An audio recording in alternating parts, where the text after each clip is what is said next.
guests who have come from far and wide. Alhamdulillah, we have guests from many countries, the UK, the US. I don't want to name all of them in case they feel that we are now trapped in a colonial mentality, but countries from across the globe, alhamdulillah, and from our beloved South Africa as well, from all provinces. And on behalf of the very hard-working organizing committee who were here, some of them until very late last night, we would like to extend a very warm welcome to you. And we hope, inshallah, that this session is going to be productive. I think we'll start immediately, as is customary, with the recitation of the Holy Quran. And I call upon Hafiz Muhammad Hussein, who is a matric learner at Orange Islamic School, to kindly read the Qiraat for us, inshallah. أعوذ بالله من الشيطان الرجيم بسم الله الرحمن الرحيم وإذ قال ربك للملائكة إني جاعل في الأرض خليفة قالوا أتجعل فيها من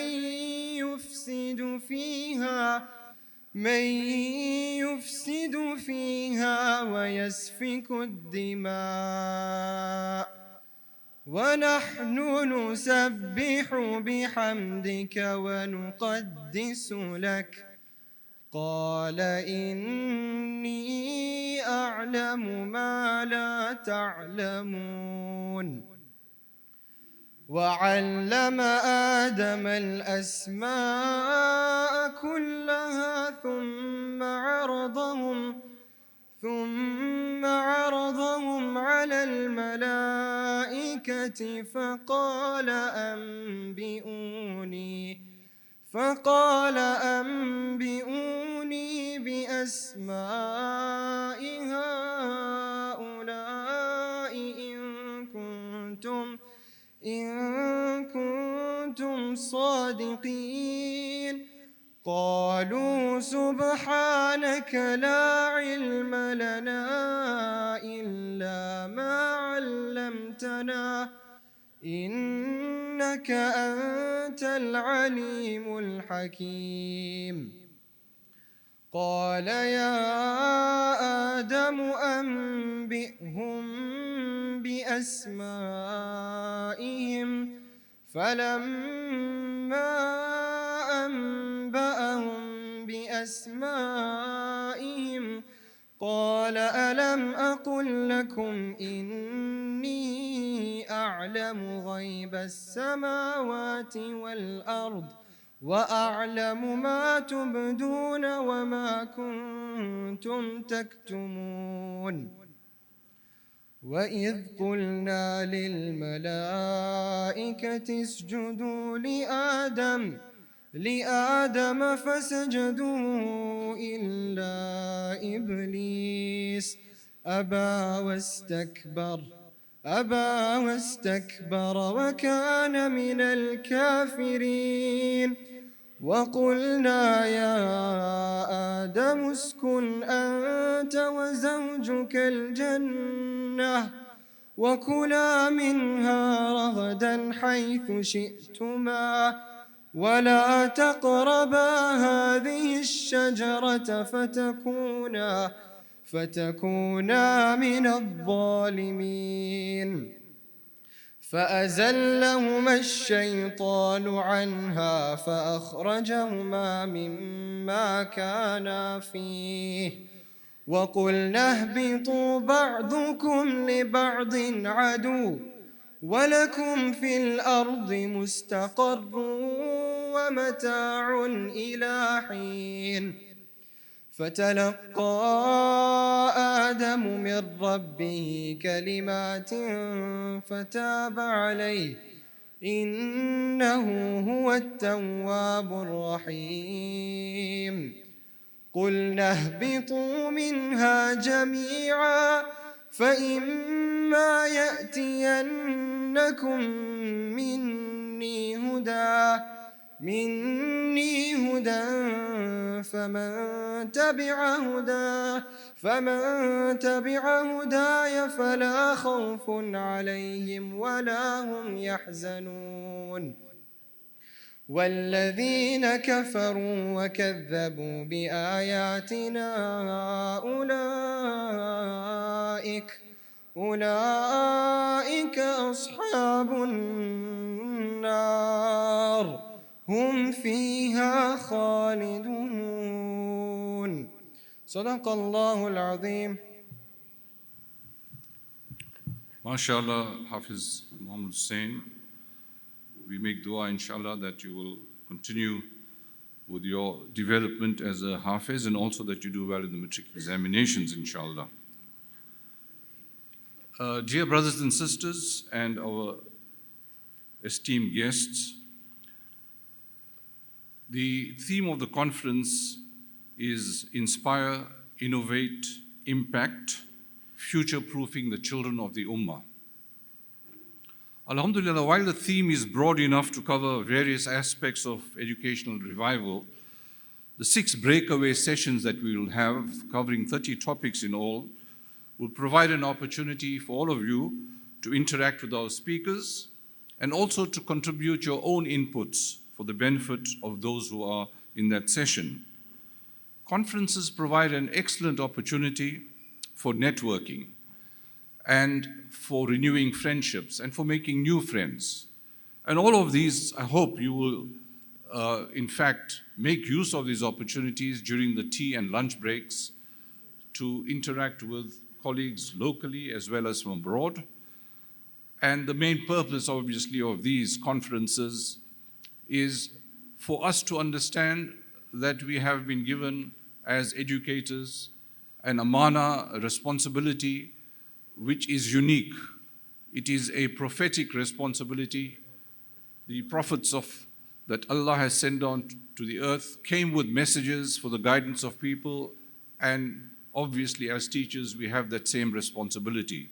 So in as much as we are focused on our academic excellence, the main purpose, of course, is character development and to build human beings who are able to make a contribution to themselves, to society, and to the Ummah as a whole. So with those introductory remarks, just a few housekeeping rules and some guidance. I will elaborate on this during the session, but the ladies, unfortunately, you have a bit of a walk. The ablution facilities on the ground floor near the Musalla. The male facilities are adjacent to the hall here, as well as across the tarmac. There are facilities there. And I will talk to you about where the breakaway sessions are.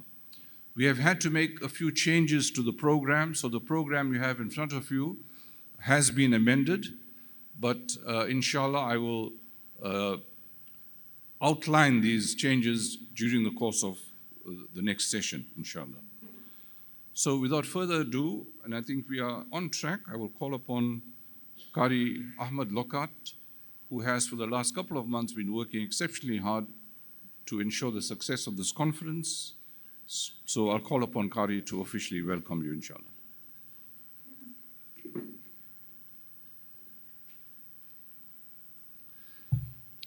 بسم الله الرحمن الرحيم الحمد لله رب العالمين والصلاة والسلام على أشرف المرسلين سيدنا وحبيبنا ونبينا مولانا محمد صلى الله عليه وعلى آله وأصحابه أجمعين. I thank Allah subhanahu wa ta'ala for all His blessings and bounties upon us. I ask Allah subhanahu wa ta'ala to send our salams and salawat on our beloved Prophet Muhammad alayhi afdal salatu wa salam. Assalamu alaikum wa rahmatullahi wa barakatuh. I thank Allah subhanahu wa ta'ala for making it possible for all of us to meet here, and inshallah we benefit from the presentations in the conference.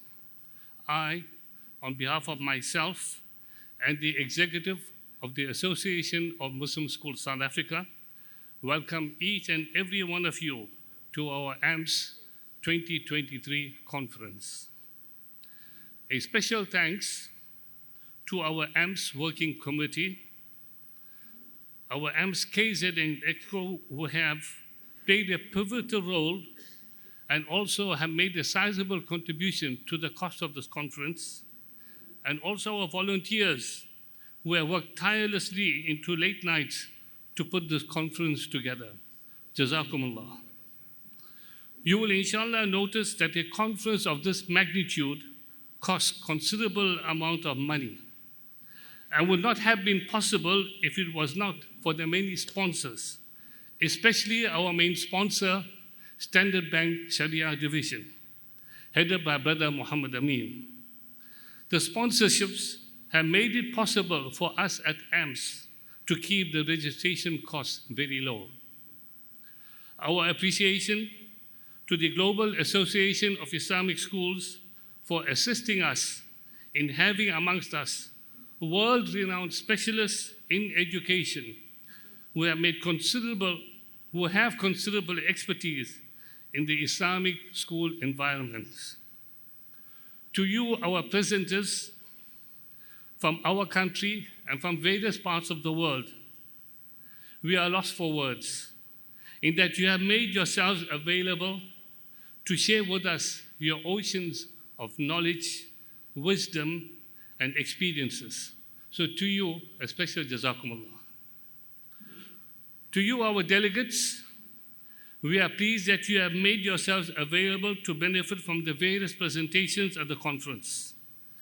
We urge you to take full advantage of the presentations and interact not only amongst yourselves, but also with the many foreign educationists who have joined us. You will definitely be in for many surprises, not only from the insights of the presenters, but also for some lucky draws which will take place at different times. We have some gift prizes and some Standard Bank cash prizes that will be given out before the end of our session this afternoon. Again, tomorrow, we have gift prizes and Standard Bank cash prizes before we break for lunch tomorrow, inshallah. And before the end of the conference tomorrow, that's Saturday, we will inshallah again be giving gift prizes, some Standard Bank cash prizes, and some big lucky prizes.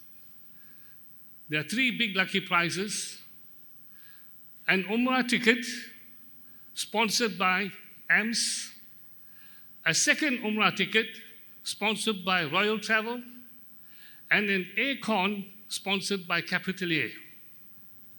We say Jazakumullah to these sponsors. Of course, for these prizes, certain terms and conditions apply.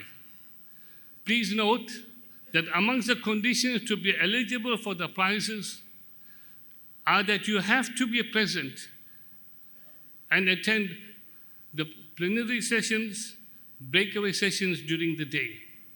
Therefore, it is important that you register at the plenary and breakaway sessions so that it is recorded on our computer system. Just as Brother Ibrahim has mentioned, we are already planning for 350 delegates. We are sitting even more than 550 at the moment, maybe nearing 600. So we had a lot of planning to do at the last minute. So we once again appeal to you to forgive us our shortcomings and understand that we had a lot of many late registrations, which made it a little bit inconvenience for us and also for you. So we ask you to make us maaf for that. So tomorrow, inshallah, let us leave here saying Alhamdulillah that I am inspired. I am ready to innovate. I am going to work hard to impact on the children of the Ummah I serve and to ensure that they, our children, are ready to cope with a rapidly evolving world. Ask Allah subhanahu wa ta'ala to grant us success and give barakah to the conference. Jazakumullah wa salamu alaikum wa rahmatullahi wa barakatuh.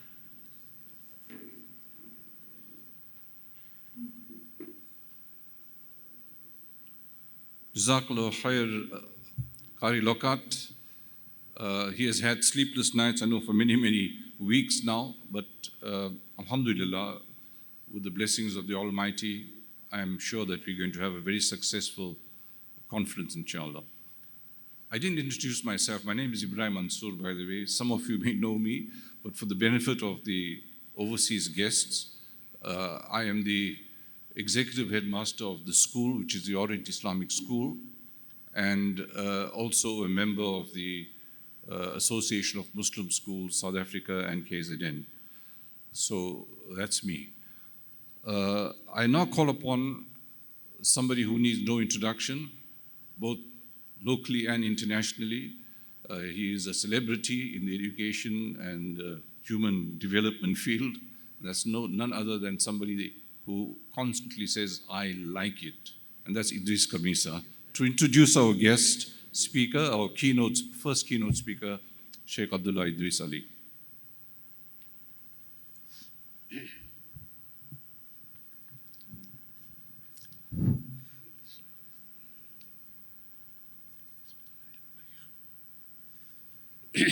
In the name of Allah, the Beneficent, the Merciful, the Lord of all the worlds, to whom we belong, to whom is our return, and may His choicest blessings go to the highest of Allah's creation, our beloved Prophet sallallahu alaihi wasallam, the most generous in companionship, the most gentle in speech, indeed the most eloquent ambassador to humanity at large, the finest teacher. What a gift to humanity. Assalamu alaikum wa rahmatullahi wa barakatuh. We have a few minutes extra so I can take my time. Alhamdulillah. No, relax, right. I also want to say that it's very, very emotional to see so many of you here. At the beginning of our planning, we were not too sure whether we required a quarter of the hall or half the hall. May Allah bless you all. And I want you, as our previous speakers said, to believe in yourself that you are agents of change, and sometimes you are the only hope for our beloved children. Now, it gives me great pleasure to introduce someone that is very, very dear to me. Someone that changed my paradigm regarding education, someone who inspired me. I know he doesn't like to hear these things, by his akhlaq and his conduct. For me, he is one of the finest people that I've met. May he be with us for a very, very long time, inshallah. May he continue to inspire us through his gentleness, through his wisdom, and his profound knowledge of Islam. I'm talking about our next speaker, Dr. Abdullah Idris Ali. Dr. Abdullah Idris Ali served as an imam and director and founded the first full-time Islamic school in Toronto, Canada. He served as a principal of ISNA Islamic Community School for 17 years. He also served on ISNA's Executive Council Majlis Ashura Youth and Education Committee and as president of ISNA for 2 terms. He's the chair of the Islamic Media Foundation. He's a member of the board, a founding member of CISNA, and a chair of ISNA Education Forum. Sheikh Abdullah was appointed director for the Center of Islamic Education North America in Kansas City. He served on the board of trustees of IBER, which serves minority communities. He's currently working as the executive director of ISNA Education. And I want all of us, inshallah, just, one of the things that I'd like you to do, inshallah, it'd be very, very sad that at the end of 2 days we go back, we do not confront our true selves and say to ourselves, what do we need to do differently to impact and seduce the hearts of our learners that inshallah they love Islam. And Sheikh Abdullah, the 2 things I know of him, that he loves our Nabi sallallahu alayhi wasallam and he loves Allah. With those few words, I call upon Sheikh Abdullah. As I said, there are always changes to the program. Advocate Umar Musa was supposed to have done an official welcome on behalf of the Orient Islamic Educational Institute, who have been so gracious in allowing us the use of this facility. So he is an advocate, always very busy. So I hope with your indulgence, Sheikh Abdullah, that we will allow Advocate Musa to do the welcome on behalf of the Institute.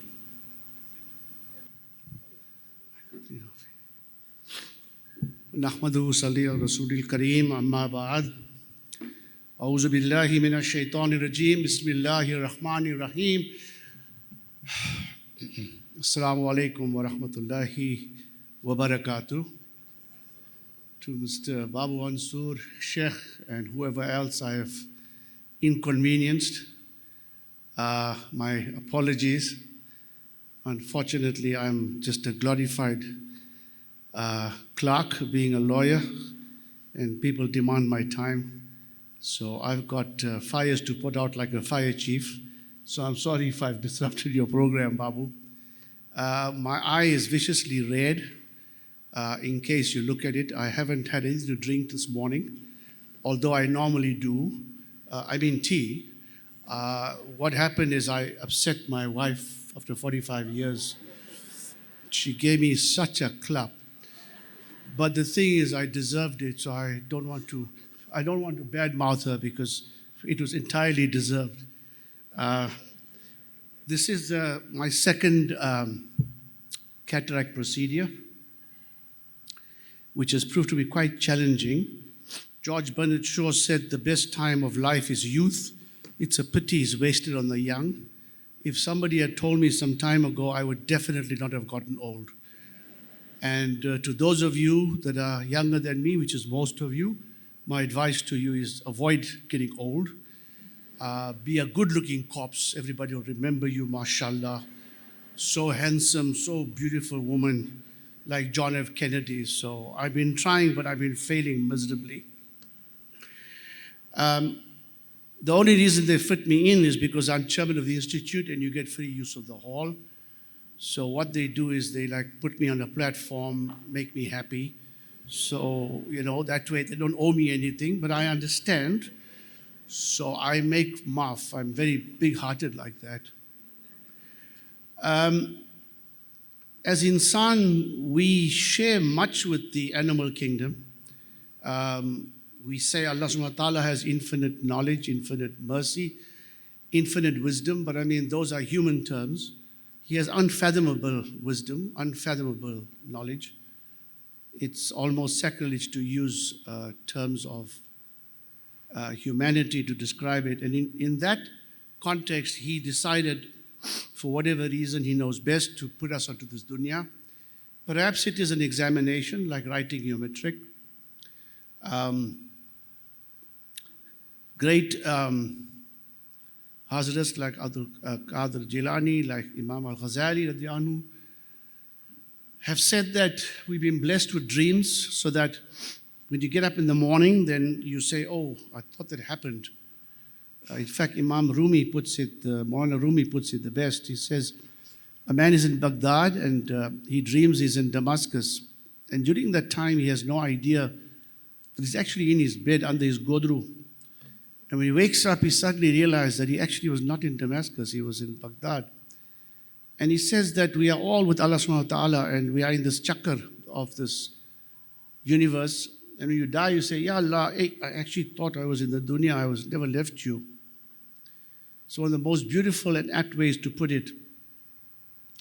The difference between dreams in the daytime, of course, is that there's hisab. I haven't met anyone who can choreograph their dreams. I've tried my whole life to plan what I'll dream tonight, but it never works. You have a measure of control during the day in this dream, and that is why there'll be a reckoning, a hisab. So we share much with the animal kingdom, but of course the one thing that distinguishes us, I've been to the game parks when I was younger quite a bit. I've never seen a lion sitting with his legs folded and on a Sunday reading a newspaper. That has escaped me. It's not as if they don't teach their young, they do. But they don't have the facility of rational thought and of speech. And therefore, it is not surprising that when Allah subhanahu wa ta'ala decrees something, it's not by accident. In that so-called infinite wisdom, for want of a better word, the first word that was revealed was Iqra.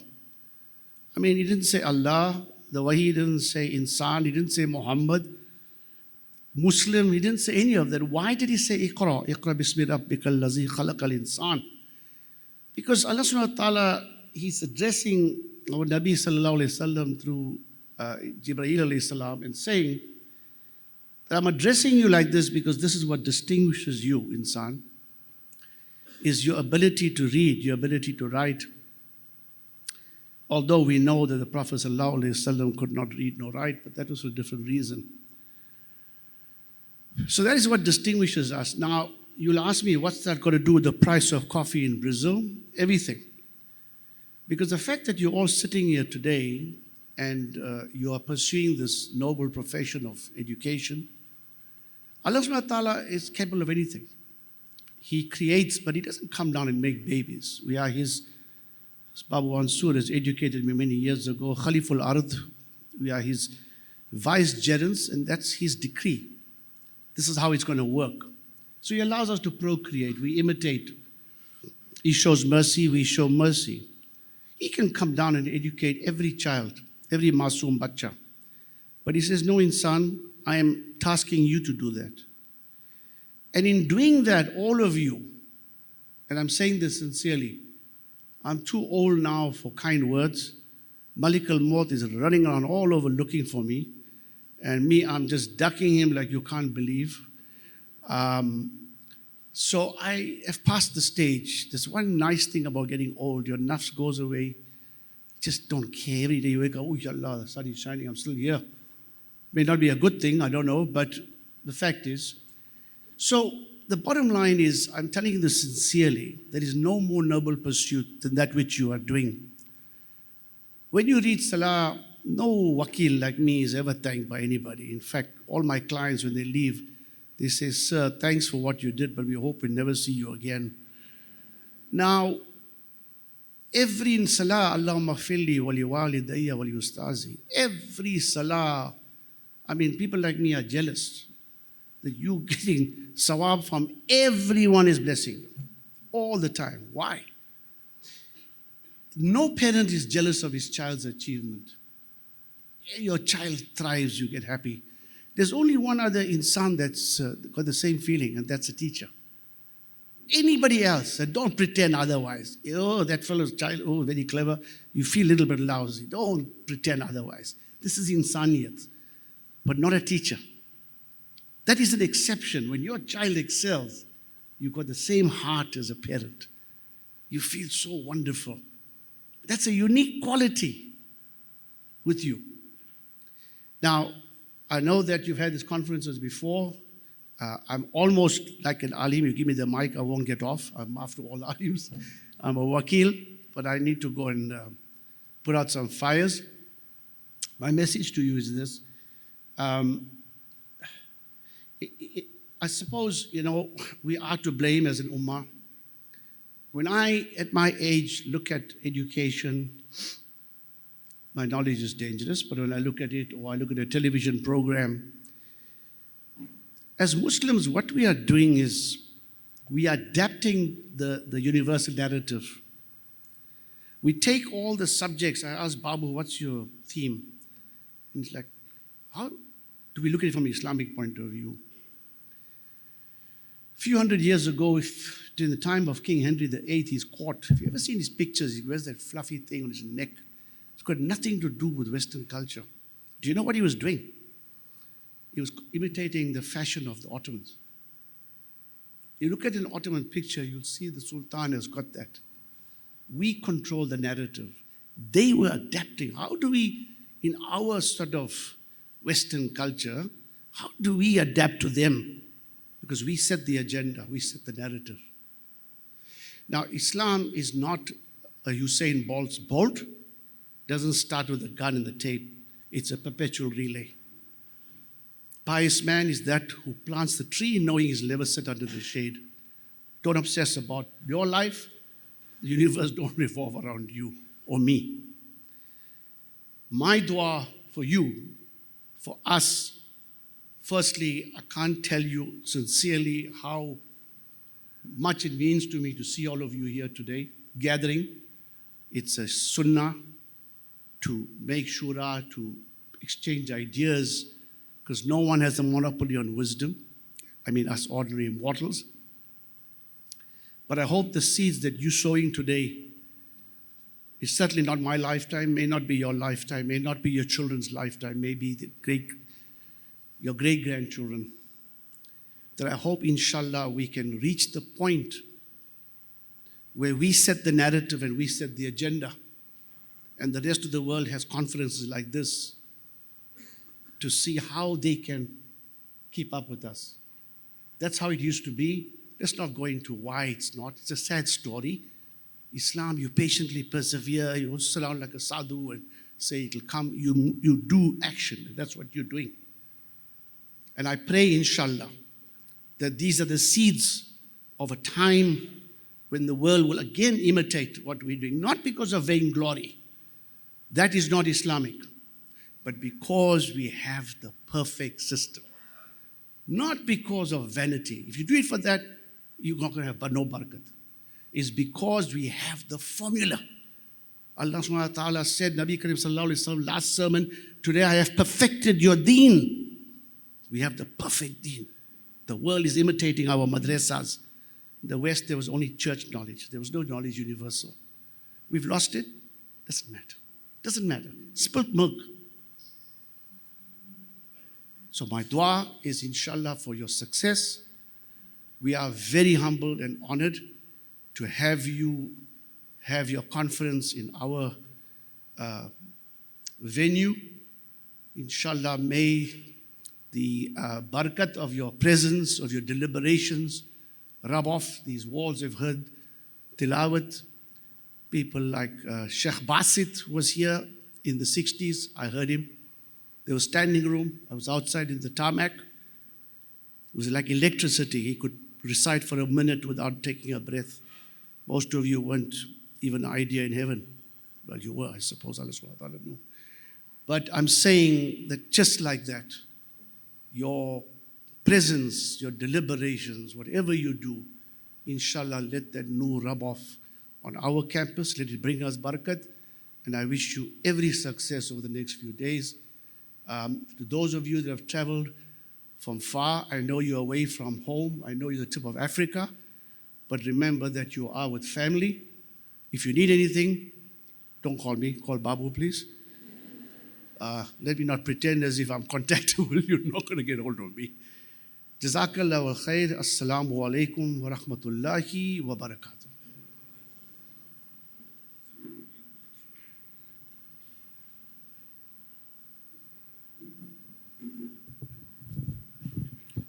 Jazakallah, Advocate Musa, for the light entertainment and also the very profound message as well. Jazakallah, shukran. And now I will call upon our beloved Sheikh to address you. Alhamdulillah. Alhamdulillah الذي له ملك السماوات والأرض يخلق ما يشاء يهب لمن يشاء إناثا ويهب لمن يشاء الذكور أو يزوجهم ذكرانا وإناثا ويجعل من يشاء عقيما إنه علي قدير. وما كان لبشر أن يكلمه الله إلا وحيا أو من وراء حجاب. Addressing Rasulullah sallallahu alayhi wa sallam in the last verses in this surah al-Shura, Allah subhanahu wa ta'ala tells his messenger, وَمَا كُنْتَ تَدْرِي مَا الْكِتَابُ وَلَا الْإِيمَانُ وَلَكِنْ جَعَلْنَاهُ نُورًا نهده به من نشاء وإنك على صراط مستقيم صراط الله الذي له ما في السماوات وما في الأرض ألا إلى الله تصير الأمور.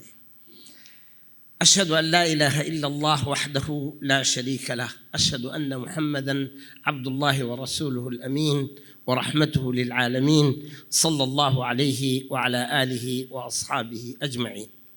أما بعد, my dear respected brothers and sisters, and of course I'm an old man, so there might be children among you and might be grandchildren of mine.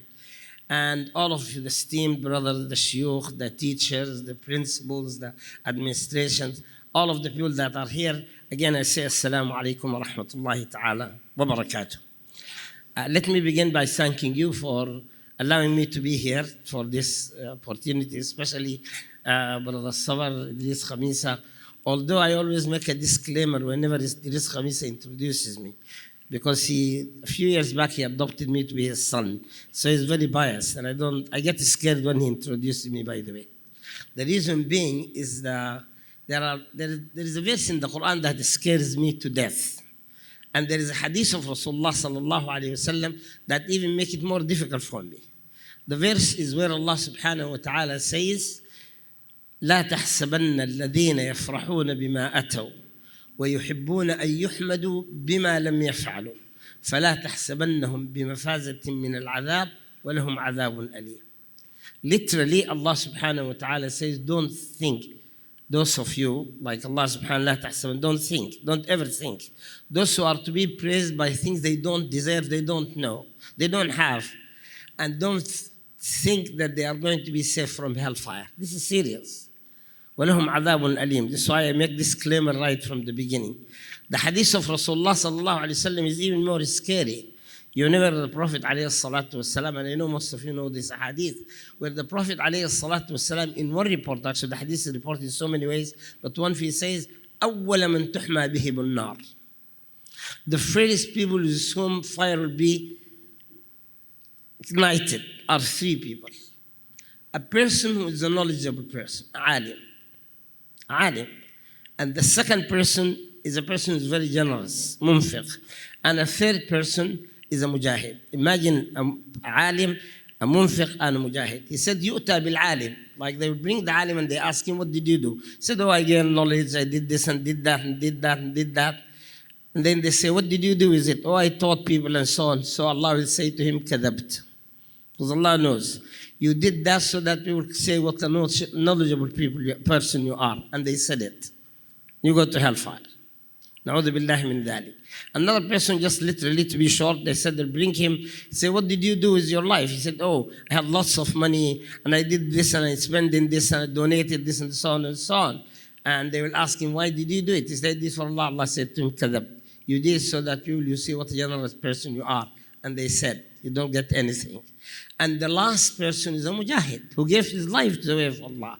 So they will ask him the same question. He will go and repeat the same thing. And then they'll say to him, kadabt.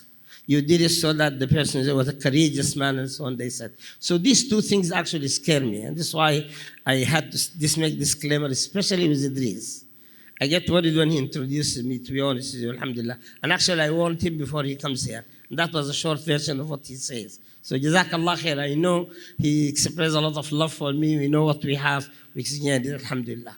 Now, let me come back to what I want to say to you, inshallah. There are a couple of things. Actually, I say three things because of the time.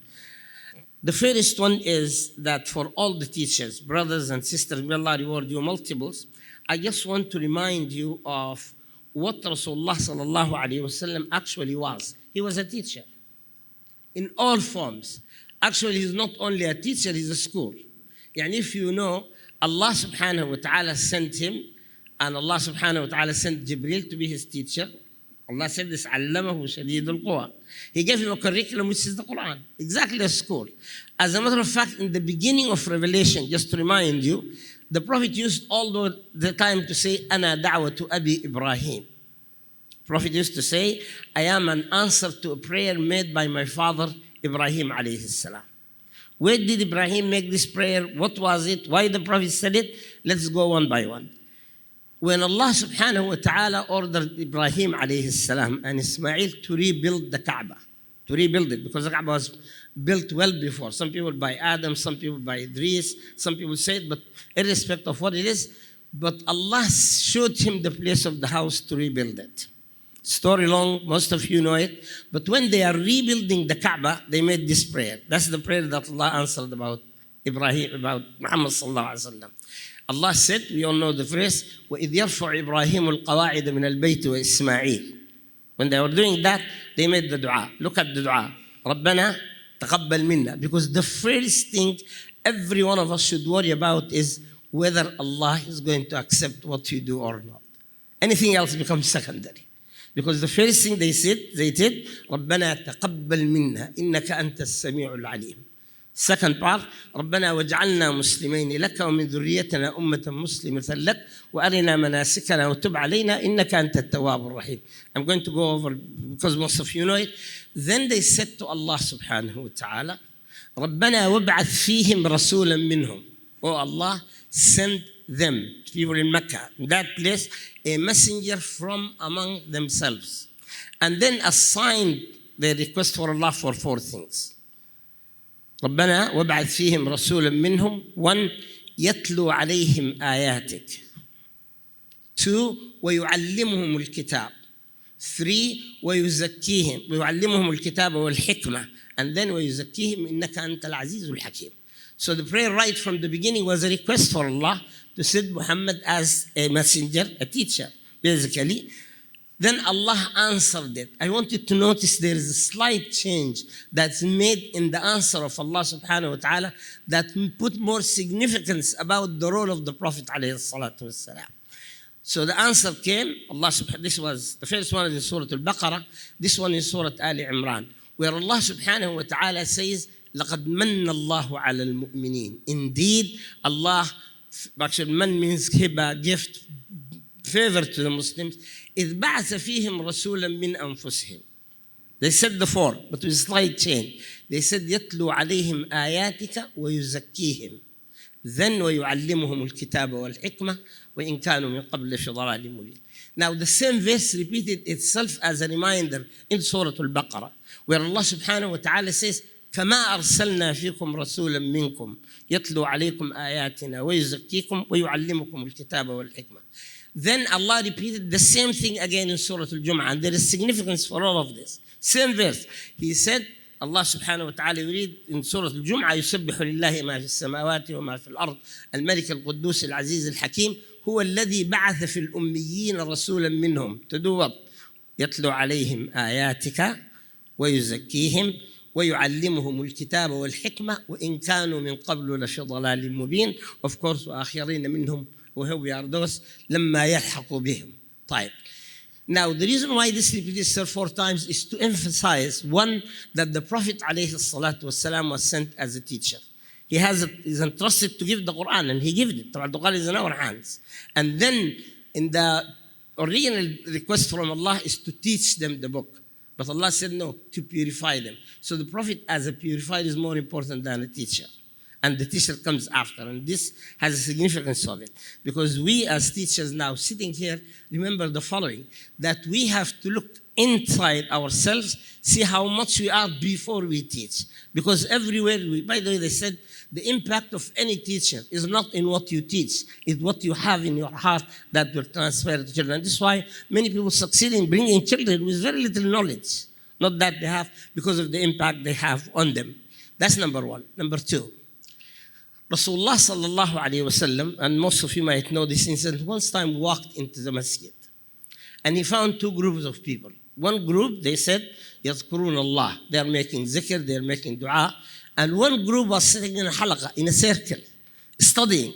So the Prophet said, أَمَّا هَؤُلَاء are for these people, فَيَسْأَلُونَ Allah. Allah may give them, may not. Because not everything you ask Allah subhanahu wa ta'ala instantly happens. Actually, there are things that bar actually our prayer from Allah subhanahu wa ta'ala. You know, we have to be careful about everything we do. And he said, these people are asking Allah. Maybe He will give them, may not. But when he looked at the people who are studying, he said, وَأَمَّا هَؤُلَاء فَيُتَعَلَّمُونَ وَيُعَلِّمُونَ النَّاسَ الْخَيْرِ. They are studying, they are making like a study, they do this, and they are teaching other people. And then he sat with them and he said, وَإِنَّمَا بُعِثْتُ مُعَلِّمًا. So actually everybody sitting here, by the way, imagine yourself in the company of Rasulullah sallallahu alaihi wasallam, whom we chose to sit with, and these are the teachers. That's in itself is enough order for us. Of course, Muhammad, Jazahullah khair, I always ask people their names who recited the Quran. May Allah bless you, Muhammad. He started with this verse, where Allah actually began by the creation of Adam alayhi salam. And then the angels raised the issue. You know the story. وَإِذْ قَالَ رَبُّكَ, this is how he started, لِلْمَلَائِكَةِ إِنِّي جَاعِلٌ فِي الْأَرْضِ خَلِيفَةً. قالوا أتجعل فيها من يفسد فيها. This me يفسد فيها ويسفك الدماء. قال Allah subhanahu wa ta'ala them know, I know what you knew not. And then علم آدم الأسماء. And they said this is the knowledge that Allah gave to Adam, and that what actually gives credence about us more than the other creation of Allah subhanahu wa ta'ala. The third thing that I wanted to say also, I'm going on points by the way to make it easier for you. He says here, Rasulullah sallallahu alayhi wa sallam used to read this verse in the Quran. شهد الله أنه لا إله إلا هو. Who comes next? والملائكة. Third, وللعلم.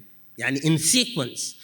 Allah subhanahu wa ta'ala made the greatest thing that what we submit to Allah and in totality to Allah subhanahu wa ta'ala. Rasulullah sallallahu alayhi wa sallam, you know, we are here in South Africa, you know, people who are here, especially Africans, they used to all feel bad when people use the word slave. This happens also in America, by the way. In the United States, we have these black Muslims. They don't like to use the word slave.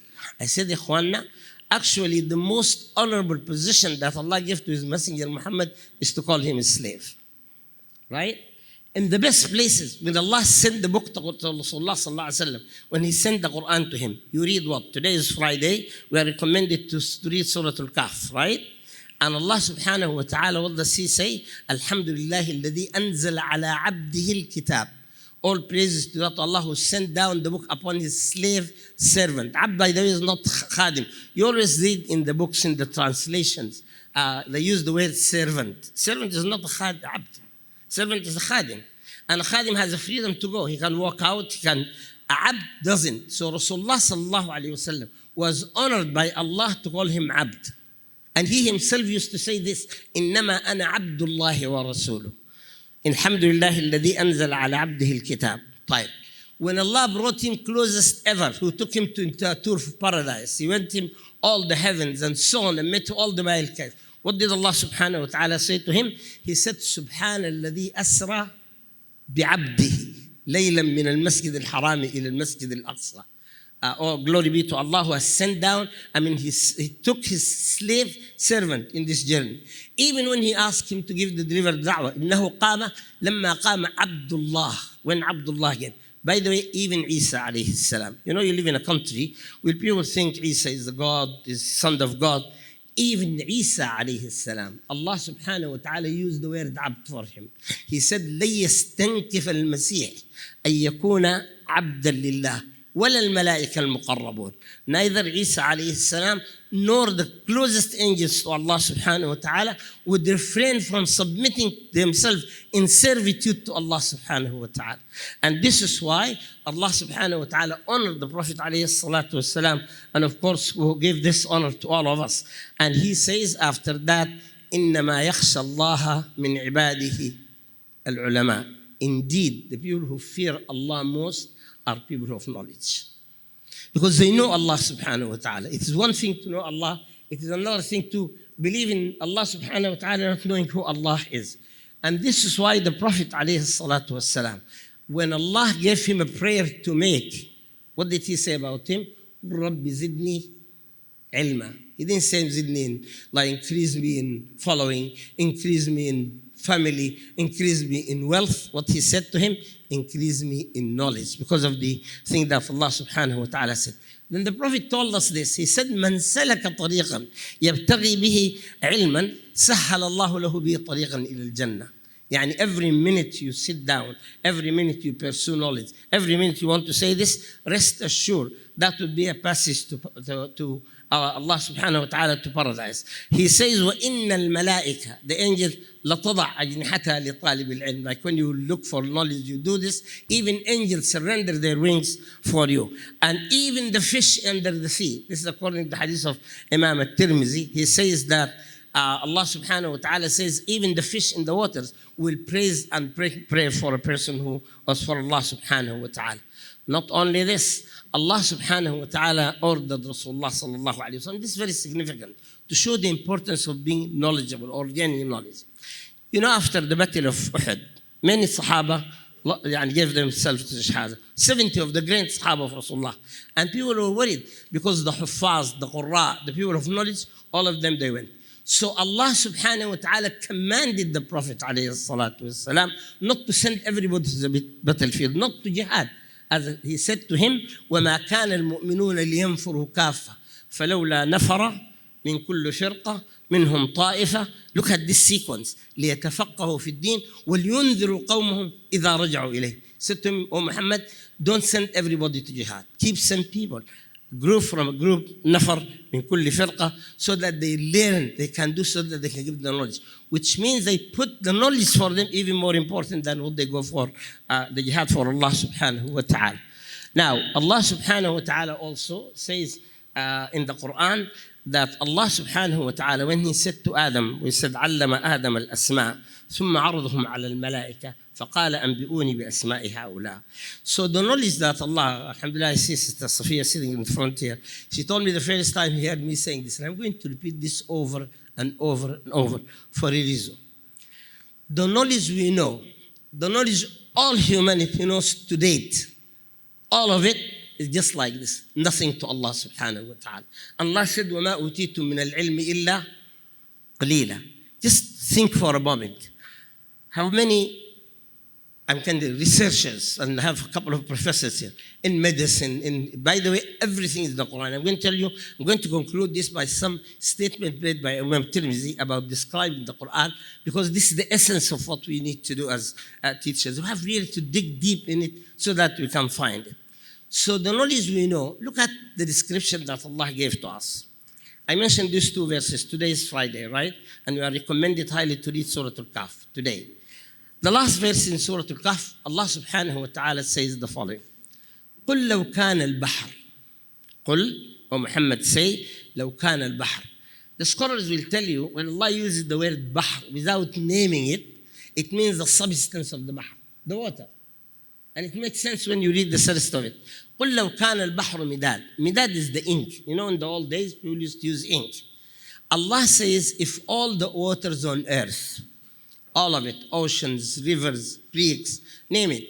Alhamdulillah, you're living there, but one of the most beautiful thing when we went through the coast. Imagine just the water here is turned into ink. And then this ink is used to write the words of Allah. You know, when you use ink, you need these pilot pens, right? A pen can survive for years. Wallahi, I have a pen with me that was given to me as a gift 50 years ago. It's right with me. We used to fill it and then use it until today. So it stays all these years. He said, if all the seas, the waters, are turned into ink, and you write the knowledge of Allah subhanahu wa ta'ala, you will not exhaust this knowledge. Without this seas will exhaust even if you multiply them by 2. Which means if you have 2 Atlantic Oceans, 2 Pacific Oceans, 2 South Pacific, 2 white, name it. If you bring all this, make it into ink, write the words of Allah, they will exhaust even you multiply them by 2. By the way, this is implicit. I give you the explicit verse. You go to Surah Luqman. Go with me.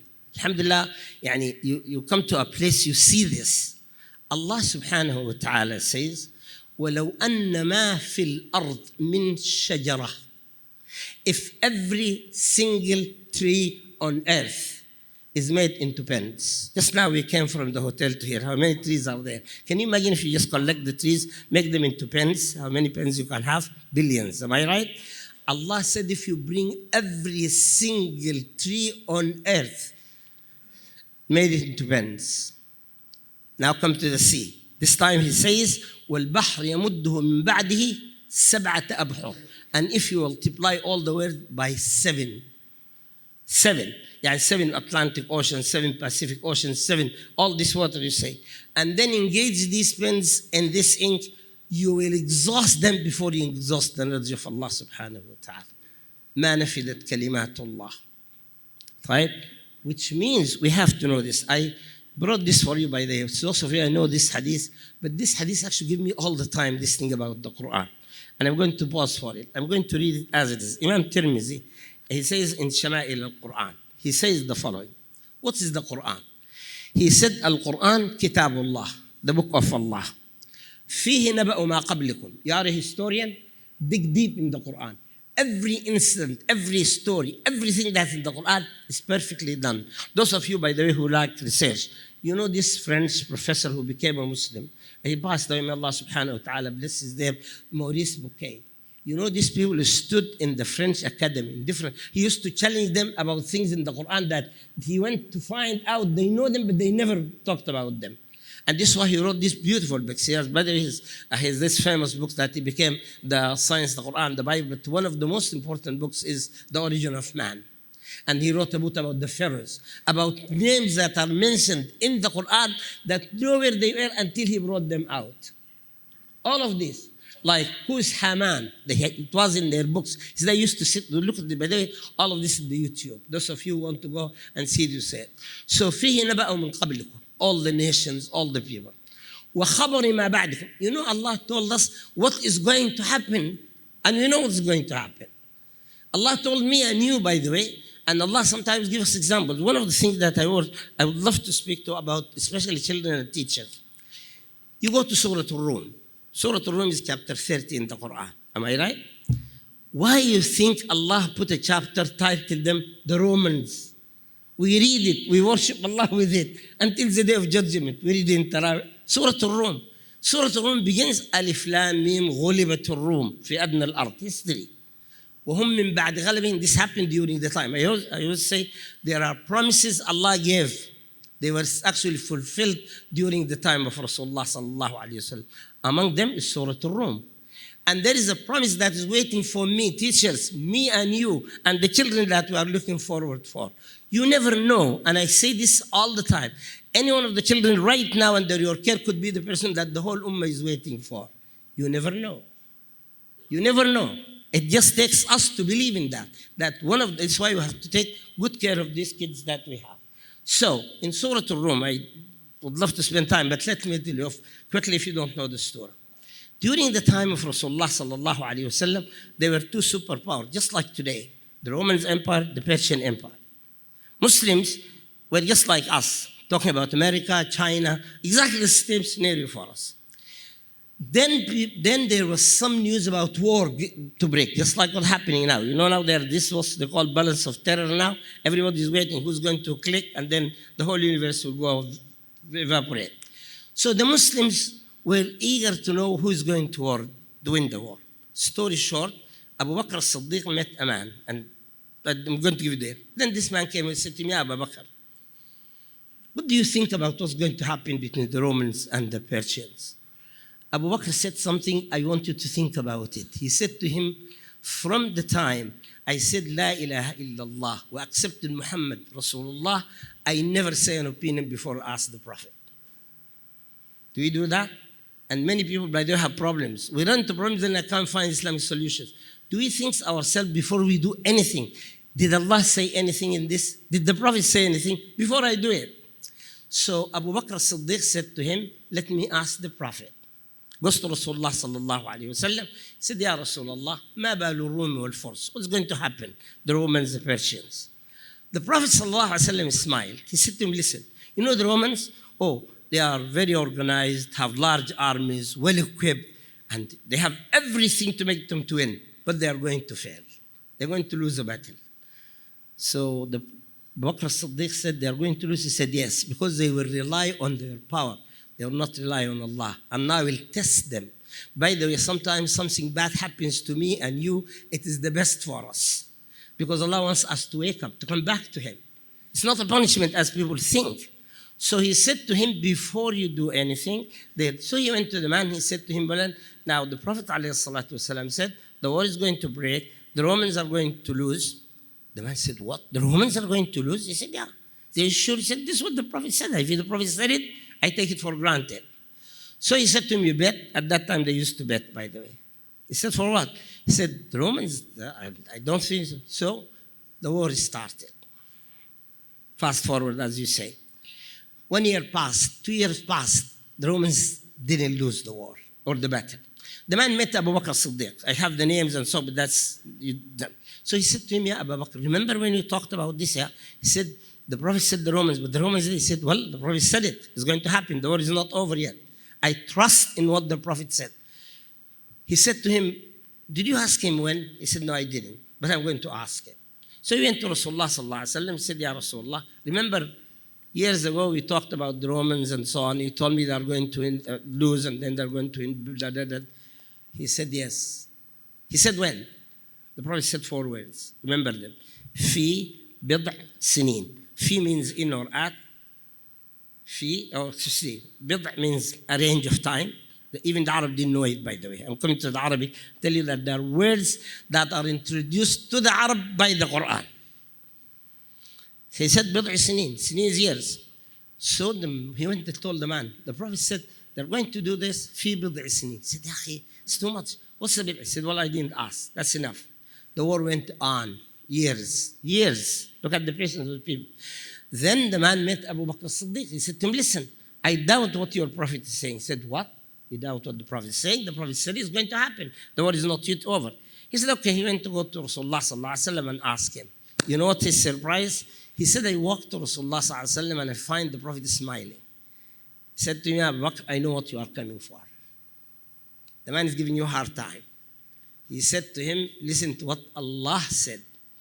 Alif, Lam, Mim, غلبت الروم في أدنى الأرض وهم من بعد غلبهم سيغلبون. He repeated the same word, في بضع سنين.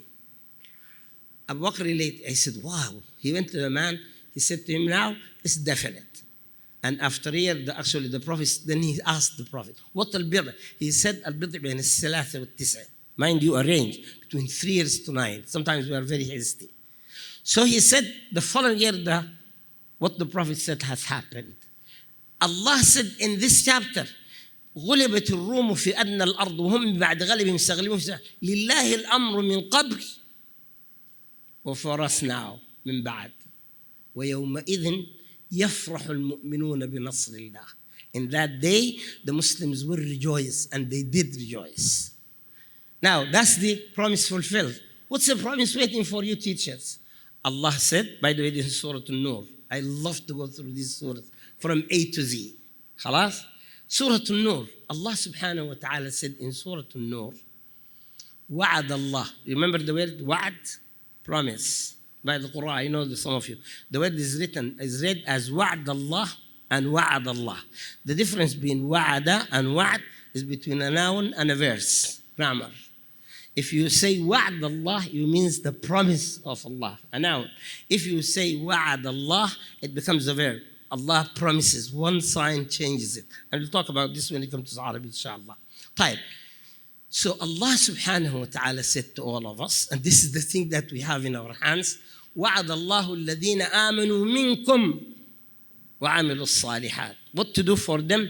لَيَسْتَخْلِفَنَّهُمْ فِي الْأَرْضِ كَمَا اسْتَخْلَفَ الَّذِينَ مِنْ قَبْلِهِمْ وَلَيُمَكِّنَنَّ لَهُمْ دِينَهُمُ الَّذِي ارْتَضَى لَهُمْ وَلَيُبَدِّلَنَّهُمْ مِنْ بَعْدِ خَوْفِهِمْ أَمْنًا يَعْبُدُونَنِي لَا يُشْرِكُونِ بِي شَيْئًا. You know, these days, by the way, since I came, this was questioned that I was asked 3 times. LGB, what do you do? What happened? What is in America? Well, Allah said this is worries. But Allah said, no, it's going to change. It's going to dissolve, to fade away. Nothing will stay in front of Allah subhanahu wa ta'ala with them. Anyway, let's continue. I'm going to finish. I know they gave me 30 minutes and I want to be within time. طيب. فيه نبأ من قبلكم وخبر ما بعدكم وحكم ما بينكم. You know when Allah subhanahu wa ta'ala, I deal with a lot of counseling. Wallahi, I said this and the sister took it to court. I told her, sister, Allah said this. What do you want to say? She said, no, I don't accept that. I said, khalas, you are disbelieving Allah. She went and told the judge that I told her she is a kafir. And wallahi, I laughed.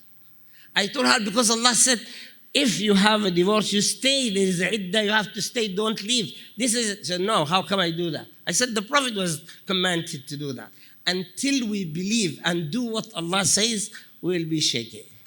Right? This is why Allah said, حكم ما وخبر ما بعدكم وحكم ما بينكم هو الفصل ليس بالهزل. Every single word in the Quran. Teachers, every single word in the Quran, I'm serious about this, is a field of research. Mean it. طيب وحكم ما بينكم وهو الفصل ليس بالهزل من تركه من جبار قسمه الله. Like if a person thinks he has it all, tyrants, kings, Allah will just get them. ومن ابتغى الهدى في غيره أضله الله. If you look for guidance out of the Quran, you'll be misguided for sure. وَهُوَ حَبْلُ اللَّهِ الْمَتِينَ. Because Allah said this in the hadith, by the way. Right? Allah said in the Quran, يَعْتَصِمُوا بِحَبْلِ اللَّهِ. He said, حَبْلُ اللَّهِ هي كتاب الله المودود من السماء إلى الأرض. He said, وَهُوَ حَبْلُ اللَّهِ الْمَتِينَ وَهُوَ الذِّكْرُ الْحَكِيمُ وَهُوَ الصِّرَاطُ الْمُسْتَقِيمُ. You know when Allah said in this verse that I read from Surah Al-Shura, وَإِنَّكَ لَتَهْدِي. You know every time we pray, what do we say? اللهم اهدنا صراطك المستقيم. Allah said, Muhammad is الصراط المستقيم. Follow him. He said, وَإِنَّكَ لَتَهْدِي إِلَى صِرَاطٍ مُسْتَقِيمٍ وَهُوَ الَّذِي لَا تَزِيقُ بِهِ الْأَهْوَاءُ. No matter what people have their desires, وَلَا تَلْتَبِسُ بِهِ الْأَلْسِنُ وَلَا يَشْبَعْ مِنْهُ الْعُلَمَاءُ وَلَا يَخْلُقْ مِنْ كَثْرَةِ الرَّدِّ. How many people you know finish the Quran? It doesn't. You read every verse every time you read it. You know people finish the Quran. By the way, I used to read this all the time. I'm a person who sometimes questions things. But I say to myself, is it true?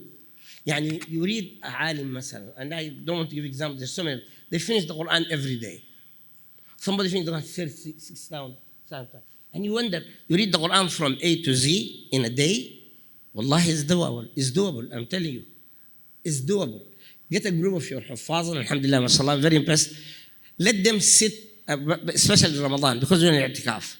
Wallahi, I sat with a group of high school in Toronto, and we finished the whole Quran from A to Z in one day.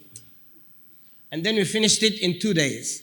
And then we divided it easily in 3 days. That's what the Prophet said. He said, if you read it for a day to finish it, you will go, أعوذ بالله من الشيطان الرجيم, بسم الله الرحمن الرحيم, الحمد لله رب العالمين, الرحمن الرحيم. Right? You don't. If you do it, then if you do it 3 days, I can assure you, you read the Quran 2 hours after Fajr, 2 hours after Zuhr, 2 after Asr, I can assure you every 3 days you finish the Quran. In the last days, easily we do this in i'tikaf. Why I said this to you? Because this book of Allah runs in the tongues. That's why when Allah says, Yassarna al-Quran, alhamdulillah, you're in South Africa, mashallah. Do you know the people who memorize the Quran outside the Arab world are how many times? 100 times the people in the Muslim world. The Arab world is very small. Look at who wins the competitions. People from Malaysia, people from Indonesia. Actually, 1 year, the Rabitatul Alam al-Islami, they actually said the girl who won the Quran competition worldwide was a Somali girl who was hit with a bullet and she lost her sight. Hikmah. Hikmah. In New York, by the way, no one came from New York. New York, they have a very strong Hifz Quran. I go every year, used to go for them. They have this graduation. They had 91 of the Huffaz, young kids. Right? One of them actually was sent to Dubai. He won the second prize. They gave him $500,000 and he donated some of it to the school. This is what the Quran is. So Allah subhanahu wa ta'ala says, this is it. If you really put yourself, your focus in it, it is something to do. He says, وَلَا تَنْقَضِي عَجَائِبُ. وَلَا تَنْقَضِي عَجَائِبُ. Teachers, listen to this. Once the Prophet, by the way, there is a chapter in the Quran called Sad, chapter 38, right? The name of the surah is a letter, Sad. Am I the surah Sad? Sad wal Quran is the dhikr. It's all about the Quran. The last verse, and there are 88 verses in Surah Sad. The last verse in the Quran says the following: وَلَتَعْلَمُنَّ نَبَأَهُ بَعْدَ حِينٍ. One line. Indeed, you will know what the Quran is after some time. So the Sahaba were quick. They said, Ya Rasulullah, you teach us the Quran, yes. He said, what is it that Allah says we'll know after some time? بَعْدَ حِينٍ. So the Prophet paused. He didn't say a word. You know, they said, قَالَ وَشَوْقَاهُ لِإِخْوَانُ لِي لَمَّا يَأْتُوا بَعْدِ. The answer was not. He said, I long for my brothers, of course, who are going to come after some time. لَمَّا يَأْتُوا. They didn't show up yet. So one of the companions said to him, Ya Rasulullah, أَوَلَسْنَا إِخْوَانُكَ? Aren't we your brother? He said, no, you are my companions. You know the difference between a companion and a brother? He said the companions are people who sit with me, they eat with me, they drink with me. The Prophet used to visit them in their homes, visit the sick. A little girl will take Rasulullah in Medina to show her his toys.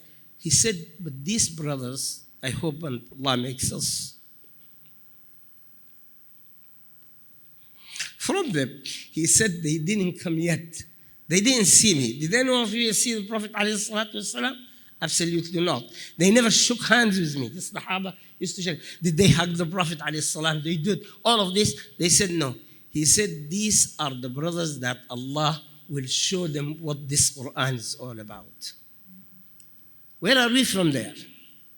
How many universities do we have? How many researchers do we have? How many children that we really have to put in our cuts and make them to do this? This is why the Prophet ﷺ went on to say, he said, لا تنقضي عجائبه ولا يخلق من كثرة الرد. And then he said something important. He said, وَالَّذِي لَمْ تَنْتَهِ الْجِنِّ. Like the jinn. By the way, this is another subject that we need to deal with. Kids love it. Jinn. Allah said the jinn didn't stop from being amazed about the Quran. A jinn. Because they know that. And they are dressed like us, by the way. We'll talk about the jinn if you want after some time. He says, إِذْ قَالُوا إِنَّا سَمِعْنَا. What? Qur'an ajaba. The jinn said that. They said, we heard about this wonderful Quran. He said, now, man qala bihi sadaq. Everything you say about the Quran, you are speaking the truth. Man amila bihi ujr. And you act about everything about the Quran, Allah will give you a reward. He said, man hakama bihi adal. Yani sometimes you give the people, this is what Allah says. They say, no, that's the justice. وَمَنْ دَعَى إِلَيْهِ هُدِيَ إِلَىٰ صِرَاطٍ مُسْتَقِيمٍ. He said, then the Prophet ﷺ went on to say that this is what Allah subhanahu wa ta'ala gave for us to do it. Now, how many minutes I have? 2? I'm going to close. Teachers, one, keep in mind the Quran is our source of knowledge, our source of wisdom. We have to dig in it, we have to find it, we have to study it, we have to do everything in it. 2, associate it with the Sunnah of Rasulullah sallallahu alayhi wa sallam. Many people question the Sunnah of Rasulullah sallallahu alayhi wa sallam. I'm saying this to you, take it from me. No one can worship Allah with the Quran by itself. No one. There is no way you can worship Allah with the Quran without the Sunnah of Rasulullah sallallahu alayhi wa sallam. It complements it. There are so much things that Allah left to Rasulullah, entrusted him with it. We have to dig them. One of the new Muslims, by the way, brought this to my attention. I never thought about it sometimes. So I told him what impressed you most about the Quran. He's a new Muslim.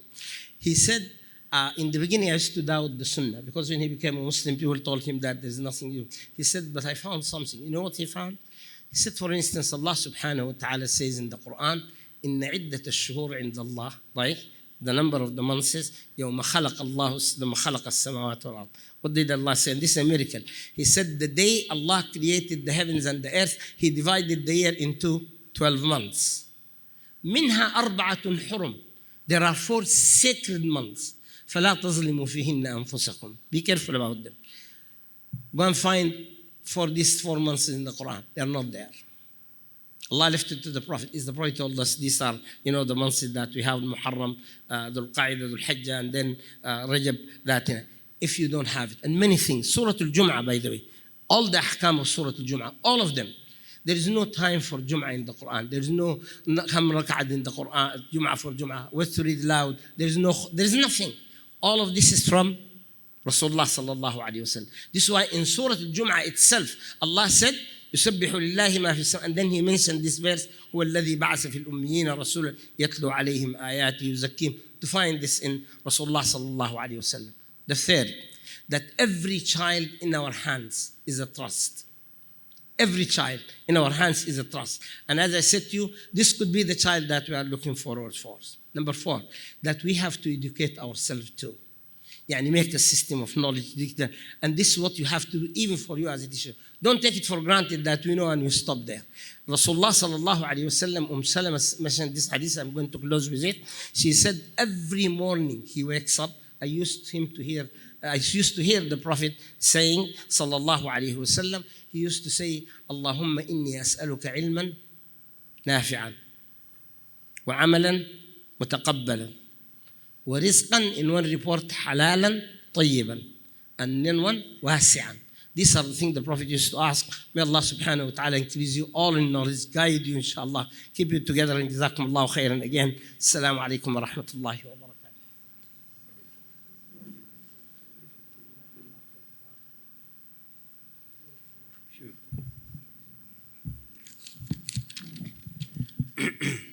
Assalamu alaikum wa rahmatullahi wa barakatuh.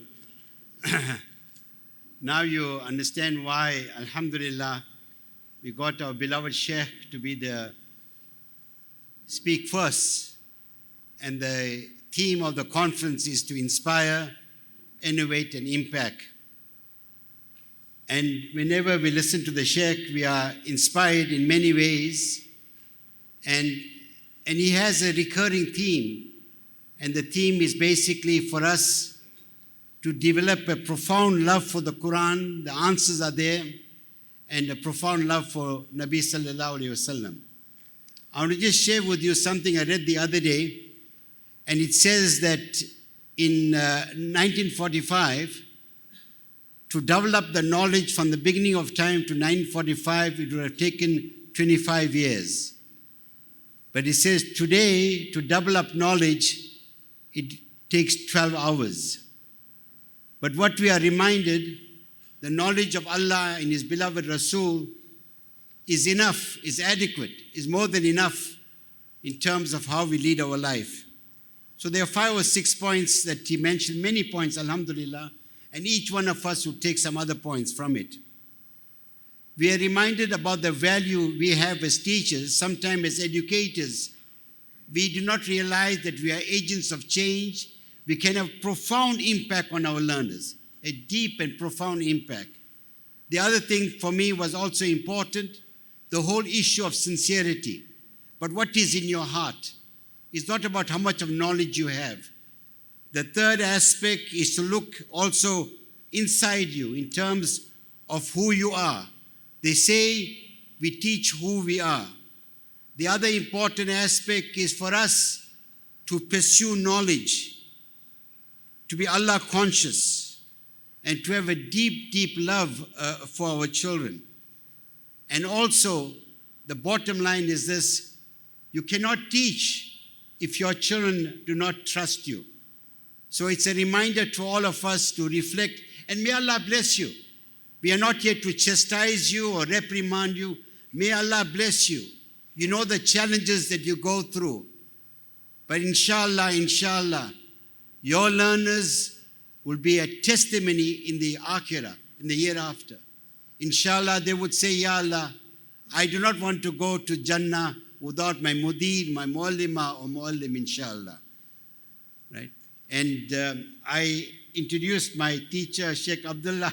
Now I'm introducing my student, Muhammad Hassan. Right?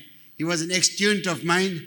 I spoke to him now because some people are very sensitive in terms of how you introduce them.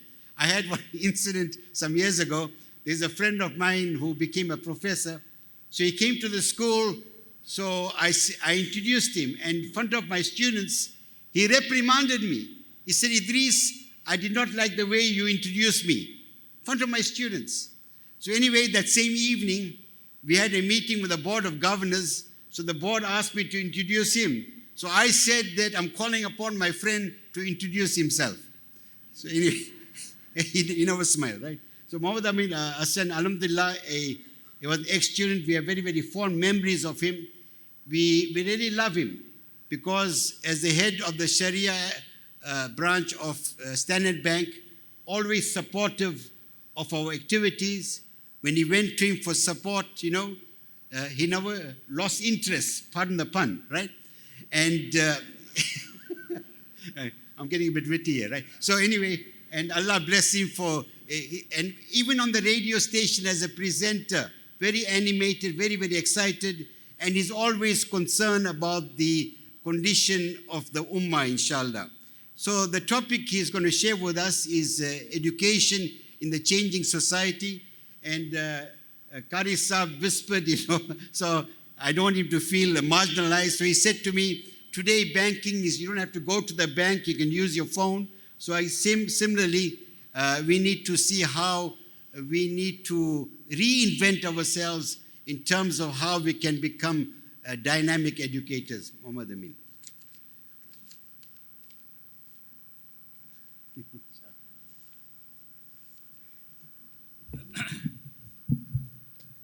Bismillahir Rahmanir Rahim. I'll be finished before that. Bismillahir Rahmanir Rahim. Alhamdulillah. الحمد لله رب العالمين والصلاة والسلام على رسوله النبي الكريم وعلى آله وأصحابه وأزواجه وأهل بيته أجمعين. قال الله سبحانه وتعالى في القرآن المجيد بعد أعوذ بالله من الشيطان الرجيم إن الله وملائكته يصلون على النبي يا أيها الذين آمنوا صلوا عليه وسلموا تسليما اللهم صل على سيدنا محمد وعلى آل سيدنا محمد كما تحب وترضى بأن تصلي عليه. وقال الله سبحانه وتعالى إذا جاء نصر الله والفتح ورأيت الناس يدخلون في دين الله أفواجا فسبح بحمد ربك واستغفره إنه كان توابا. صدق الله العظيم وصدق رسوله النبي الكريم ونحن على ذلك لمن الشاهدين والشاكرين والحمد لله رب العالمين. My respected teachers, Qurra, Hufaz, Ulama Ikram, my respected elders, brothers and sisters, Assalamu alaikum wa rahmatullahi wa barakatuh.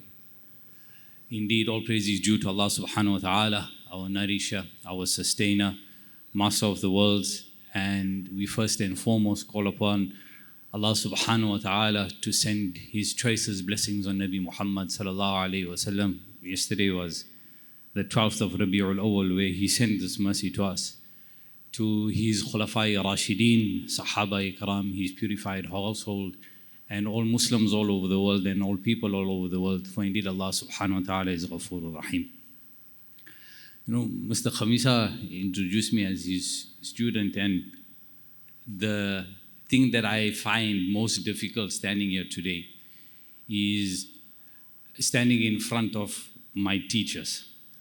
The truth of it is, when I look back on my life, Alhamdulillah, we had the opportunity of attending an AMS school, and I'm proud to say that we are who we are today. Not that we are anybody big or anything, but whoever we are as human beings is as a result of whatever we learned and how we were shaped in our schools. That's just factual. You are who you are because of what you are, what you go through in your schooling years. And whenever I'm faced with a dilemma in life, or when I have something to overcome in life, one of the things that I always do is go back to what I was taught in the elementary years, through my I don't know what's the middle phase, but that high school years and my tertiary years.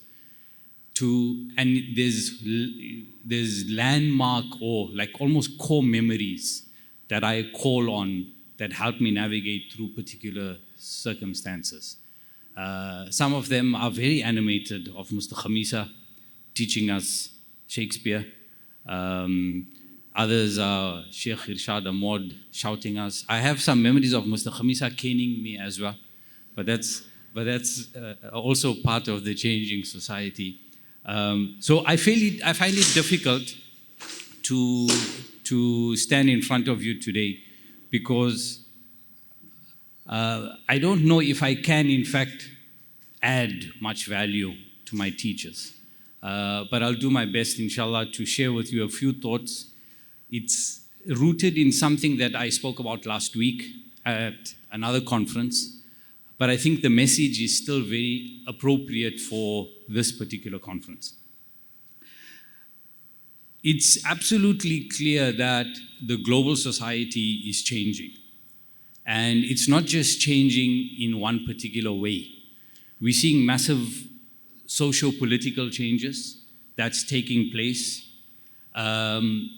And if we're unable to see that global socio-political change, then I think we're living under a rock. And it's quite easy to see that the power shift is taking place between East and West, or rather the power is moving from West to East. But there's an element of the macro-political trend that some of us may overlook. And I want to just leave these as thoughts with you as you go through the conference in trying to innovate and inspire and future-proof our future generations. And that's my intention today is merely to leave an idea that may, inshallah, contribute towards the reshaping of whatever this intention of the conference is. So the thought starts off and was found in a book as part of the China and Globalization book series. The author is Joseph Nye. He put forward an interesting thought in respect of the state of global politics. And he suggests that while there's definitely an intergovernmental relationship, so if you look at how politics unfold, generally speaking, it happens at an intergovernmental level. But the thought that he puts forward is that there is now increasingly and quite apparently a non-governmental force that has now entered the political arena. And these non-governmental actors are neither from West nor East. And he categorizes the one as a power transition. So that's the intergovernmental play, where you're seeing the power transfer from the West through to the East. And he categorizes the second as a power diffusion, which is the diffusion of power into non-governmental actors. And the reason why I'm raising this is because that directly affects the educational universe. And we'll go through that in a little while, inshallah. This idea of power diffusion, I'm not going to spend time on the power transfer because that's quite simple to see, right? We can see the West is falling and power is moving to the East. But this idea of power diffusion is something that I want to spend a little time on. And it's rooted in the proliferation of technology. Mr. Khamisa spoke about the expansion of knowledge, that now it takes 12 hours to double knowledge or develop knowledge. But this is rooted in something that is quite profound. The cost of computing power has reduced by nearly 1,000-fold from the year 1970 to the year 2000. Now, what does that mean comparatively? Comparatively, what that means is if the cost of cars had to reduce at the same rate as computing power did, we'd be able to buy an S-Class for €5 today. That's how stark the comparison is in how the cost of computing power has reduced. And what that's done is it has reduced the barrier to entry for technology. And what you now have is something that is being called phygital human beings. Phygital human beings meaning we are physical beings and we are also digital beings. Or we have a physical life and we also have a digital life. And this phygital human being now has traits of permanence. Because if you think about it, we actually live digital lives. Last night I was watching Facebook or Meta. They just launched, they launched 2 new AI engines and they launched new AI technology embedded in Ray-Ban glasses. So you stand with your glasses, and I don't know how it's going to affect teachers because now a child will be sitting with glasses. You put a question on the board, the AI engine will give the answers and pop up on your screen. Good luck in writing exams. But the point is we now phygital human beings. We live in a digital domain. But the cause of this, it's now caused non-political actors to enter the political realm, and it's now shifting political decisions. And so the stage upon which governments have to now act is now crowded by non-governmental actors. The stage upon which educators act is now crowded by non-educated people. People learn stuff off TikTok. You guys went and studied a BA degree, and from an Islamic value system perspective, we hold our educators in the highest regard. My 8-year-old child is learning stuff off TikTok. That's how the world is changing. And so the provocative idea that Joseph Nye put forward, in today's world, it's not about whose army is going to win, but it's whose narrative is going to win. Who has the ability to create the best narrative and expose it to the correct audience in the correct manner? And we saw this with Trumponomics and the whole Facebook saga and the protection of personal information. How did Trump win the election? Trump won the election by utilizing AI-configured decision-making to identify the right people that will vote for him. And he won the elections. And that's this idea that Joseph Nye is putting forward, is that you got a man that won the election of perceptually the most powerful country in the world utilizing technology. And all of our data got exposed as a result of that. So you may ask where I'm going with this. For me, we need to ask ourselves some questions. As Muslims, as part of the global Muslim community, where do we act? Are we actors in the movie that is actually playing out?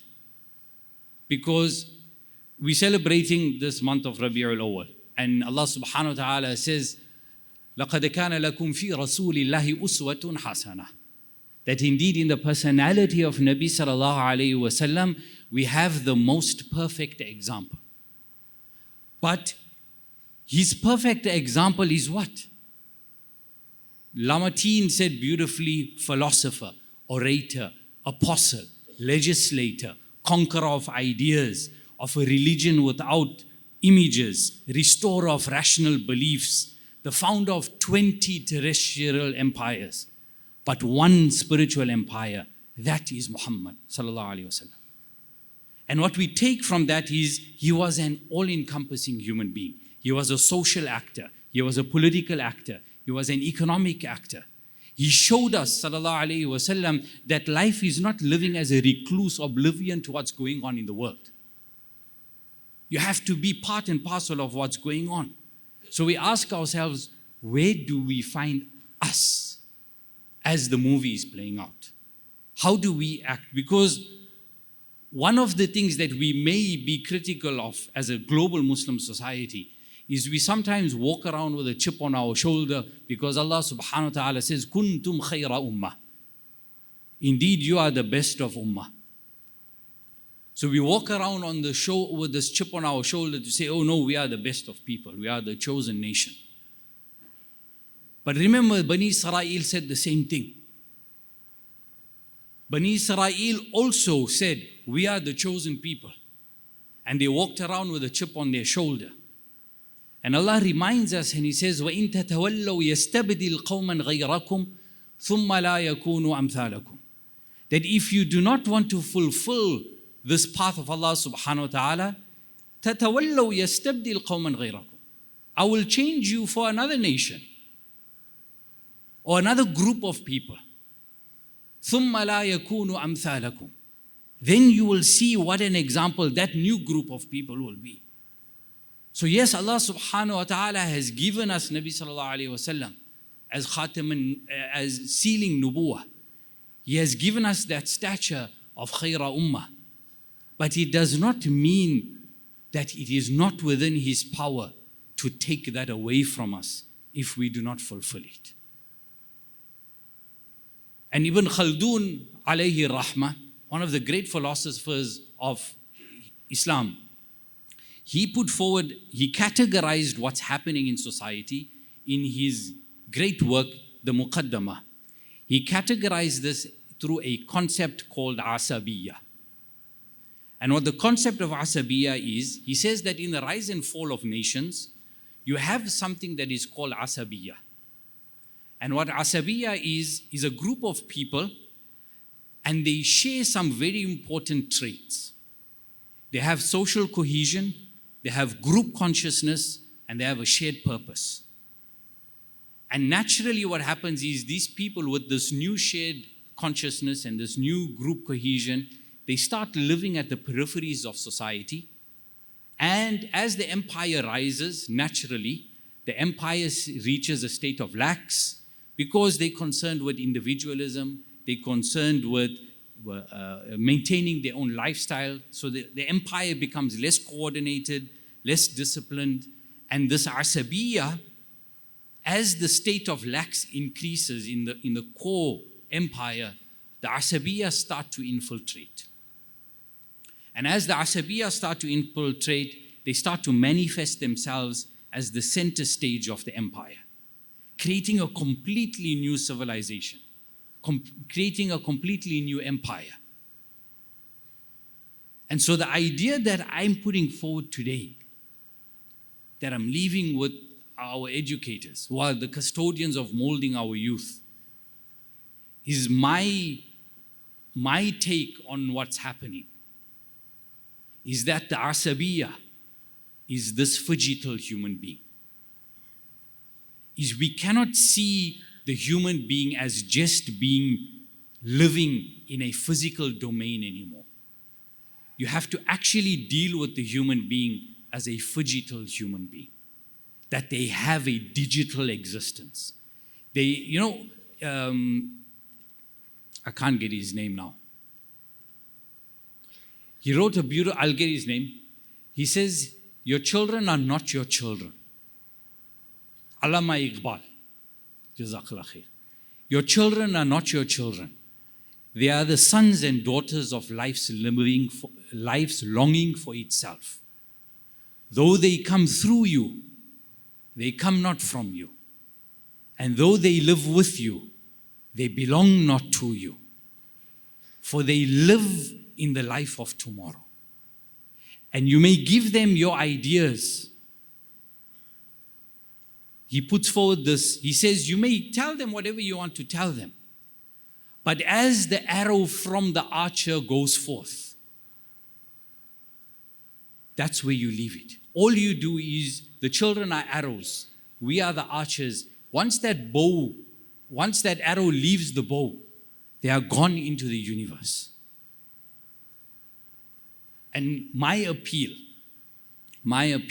to my educators, and inshallah this is the case, is in our attempt to innovate, in our attempt to reimagine the curriculum, in our attempt to future-proof the youth of tomorrow. The last idea that I want to leave with you is a metaphor of what the Sharia is. Because sometimes we think that the Sharia is this archaic system that is incapable of dealing with the modern society. And for me, what the Sharia is like a water filter. If you picture a river flowing and you put a filter into that river flowing to catch all of the things that you don't want to come through, that is what the Sharia is. It's there as a framework for us to filter out what's right and what's wrong, to filter out what's good and what's bad.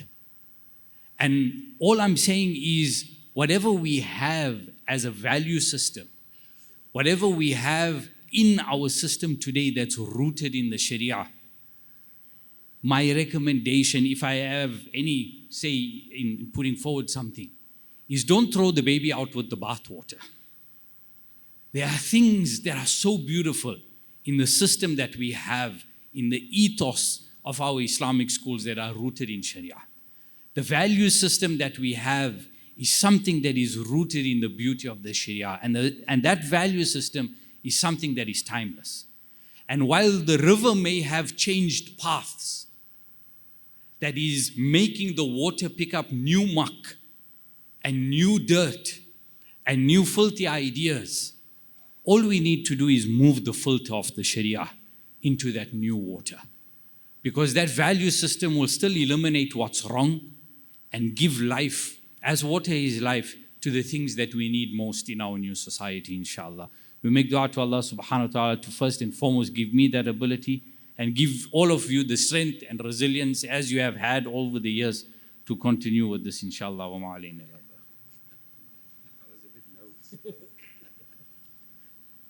al-balagh. Assalamu alaikum. I was just biting my nails when he got up to speak. When he spoke about his experience at Muslim schools, I hope I said he's going to be ample testimony that Muslim schools are a good thing. Allah bless you for that. And Muhammad Amin, I don't remember caning you. Perhaps I got a bout of amnesia, but I want to share. I want to share the story. A few weeks before my father passed away, may Allah grant all our parents the highest status in Jannah. And he said to me as I was driving, he said to me, Idris, and I'm the eldest, right? My brother Imran is there too, alhamdulillah. And I got a lot of hiding from my father. So my father said to me, Idris, I gave you a lot of hiding. Eh? I said, and very politely, I said, yes, Daddy, you gave me hiding, Daddy. He says, you know what, son? You didn't turn out too bad, you know. So I said, Daddy, thanks for the hiding, right. Alhamdulillah, it's my pleasure to introduce Dr. Ahmad Sheikh. But before I read to you what I'm going to read, I asked him a question. I like to ask this question normally of people I'm going to introduce. I asked him, what is it that keeps you awake at night? And I said to him, don't tell me your wife's snoring, right? So he says that he stays awake at night because he's concerned about the condition of the ummah. May Allah bless you for that, Ahmad. May Allah bless you. If all of us have a similar concern, inshallah, Allah will guide us to be healers, to be people that use purring words and not snarling words. Dr. Ahmad Sheikh is, as a managing director of Regent Business School, I'm reading something is there in your brochure. Professor Ahmad plays a leading role in the leadership growth and development of the Honoris Universities Network across Southern Africa. He oversees several strategic programs for Honoris, including the development and rollout of academic masterpieces, 21st learning environments, and the development of employability initiatives. Professor Sheikh is especially concerned with finding solutions to Africa's needs for a workforce able to compete in a globalized digital world economy. His work in the areas of in-demand skills, digital capabilities, and soft skills is making an important lasting contribution to the growth not only of the Honoris Network, but to the development of Africa's growing youth demographic and workforce. And I must say that whenever I've heard you, Dr. Ahmad, you inspire us to your dynamism, to the knowledge, and inshallah, I have no doubt that you'll also regale the audience with those skills. Dr. Ahmad Sheikh.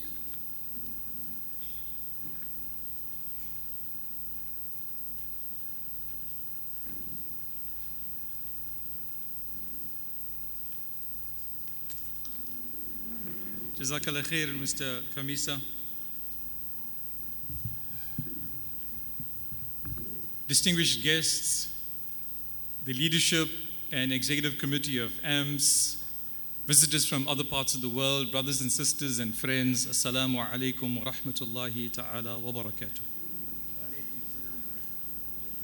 Alhamdulillahi Rabbil Alameen wa bihi nasta'een wa usalli wa usallimu ala afdali khalqi ajma'een nabiyina Muhammadin wa ala alihi wa sahbihi wa tabi'een wa man tabi'ahum bi ihsanin ila yawmiddin. Bismillah ar-Rahman ar-Rahim. Jazakumullah for this opportunity to share with you some thoughts at the start of your conference, and I hope inshallah some of the ideas that we leave with you will continue in the conversations that you will have formally and informally over the next few days. And I believe there are two conferences happening back to back, so hopefully inshallah it will extend into next week's program and proceedings as well. Maybe just one disclaimer I will make before I get going with my message. I'm involved in higher education, and I would unfortunately have to use that bias in my discussion with you, inshallah, and I hope that there are parallels with your sector of education, that it's close enough for you to sort of identify and it resonates with you, inshallah. But I may be speaking primarily from a higher education perspective. So let me start. The picture up on the slide there, brothers and sisters, and you've had some tea, this needs a little bit of mental juice, so hopefully you're fresh enough. There's a picture up of a country, a city, that has been on my bucket list to visit. Anybody knows which country is called the land of the midnight sun? The land of the midnight sun. Iceland. Iceland, very far north, one of the northernmost countries in the hemisphere, beyond the Arctic Circle. And the reason it's called the land of the midnight sun is the sun never really sets in summer. In fact, the time of Maghrib and Fajr is within seconds apart at times. So the sun sets as if it just dips into the water to refresh itself and it rises again. What's the purpose of talking about the midnight sun at the AMS conference? I think this is for me a metaphor, brothers and sisters and guests, of the moment we find ourselves in the sector of education. It's clearly the end of some era and the start of a new era. And I think as we come out of COVID, and I heard from the organizers, this is the first in-person gathering since 2019. We thank Allah that we're able to meet in person. It's clearly the end of an era and the start of a new era. So this dusk and dawn at the same time, hope also is something about, it captures the mood and spirit within AMS and within the school sector, that we have to ask ourselves, what's the end of which era? What's happened in the recent years in particular that we weren't able to get together in person? And what is it signaling the start of something else? And I think that's something that I feel in higher education, that we are definitely in some point of inflection, at some point of inflection, some point of significant change for humanity. And I think that for me, the land of the midnight sun picture is one way to capture that as a metaphor. But clearly we're not out of the woods, as the expression goes, brothers and sisters and guests.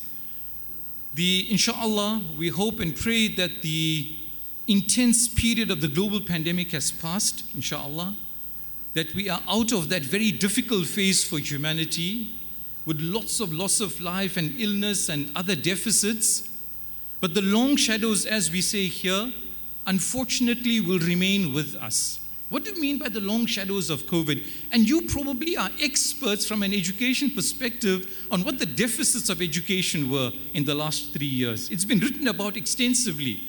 In fact, the World Economic Forum has an interesting paper that of all the hard lockdowns in the world, 4.5 to 5 billion people were under hard lockdowns in that intense period of COVID in 2020, 2021. And 33% of them were students. So roughly 1.4 to 1.5 billion students were outside of education in that period of the lockdown. And I'm sure that you are all too aware of the kind of deficits that that creates from an educational experience and learning journey point of view. So I think that the long shadows of COVID will remain. Of course, we went into emergency remote teaching and learning. Overnight, we became online institutions. In fact, there's a word, if you can remember, and I'll show you a slide about it, we dematerialized education. There was no classroom. There was no teacher in person. There was no handwriting material. Everything was virtual and online and remote. So in that emergency, it seemed like we were transforming education. But let's caution each other. That emergency of 2020 to 2022, 2023 was not a transformation of education. We created an illusion that we transformed ourselves. And some of us feel we developed fantastic digital capability in our institutions to do teaching, learning, and assessment in some meaningful way. But brothers and sisters, you probably know well, and this is maybe a higher education perspective, we've got deep, difficult, structural problems to deal with in education that were there before COVID anyway. We were not reaching out. Access still is the number one issue in Africa and all emerging markets. We have the lowest participation rate in education across the world. We even as South Africans, we fare the worst among all our peer countries. Take Turkey, Brazil, India, China, Argentina, etc. We do really badly with our enrollment ratios in education. So we've got deep structural issues for access, quality, and the big issue that we can't really address enough is relevance. So the long shadows of COVID will remain with us. We may have normalized, whatever normalized means these days. There's some hybridity in education, but there are serious issues around curricular reform and education transformation that we have not got down to as yet. Maybe I'll just close on this slide with the statement that I've got at the bottom. This is a criticism against us. Again, I'm speaking from higher education. Okay, so I'll make that disclaimer for the last time. I won't say it again, right? You know I'm speaking from a higher education perspective. Commerce and industry and employers and stakeholders in general are saying, you know what, everything has changed, but in education, nothing has changed. It's quite a serious indictment, and we have to apply our minds. And perhaps this conference and the next will attempt to understand what is the dilemma in everything has changed. The world will never be like it was pre-2020. Can we be certain about that? Never.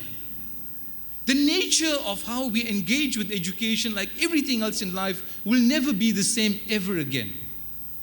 But people say that nothing has changed in education. In fact, what we do well, efficiently, is we teach using technology. But we don't necessarily ask what's the quality of learning taking place. We use this term teaching, learning, and assessment very loosely. So you know what? Classrooms are very effective for teaching. Webinars are effective for teaching. Your online classes, Teams and Zoom is effective for teaching. But what's effective for learning? What's the reason we exist, as the French say? What's the raison? Finish it for me. Raison d'être. In Durban, we say d'être. We Indianized the French expression, right? What is the reason for us to exist, and how do we support learning? So everything has changed, but nothing has changed is something that we need to seriously think about. I'll give you a third picture that's a metaphor for me. And this is a little story. I'm sorry if I'm speaking too fast. There was a young Maori girl, in the Pacific Islands, New Zealand, etc. The Maori children were being taken to an institution called Singularity University in the US. Singularity University is not a university, it's a think tank. It also has nothing to do with singularity, but they call themselves that. And they do boot camps around the world with children from around the world on what they call 21st century skills, problem-solving skills. So there was one particular boot camp at Singularity, and these Maori kids they were teenagers, 13, 14, 15, etc. They were being asked, tell us what problem did you solve in your life recently? And so this, the class gives the various ideas. There was one Maori girl. She said, actually, I haven't solved any problems. So the facilitator pushes the girl and says, no, surely all of us have this inherent ability to solve problems. Did you solve a problem? She said, no, not really. Well, if you really force me to think about it, I had a friend in a neighboring island. I needed to visit desperately. So I built a canoe and I visited her. Really? You built a canoe? And it floated, and you went and you came back? That's a fantastic problem to solve. Now, what's the point of this Maori girl's experience of building a canoe to solve the problem? Children innately, and you know this very well, innately have this ability to apply their minds to problem solving. The challenge we have is, does the teaching, learning, and assessment process tease out those problem solving skills? Because for the kind of world we live in today, we need all our students, not some or most, all our students to be great problem solvers. And they're faced with a plethora of difficulties. In South Africa, for guests who don't know our statistics, we have the worst employment rate in the world for young people. It's so horrendous, it's hard to repeat. Above 60% of young people who are employable are out of employment. So what are we training our students for? To what end? What is the purpose of it? This is, if you forgive the technical term, this is like an ontological question. This is a deep research question. What exactly is the purpose of education? Why do we exist as institutions? Allah forbid that it is self-serving. What impact, and that's part of the theme of this conference, what impact are we having on the people that will enter this very difficult, chaotic world? And I think one thing that I'd like to suggest we think about seriously in our curricular reform efforts at school is, how do you tease out problem-solving skills in our students? And that requires a special way to do teaching, learning, and assessment. I'll tell you a few things about 4IR, and I want to get to some curricular reform because my theme is innovate. But let me tell you some of the disruption that you probably know all too well. Let me start with the story. So, assuming you have a teenager, I'm going to put on a pair of glasses. I don't really need glasses for now, alhamdulillah. But this is, as some of you may know, a Google Glass. You know what's a Google Glass, huh? There's a small computer attached to it on the side of here. So imagine there's a 13-year-old, gets up in the morning and puts on his artificially intelligent spectacles. And his artificially intelligent coach will suggest to the student what he should eat for breakfast, or she. And then this AI coach on your smart glasses now will tell you what to eat for breakfast and will give you some gamification so it incentivizes you eat the right things for breakfast. You've done your breakfast, your AI coach tells you your class for today is at a local park and the theme is civil justice and democracy. And then your smart glasses allows an autonomous vehicle to pick you up from home. Get into that autonomous vehicle, driverless. You get to the park and lo and behold, your teacher is there and the fellow students are there. And the class is on what? Civil justice, right? And you use your augmented reality glasses and you are talking to civil justice leaders from around the world, including the late Nelson Mandela, the former South African president. But because of AR and VR and MR and XR, you interact with Nelson Mandela as if he's there in person. You finish your class in the park, you go back to school, and you get into a class trying to solve problems, and you have an interest. This 13-year-old has an interest in plastic getting into the oceans and rivers. So this young guy, he collaborates with his friends, and they come up with some bioplastic using banana peels. Obviously, the AI coach is constantly helping them, and all of the AI tools. At the end of the school day, the student then has all the activities from the morning until the class in the evening, has all of the activities stored in an open ledger called what? What is an open ledger called? Blockchain. And the student is so impressed with the education experience for that day that he clicks something on his smart glasses that drops a digital coin or a cryptocurrency in the teacher's account for some future benefit. Now, every single piece of technology I've referred to in this hypothetical story, let me take off Google Glass now. Is it real or not? Every single one of them exists today and is being deployed in a whole range of industries. So education for what purpose? Who are the people we're talking to? What knowledge are we imparting? You know this is very cliched, but I went to school in the last century where the teacher was the sage on the stage. And I know today that sage on the stage concept by and large has fallen flat because the educator has become, finish it for me, the guide on the side. So what exactly are we engaging with in class as far as teaching, learning, and assessment is concerned? What kind of impact and what's the profile of people we're talking to? And then what are the gadgets they come to the educational experience with? How can we reform curricula enough and quickly enough so that we remain relevant in class? More importantly, we remain relevant in the lives of students as they leave class as well. This is the challenge we have. How do you transition students into education? How do you transition students through education? How do you transition students out of education? We have to apply our minds. This is a superior task, and as Mr. Ansur and Sheikh Dr. Abdullah said, it's a prophetic responsibility. And ihsan is part of our heritage and culture. Excellence. There's no room for mediocrity. You are unfortunately obliged to lead with excellence as Muslim educators in educational institutions that have this label, Muslim schools, attached to it. So that's the real challenge that we have. Let me move on. And I talked to you about dematerialization. Let me give a practical example. I know very few in the room will recognize these objects because all of you are too young. But just take a few seconds and look at it. Is it all recognizable?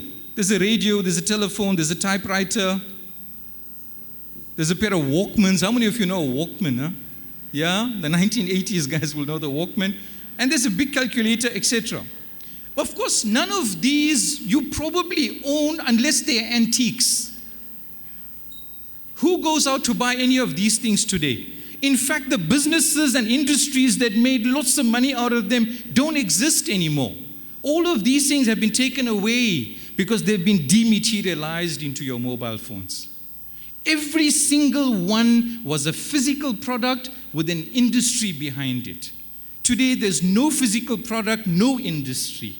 It's been completely dematerialized into those little black things we carry in our pockets and we go to bed with, literally, right? So what is dematerialization and why is it part of 4IR And what has got to do with education? Well, as I said earlier, during the COVID emergency, we dematerialized exams. We dematerialized teaching. We dematerialized meetings. We dematerialized schools. All these campuses were sitting with, what occupancy rate? 0. So the concept inherent in 4IR is affecting every single industry. It's completely pervasive. But somehow everything has changed and nothing has changed. We've gone back from emergency remote teaching to our old ways. Let me one more time say, in higher education I can say that. We're just more efficient. We use technology now to teach skills that are irrelevant anyway. That's what commerce and industry is saying. So when we prepare students and careers day, you must write a CV and you go and present your CV, and there's a young graduate from a bachelor's degree, goes to an employer, there's a CV printed maybe, most likely, and the employer says, so do you have a GitHub account? Show me your coding. We didn't train you for that. We trained you to have a traditional CV for a traditional job. But commerce and industry is not looking for traditional employees anymore. Because there's so much of technology disruption in education. Nothing's normal. How can we go back to class and forget that the world has changed fundamentally and it's time to reset, to re-engineer, to rethink, to reimagine? As cliched as these words are, they've never been more relevant for us in education today. I'll give you an example from the healthcare. There's 2 or 3 examples from the healthcare industry. So I'm asking a question there. We say healthcare, but what really we may be doing, and God forbid there's any doctors in the room for today, what we're really doing is sick care, not health care. Because when do you go to a waiting room? When you're feeling unwell, unfortunately, may Allah forbid. And then what they're doing is sick care. What's health care? Health care is preemptive. Healthcare uses data to monitor. Healthcare knows before you get ill, and your physician will call you and say, hold on, I've been checking on my technology and all of the data I'm getting in real time. I think you've got an arrhythmia developing. Please, can you come and see the cardiologist? That's healthcare. Sick care is when you go and you have to wait with other sick people in a waiting room. But dematerialization is getting there too. Perhaps there'll be no more waiting rooms. Perhaps you'll only see your physician when you get called to see your physician, inshallah, before you fall ill. So there's another concept in healthcare. We know hospital, but increasingly the health sector wants to call it homespital, not hospital. Don't come see us at the hospital. We don't have beds for you. But we know what you've been up to because all your monitors have been sending us data in real time. So why don't we just take care of you in your home? And so hospital, you see, pre-COVID, it seemed like a sci-fi movie, as they say. But now, with remote teaching, you can do remote consultation. Telemedicine sort of was there before COVID, but it's become a lot more obvious after COVID. You couldn't see COVID patients in person, so doctors were seeing them through technology. So there's a tablet, there's a physician, you may have a nurse, and you got all the other gadgets to keep you at hospital rather than hospital. I'll give you a third example, and for me this is quite a radical one. What's a digital tattoo? So there's a picture of a digital tattoo. Now with 3D printing, so I'm trying to discuss 4IR without defining 4IR for you, giving you evidence of 4IR as it applies, and hopefully health is a good proxy for education. Often people say health and education are good proxies for each other, right? So here's a digital tattoo with 3D printing, electronics, coding, a whole lot of issues around material science and engineering. Lots of companies in the last 5 to 6 years have come up with digital tattoos that are almost 3D printed on your skin, and what the electronics and the coding on that little tattoo does, we're calling it a tattoo in inverted commas, it contains a whole lot of sensors and microchips, etc., which monitors in real time your BP, sugar. It uses the molecules of sweat to check how much of glucose is in your bloodstream. It monitors your heartbeat through your pulse. It'll check if there's an arrhythmia, etc. And it sends the data in real time to a device or to your physician directly. Now you can buy a digital tattoo in some countries, like the US, for example, for 100 rands. What about access to healthcare? A digital tattoo, really radical in its innovation, using some of the most basic technology in 4IR, it's fundamentally transforming, inshallah, we hope, healthcare, not sick care. I'll give you another quick example, a very radical piece of technology. You may know that cancer, lung cancer in particular, accounts for roughly 35 to 40% of deaths globally, annually. All the people who die of cancer, roughly 35 to 40% is lung cancer. This is a company that's come out with what is called a nano nose. It's not meant to physically be a nose, but they're using the concept of a nose. I'll tell you why. Because they've found now that you can detect early stages of lung cancer when a patient exhales their breath. So just imagine how non-invasive, because most diagnostic treatments are invasive. This is non-invasive.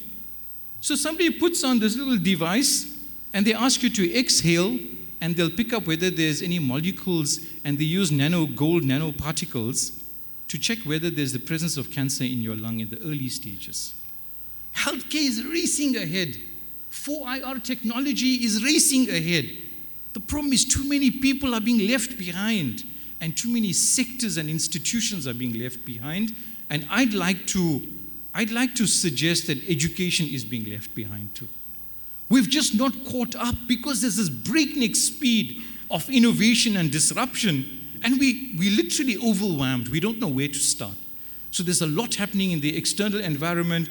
I'm going to cut this down because I'm concerned about time.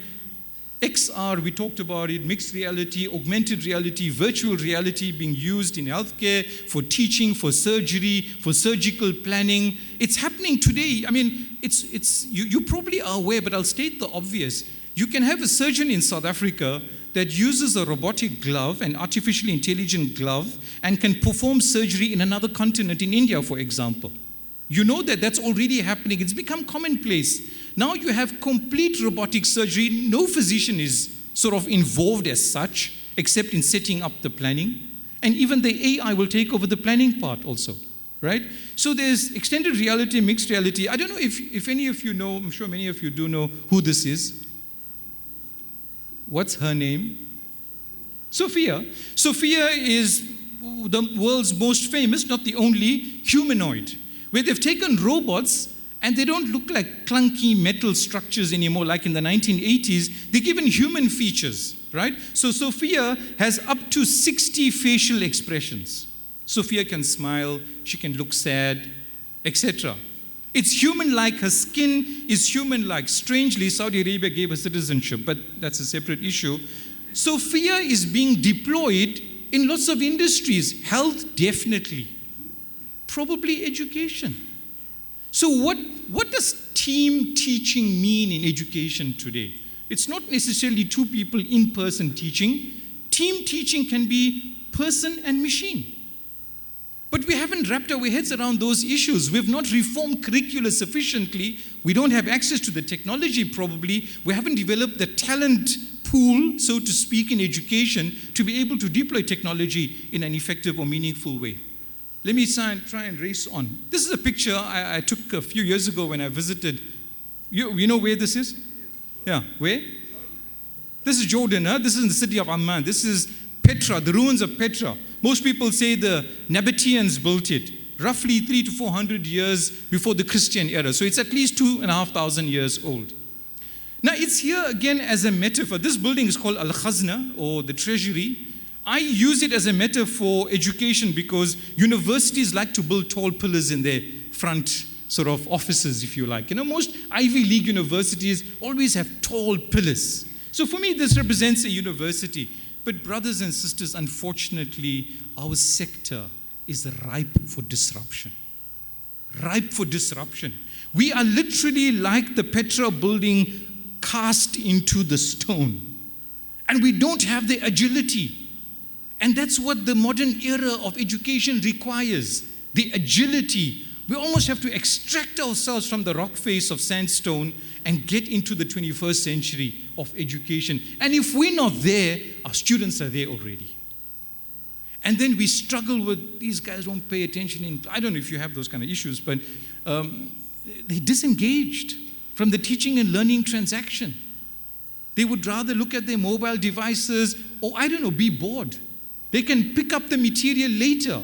So are you in class to disseminate material? But material is accessible 24/7 on any device in any part of the world because mobile internet makes it possible. So what is your time in class for? What outcome did you set? What educational outcome are you expecting from your time in class? How come the curriculum's too busy? There's no time to do what? But we are ripe for disruption because the world's moving ahead and it's leaving education behind. I'll give you an example very quickly. There's an institution in the US, well, started in the US, called Holberton. It teaches a 4-year software engineering degree, one of the hardest undergrad degrees one can do. A 4-year degree, it teaches it in 2 years. So it's done time compression, right, at a degree level. Number 2, Holberton doesn't have admission requirements. In South Africa, you must finish school, have a bachelor's pass, and you know this well, right? So Holberton says, no, we don't need admission requirements. If you're 15, you can join the degree. A 4-year degree in 2 years. But come to a boot camp, we'll use problem-based learning. If you succeed, you're on the program. So number 2, no admission requirements. Number 3, and this is the hardest thing to understand, Holberton doesn't charge fees for their software engineering degree. No, come for free. You don't have to be 18 with a bachelor's pass. We'll do a 4-year degree in 2 years, and we won't charge you. When you get a job, and because we're so confident about our employability record, we guarantee you'll get a job in a big tech company in 3 months or less. We'll have an income sharing agreement with you once you get a salary. That's how you pay for your fees. Now that's disruptive. But we are stuck, you know where?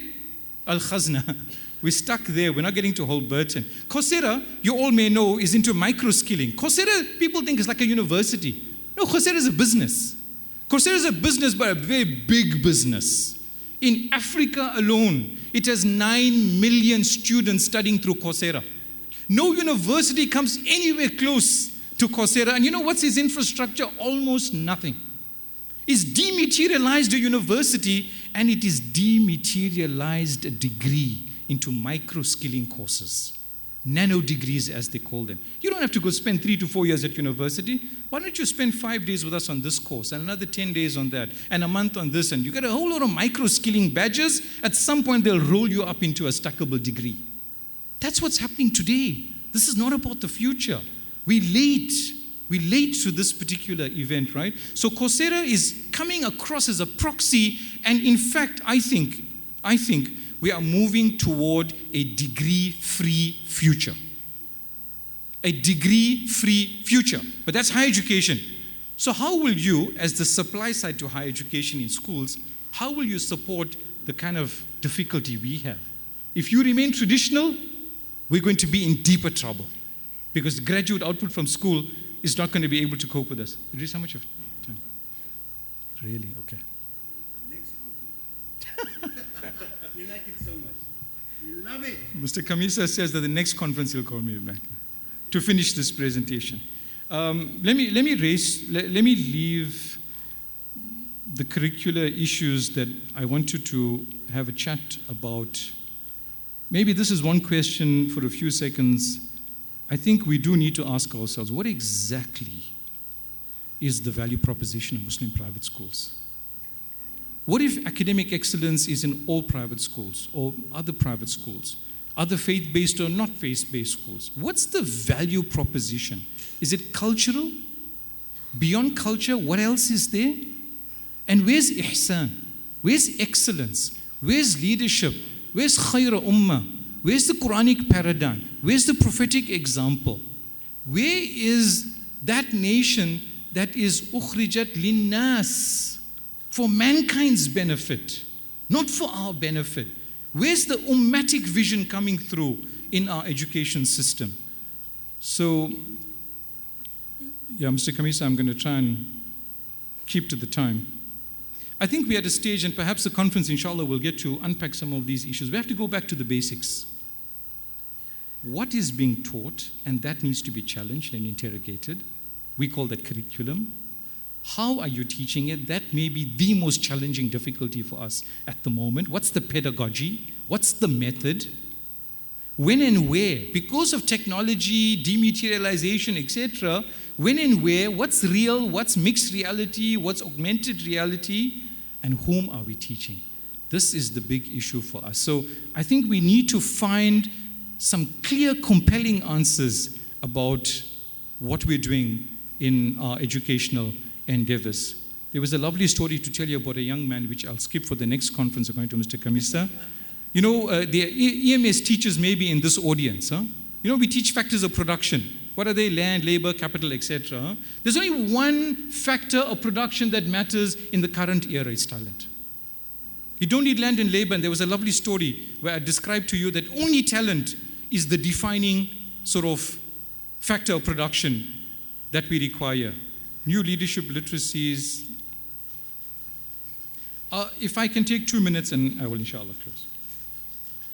Musa alayhi salam. So some of you, I'm being disturbed by, what is that? A dog. I'm being disturbed by a robotic dog. And what this was meant to do really is to tell you, if you get into class and the students have access to technology, then be aware that they're not listening to you, like you're not listening to me now. It's just an extreme, naughty way of letting you know if students have access to AI and gadgets, then your voice just drowns into noise, like mine did in the last few seconds. Thank you, Sizwe. This is a robotic dog. You can interact with it. It's a very intelligent robotic dog a little bit later. Thank you, Sizwe. So let me get back to Musa alayhi salam. When Allah asked him to learn from one of his servants, and he met this personality, scholars say his name was Khidr or Khadr, etc. What was the request Musa alayhi salam made to Khidr? Hal attabi'uka ala? You know what? See, the operative word is hal attabi'uka. He didn't say to Khidr, can you teach me? He said, attabi'uka, can you show me? Can I follow you? This is experiential. This is not just didactic. Can I follow you? Attabi'uka is the operative word there. And so what do we do with our curricula? We have to shift to an experiential curriculum. We can't be teaching in class anymore concepts that students can only learn by doing and experiencing. So that's one thought I want to leave with you. It is like 1 minute. I will close with 2 slides, I promise you, inshallah. Just your indulgence for 1 minute. This is an interesting, a profound lesson. Imam Ahmad ibn Hanbal, in his dying moments, it's very interesting. It's captured in important books in our Islamic heritage. His son reports it. In the last moments of Imam Ahmad ibn Hanbal, in his sakarat, he was found to have been saying some words his family didn't understand. He said, La ba'du, 3 times. La ba'du. Not yet, not yet, not yet. Then he fell into unconsciousness. When he regained his consciousness, his son says, but, oh my father, what are you saying? Are you fighting the angel of death? What is la ba'du? He says, no, my beloved son. As I was about to pass out, I saw Iblis in the corner of the house. And Iblis was biting his fingernails. And he's saying, oh, Ahmed, futtani, I lost you. Futtani, I lost you. You slipped away from me. And I was just saying to Iblis, La ba'du, not yet. I still have life. فَإِنِّي أَخَافُ عَلَى نَفْسِي. I'm still afraid of myself. I could give in to temptation even in my last moment. How do you instill that kind of thought process in students? Then Khayra Ummah becomes a reality, when they have that kind of rigor in integrating faith and practice. I thank you very much for your attention. I ask Allah to bless you and keep you effective and successful, inshaAllah, in all that you do. There's one ayah I will leave on the screen that you can read for yourself that I wanted to share as my parting shot. Beautiful scene on the day of Qiyamah. يوم ترى المؤمنين والمؤمنات يسعى نورهم بين أيديهم وبأيمانهم بشراكم اليوم جنات تجري من تحتها الأنهار خالدين فيها ذلك هو الفوز العظيم. Why you do what you do? Not for this world. This for that moment when Allah will give you a special light and you'll be racing to Jannah with a special light to light your way. That is the real victory for educators. Jazakumullah khairan. Wassalamu alaikum wa rahmatullahi.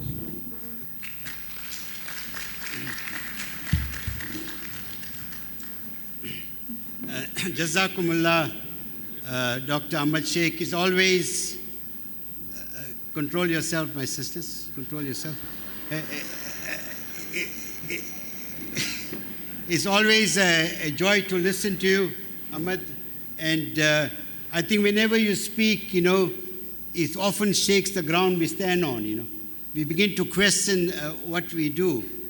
It just reminds me of two short stories which I need to share with you. I don't have to share, but I'm going to share it anyway. You speak about innovation and creativity. I came across this survey, and I want us to reflect on ourselves, to ask ourselves to what extent, perhaps unwittingly, we are so pedantic, we're killing creativity in our learners. In one study that took place, they tested children between the ages of 3 and 5, tested them for their creativity. 98% tested creative geniuses. The same group between the ages of 8 and 10, the percentage went down to 30%. The same children between the ages of 13 and 15, it went down to 12%. And what it is said, they're being schooled out of creativity. And, alhamdulillah, whenever you speak, we are always inspired to read, to find out about the changing landscape and what is happening around us. And on a lighter note, there was one person, an English guy who was regarded himself very learned, very professorial. So he went to India, maybe the Ganges River. So he saw a young man. He said to the young man, tell me, young man, can you take me across the river? The boy said, not a problem, I'll take you. So he's there with him in the boat. Then he asked the young man, he said, young man, tell me, do you know philosophy? The boy says, no, I never met him before. He said, I beg your pardon, I'm talking about the subject. The boy says, well, I don't know philosophy. He says, well, you lost 1/3 of your life. He went further down the river. He asked him, boy, do you know psychology? He says, no, I don't know psychology too. He said, well, you lost now 2/3 of your life. In the excitement, the boat capsized, and the poor professor is trying to save his life.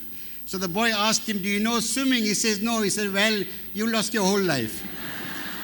And whilst we may laugh, the question is this: are we helping our children to navigate the waters of this world? Or are we so theoretical, so academic, and so exam-centered? Once again, Ahmad Bhai, may Allah bless you. May you be with us forever and ever, inshallah.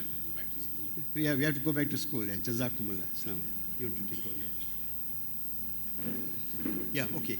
I want to call upon my monitor, I call her, Sophia from United States of America, down South Louisiana. Right. So to call upon Sophia, who has been a very, very active member with Zafar and others in the GIS group, a very diligent person. We felt she would be the right person. We want to welcome all of you from overseas to South Africa. As Mandela would have said, I want you to know I'm very proud of all of you. And she is going to, inshallah, introduce our beloved guest, Habib Qadri. Habib, please come on up.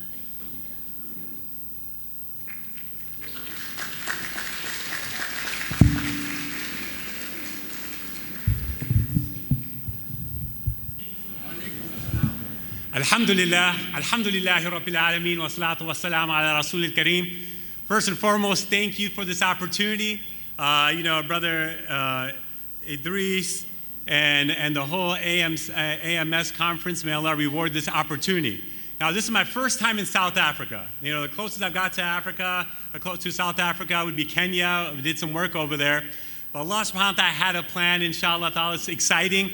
When they called, I was going to be in Qatar anyway, so it kind of worked itself out. So alhamdulillah, it's an honor to all you educators, to all you teachers, to all the shuyukh. I'm connected somehow in South Africa. My nephew went to Madrasa Zakaria in Johannesburg. And I have my other cousin went to in Zambia, so one of the schools over there. So alhamdulillah, with the ulama, so I'm really excited to have this opportunity. I might look, like, American-born confused Desi, but I'm going to hopefully get some things across. So alhamdulillah, my father had respect much for the ulama. Sayyid Hassan al-Nadbi, when he came to America, he would stay with us. So alhamdulillah, may Allah bless him for all his work and give him a high place in Jannah for those. But the key factor I want to talk about, one thing in education, so in these next 20 minutes, and I will finish at 11:50, is I want you guys to realize the first thing, which is in society. If you think of anything from sports, if you're going to play cricket or rugby or soccer, or in the academic field, or even in the business field, in any area, what you realize that plays a big difference is this specific thing. What is the difference? There is a little, very little difference in people, but that little difference makes a big difference. That little difference is whether the little difference is attitude. The big difference is whether it is positive or negative. And that's the key. How you look at your school and the students plays a big part. Right now, some of you had vacation time. And somehow you got a note maybe about 3 weeks ago and said, guess what, we would like all of you to come. I know some of you guys might have already made plans, but now you might have been like, Ya Allah, really? Now? We only get 10 days, and 3 days are going to be taken away. Then some of us have to go to the GAS conference, because if you don't go, the principal knows you didn't show up, and what they're going to think. Right? So there's a problem. But it's so important that you realize, but if I'm here, that hopefully there's something that I can learn to make their students' lives better. Inshallah, my school leader might know, but also Allah subhanahu wa ta'ala knows that I am trying to get the necessary tools to make these kids successful. And I think that is by itself is a big key. Because what's happening in the classroom is very big. I have come to the frightening conclusion. I am the decisive element in the classroom. It is my personal approach that creates the climate. It is my daily mood that makes the weather. As a school teacher, leader, I possess the tremendous power to make a child's life miserable, astaghfirullah, or joyous, alhamdulillah. I can be a tool of torture, astaghfirullah, or an instrument of inspiration, mashallah. I can humiliate, humor, hurt, or heal, or even maybe use a stick. That was back in the days. In all situations, it is my response that decides whether a crisis will be escalated or de-escalated, a child humanized or dehumanized. If I think I can't, I'm defeated before I even start. And that's the key. When we have students and you get that roster and you're like, wait a minute, I got Ahmad, Ya Allah. Because you know how we all have the mashallah child, the subhanallah child? But sometimes you can get the Ya Allah child. And then Allah protect us that we never get the astaghfirullah child. Right? Sorry, ulama, if I'm making too many jokes. All right. I already told you, You thought Brother Idris was something. I saw him joking. I'm like, okay, I can make jokes here. Thinking like the guy came from America. Even before he interviewed me, Brother Ibrahim's like, okay, brother, let me first kind of make sure you're okay. So after a 45-minute interview, he said, you can move. Oh, sorry, you guys didn't see the second part. I'm sorry. All right, so that was the second part of the thing. You're welcome to take a picture. Now, why is this important?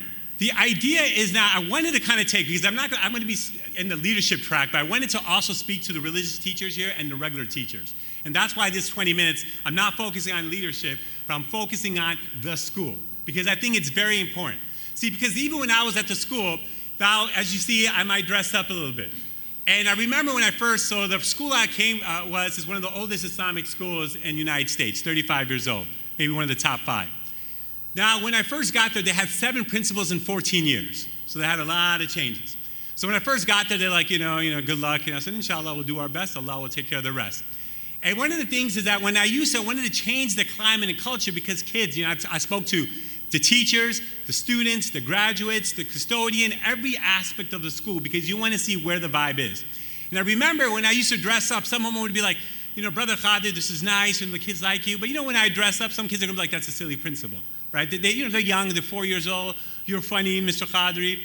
And so one of the parents came up and said, Brother Khadri, Jazakallah khair, but when we grew up, when we saw our principal, we would look down, and we would never go by that room. We had so much respect because we feared them so much. And I said, Jazakallah khair. But I do not want our kids to respect me out of fear. Right? But he's like, well, that's the way our culture, this is the way it is. I said our culture is not just our tradition. We love our culture. But the greatest of teachers, لَقَدْ كَانَ لَكُمْ فِي رَسُولِ اللَّهِ أُسْوَةٌ حَسَنَةٌ. Tell me one time when the Prophet walked by, everyone said when the Prophet came, all the kids ran away. Or all the Sahabas would be like, you know what, let me not look at the Prophet.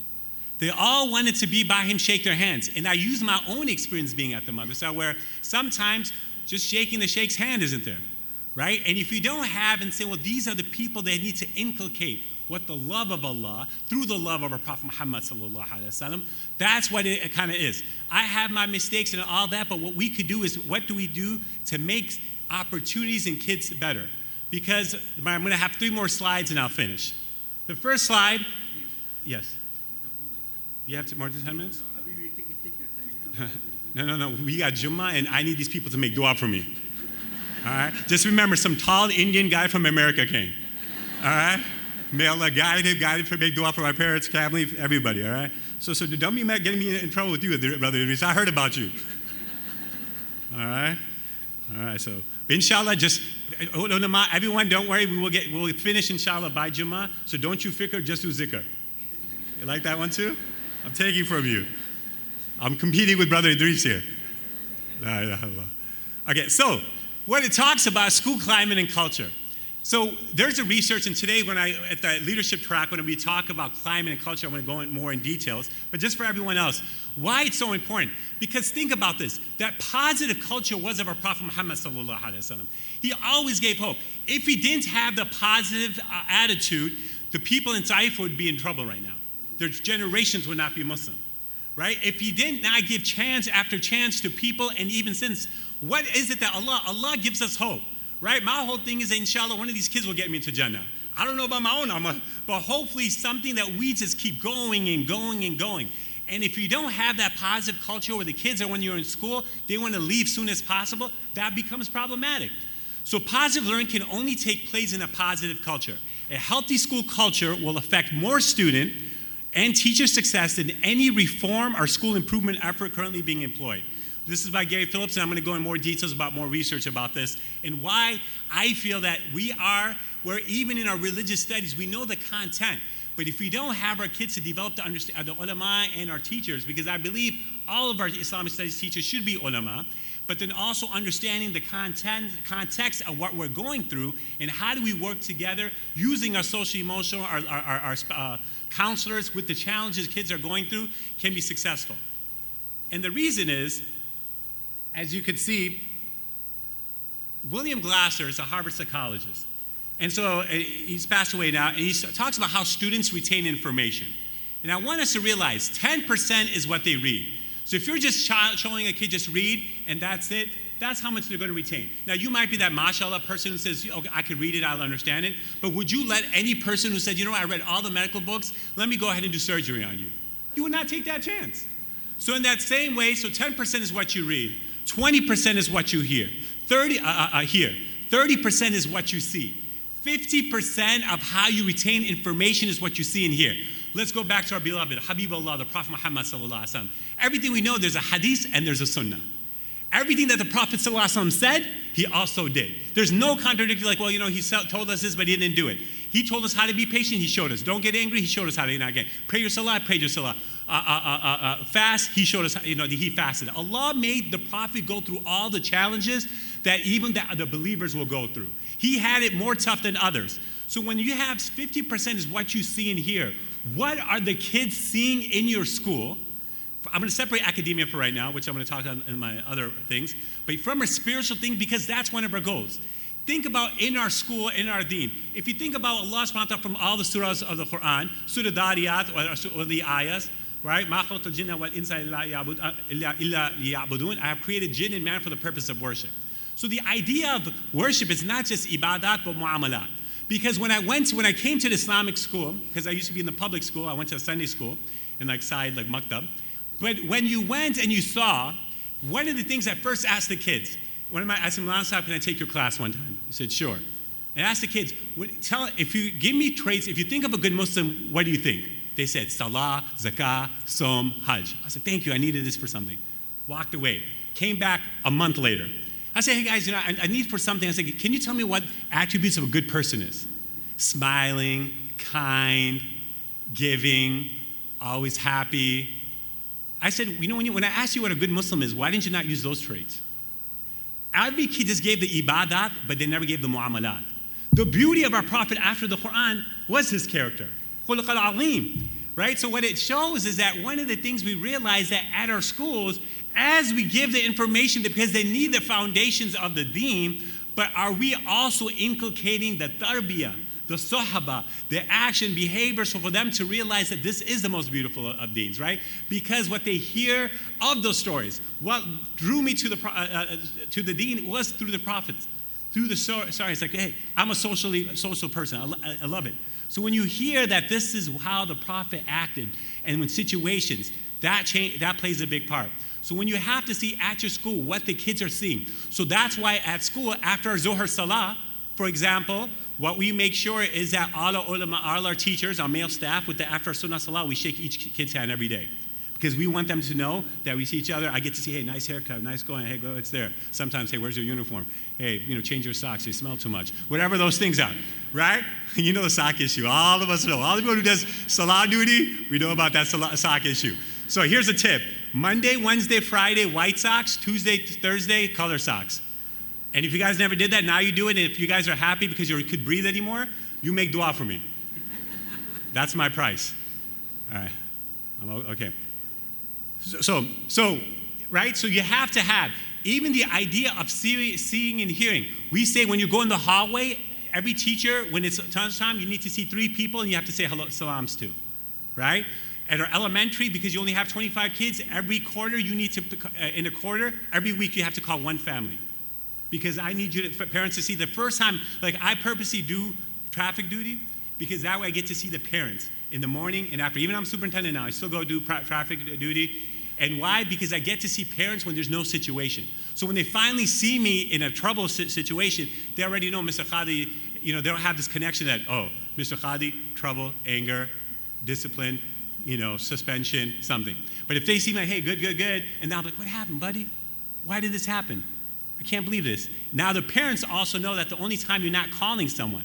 That's why we tell the parents, the teachers, the one that you have, like the, oh, ya Allah, child in that, call them the first week.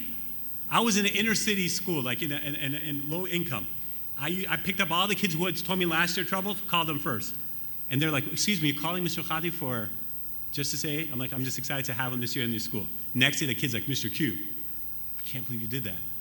All right? Now, because everyone who calls me was always complaining, we have to change because the Prophet looked at the best of everybody, right? What I'm saying is nothing out of the norm like a Western thing. This is our Islam thing. This is where our thing is. And so I love our culture, but sometimes we've caught our culture in the way we think authoritarian, but that's not our Prophet. Our Prophet gave everyone opportunities to learn this deen, have hope in this deen. So that plays at 50%.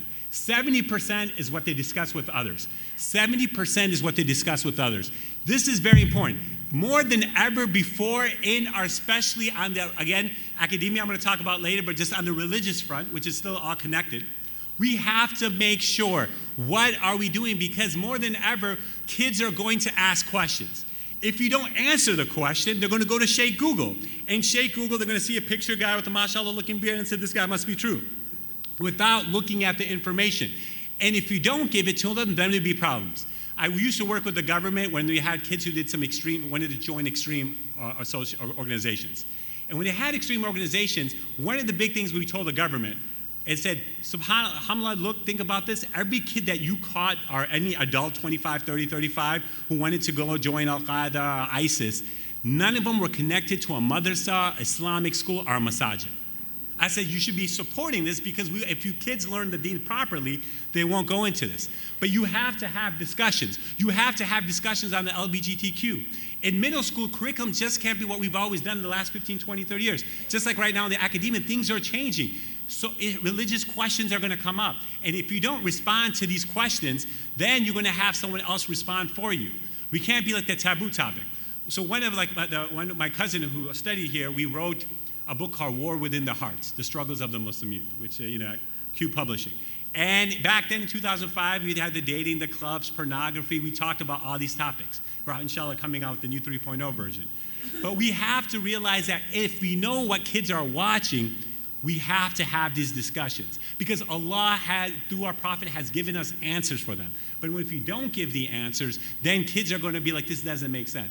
We have to talk about evolution. We have to talk about free will. We have to explain to them from our deen exactly what our response is. And if we ourselves don't know it, talk to the individuals where we could put it packaged in the proper way or get a video to show it, because we have to realize more than ever before, Shaitan's going to go in different ways. It might not be 20 or 30 years ago, it was really just the social norms. But now, even at least in America, the biggest ideology is right now becoming atheism. It's a challenge and more there, and especially at the university level. So we realize that having that discussion is something we realize it's going to play a big part. 80% is what they're going to experience personally. If they themselves don't see that they have a great relationship, the sense of belonging. If you look at Maslow's hierarchy of need and also William Glasser's choice theory, after the basic necessities, the food, water, shelter, is the sense of belonging. COVID showed us how important having relationships and having people.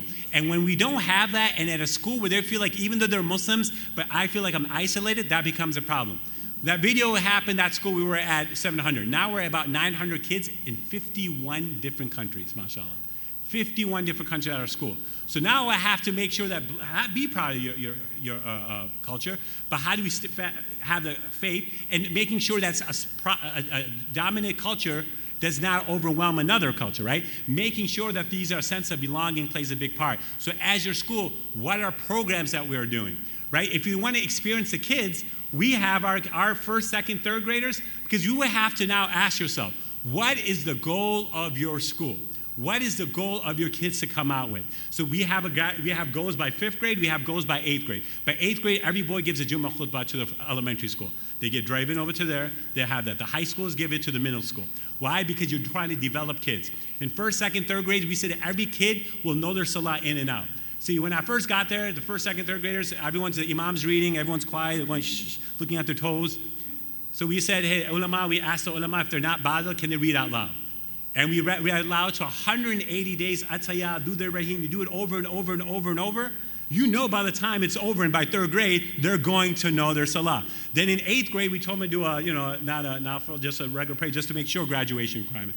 Right? If you say, hey, it's about helping our community, so when we have to do 10 hours of community service, you have to do 5 hours outside the Muslim community, and then 5 hours within the community. High school, you have to do 40 hours, right? Because if you believe that that our deen is about helping others, then what are we doing? By 4th grade, you have to do community service hours. So in 4th grade, you do it. In 5th grade, you do it. 6th grade, 7th grade. Experience after experience will help us kind of go ahead and take care of it. And then the 95% is what you teach someone else. And think about this. Even the Prophet ﷺ, Allah made the Prophet go through all this experience. Everyone that can make a connection. 70%, the Prophet. How many times do you see a hadith where they say the Prophet asks a question, the Sahabas will say, Allah and His Messenger know best. The Prophet knows he knows the answer, but the idea to have discussions and clarifications that the Prophet also experienced, that when someone said, Ya Rasulullah, what's the best of deeds? To one Sahaba, he would say, who takes care of their parents. To another one, who goes for the sake of Allah. To another Sahaba, see me, Ya Rasulullah, la taghdab, don't get angry. Okay, advise me, Ya Rasulullah, la taghdab, don't go angry. Not twice, not 3 times, not 4 times, 7 times. So the Prophet looked at the people and their experience and what they need for themselves. As teachers, we have to look at the experience of our kids, what they're going through, because each kid might not be the same way that you could educate. You might have to modify. You also realize 15 years ago, kids are not the same as these kids. And all of us will go ahead and change. So inshallah ta'ala, just wanted to kind of keep that in mind. But this experience, even our Prophet ﷺ, Allah made the Prophet go through everything that the Sahabas went through. Right? And this is something that's very important. To give you an example, the Prophet, even for Hijrah, the embargo the Prophet went through. You saw the struggles, even his Khadija radiallahu anha. Allah made the Prophet also do Hijrah. Prophet Muhammad sallallahu alaihi wasallam could have said, Ya Allah, bring Buraq. Let me fly there before everyone. Get there, everyone's going to bleed. But Allah made the Prophet go through that same process as everyone else to see. So also some of us, as we go through, we have to sometimes see it from the eyes of the kids. What they're going through, what's the situation now? Because some stuff you're like, well, when we grew up, this is not the way. Trust me, the kids are more soft than ever before. Now they're sensitive, right? You tell them something, I'm like, oh my God, you know. But, you know, even if you just put your hand up like this, you know, they go, you know, devastating, you know. So you realize things have changed. 95% is what you teach someone else. At your school, if you don't have opportunities, so every kid at our school does the morning assembly. They lead the morning assembly, it goes right down the line, 180 days, elementary, middle school separate, high school separate. Giving the adhan, right, leading the prayers. These opportunities will give them experience and then having them also showcase. And there's more we'll talk at the leadership program. So with that, in this, can you guys see this? Yeah. So in our school, there's this one thing we call the Crescent Way. And what I want you to realize, we have to look at the curriculum. Now, on the academia side, what the brother brought up was huge.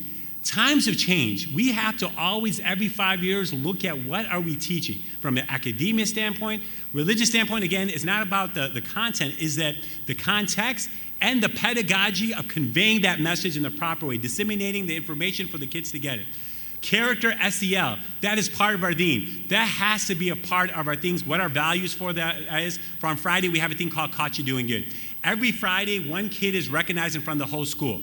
That Friday, we get to know what their favorite food is, what their favorite color is. We get to know them. Then, that Friday in class, before they leave in first grade, second grade, all the way up to fifth grade, every kid writes one good positive thing about that kid. Can't be materialistic thing. Now, that child has a packet. Now, when kids go, man, no one likes me at the school, I say, you have 29, look at that packet, you had 29 comments of positive stuff. When you have that tough time, you could go back. Again, more things I could talk to you later, but just due to time. Community service, it's part of our deen. Hilful Fudul, before the Prophet became the Prophet, he was part of the Charity of Alliance. So it's part. Community programs is number 4. Communication, talks. As we said, every girl has to give a khatra to the kids' population. Boys give a Jummah khutbah. Writings, just for graduation required, persuasive, descriptive, narrative, ways to make sure that you have to at least score 75 because you want your kids to walk out with something specific. Debate and logic as you get into higher grades. Because so what we do is for 8th grade and high school and said, if someone comes up to you and says, we live in America, so if why don't you date? Okay, what's the response? So we have 10 scenarios that kids have to respond to. Someone asks you, why do women wear scarves? You guys are oppressed. How do you respond to that? Because those are situations kids are going through, you have to get them set up. Computer technology, as the brother brought up, is something we have to discuss. Clubs, after school, what we remember school is not just the teacher. Remember the teachers who brought the experiential learning, who were who connected. So it's so important that you have, like when we remember like I played basketball. My dad was a tough guy, but basketball was my outlet, right? I didn't watch too much TV. We just kind of watched, little shows, only sports. But basketball became a thing. So having clubs, calisthenics, having boys and girls both be calisthenics is very important. The depression levels are more, anxiety is more than ever. So you want to make sure that they have that. Computations and currency, citizenship, and at the end, the whole purpose, conscious of God. So may Allah subhanahu wa ta'ala bless you. It's 11:50. I believe in trying to finish things on time. Assalamu alaikum.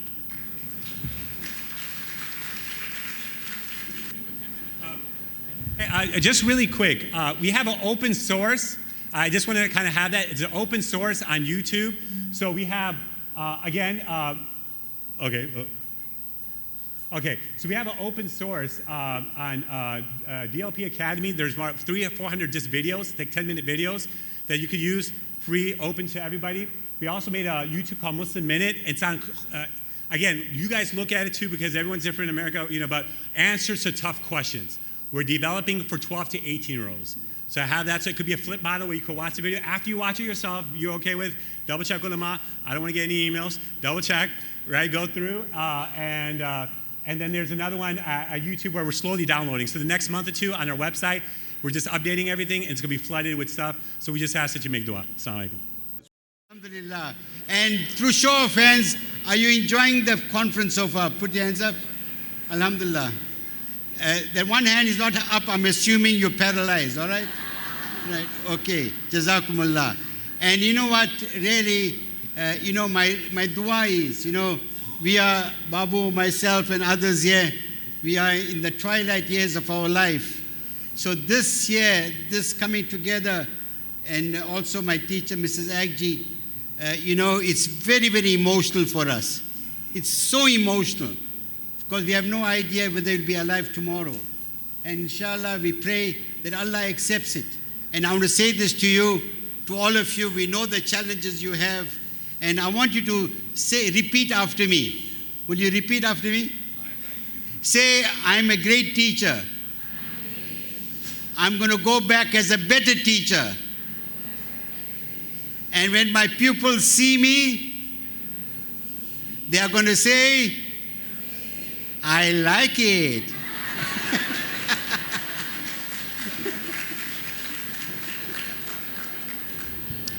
All right, that's the end of the comedy show for today.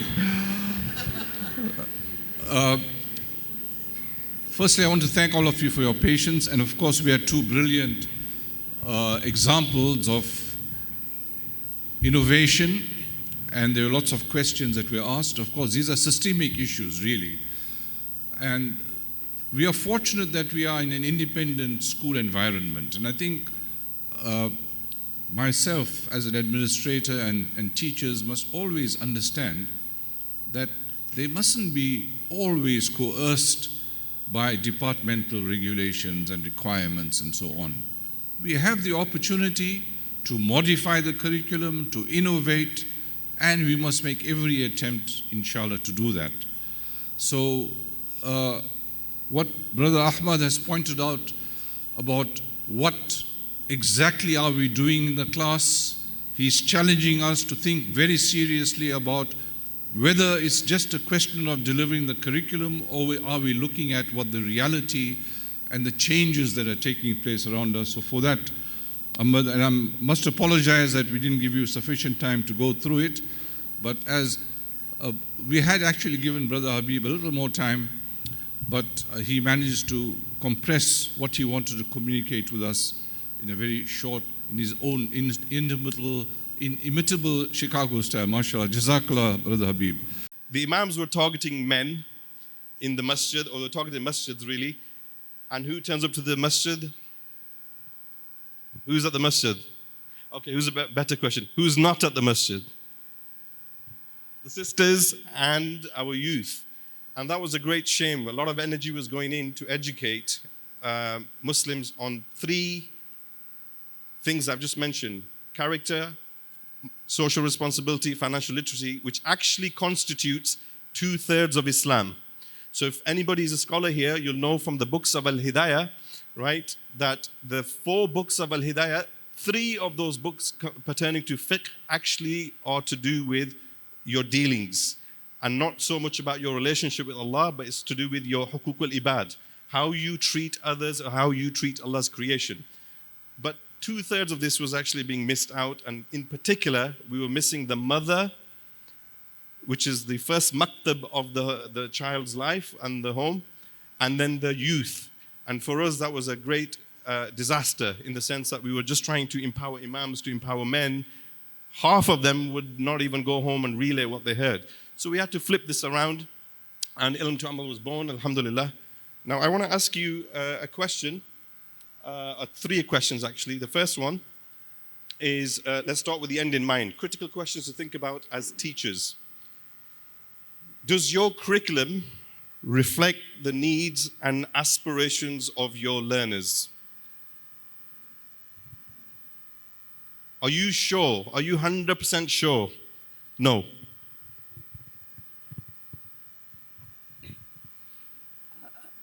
Okay, basically, at the moment, we have to follow the national curriculum syllabus in order for our students to write the National Senior Certificate exam. So that curriculum really is definitely not suited to the needs of Muslim children particularly. And I think for that reason, the Islamic schools, I think somebody mentioned it, that we could perhaps tailor it to our satisfaction, amend it to our satisfaction, keeping within the broad framework of the South African gazetted syllabus. And we need to really, especially with the trend now, where so many things that are contrary to basic Islamic teachings are brought in and forced upon our children.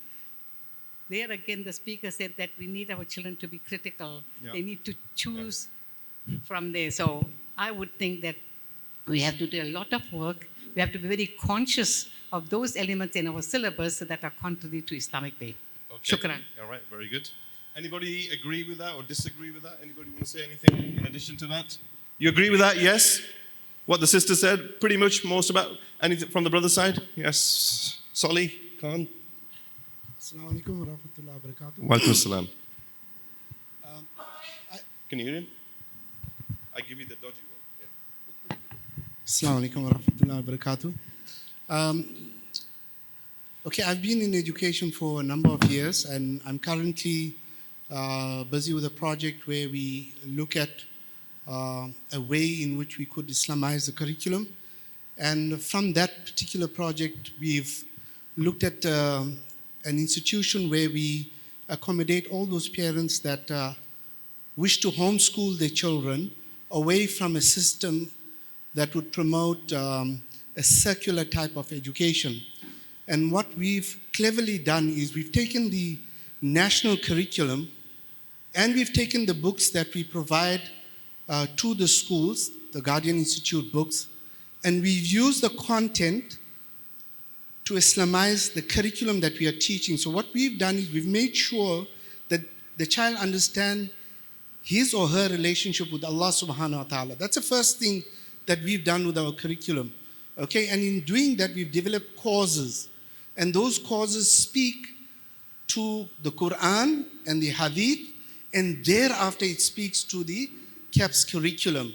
And we found that it works perfectly well for us because we've told ourselves at this institution that at the end of the 3-year phase, grade 3, grade 6, grade 9, we would have covered the skills, the knowledge, and I know the curriculum speaks of values, but unfortunately those are missing.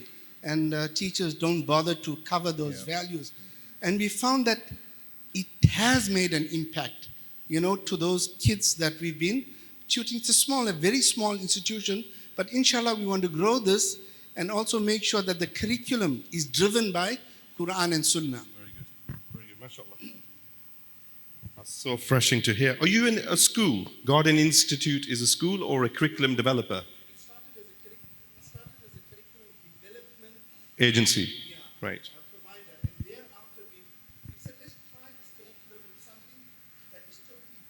Right.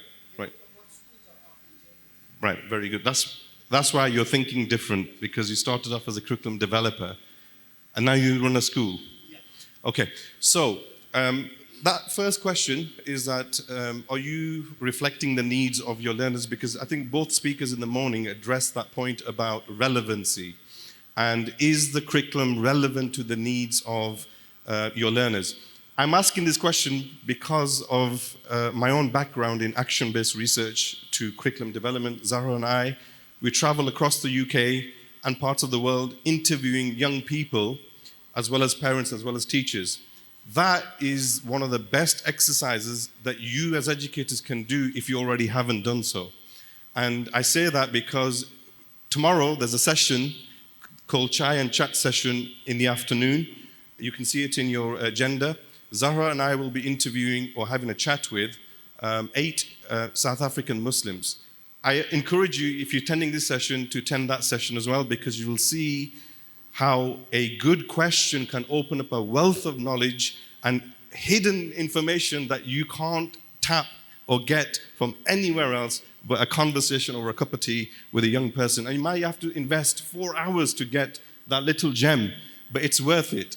And that's how we developed the Ilm Terminal curriculum. But I'm asking this question because I know the answer. And the answer is what this lady said here and what you alluded to, that there's a big gulf between the educators and what actually young people need, and they don't find it relevant at all. Next question is to think about. If you are meeting the needs of your learners, let's say you said that your curriculum did, I know you said it didn't, but if you are meeting the... Sheikh Ismail? Okay.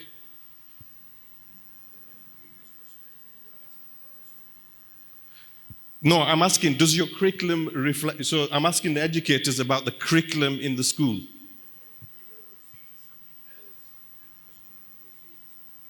Yeah, of course. Yes. Well, you can ask them from both perspectives. I'm asking that from I'm asking the educators about the actual curriculum from an outsider perspective. Maybe I'm asking it from a student's perspective. Yes. Yeah.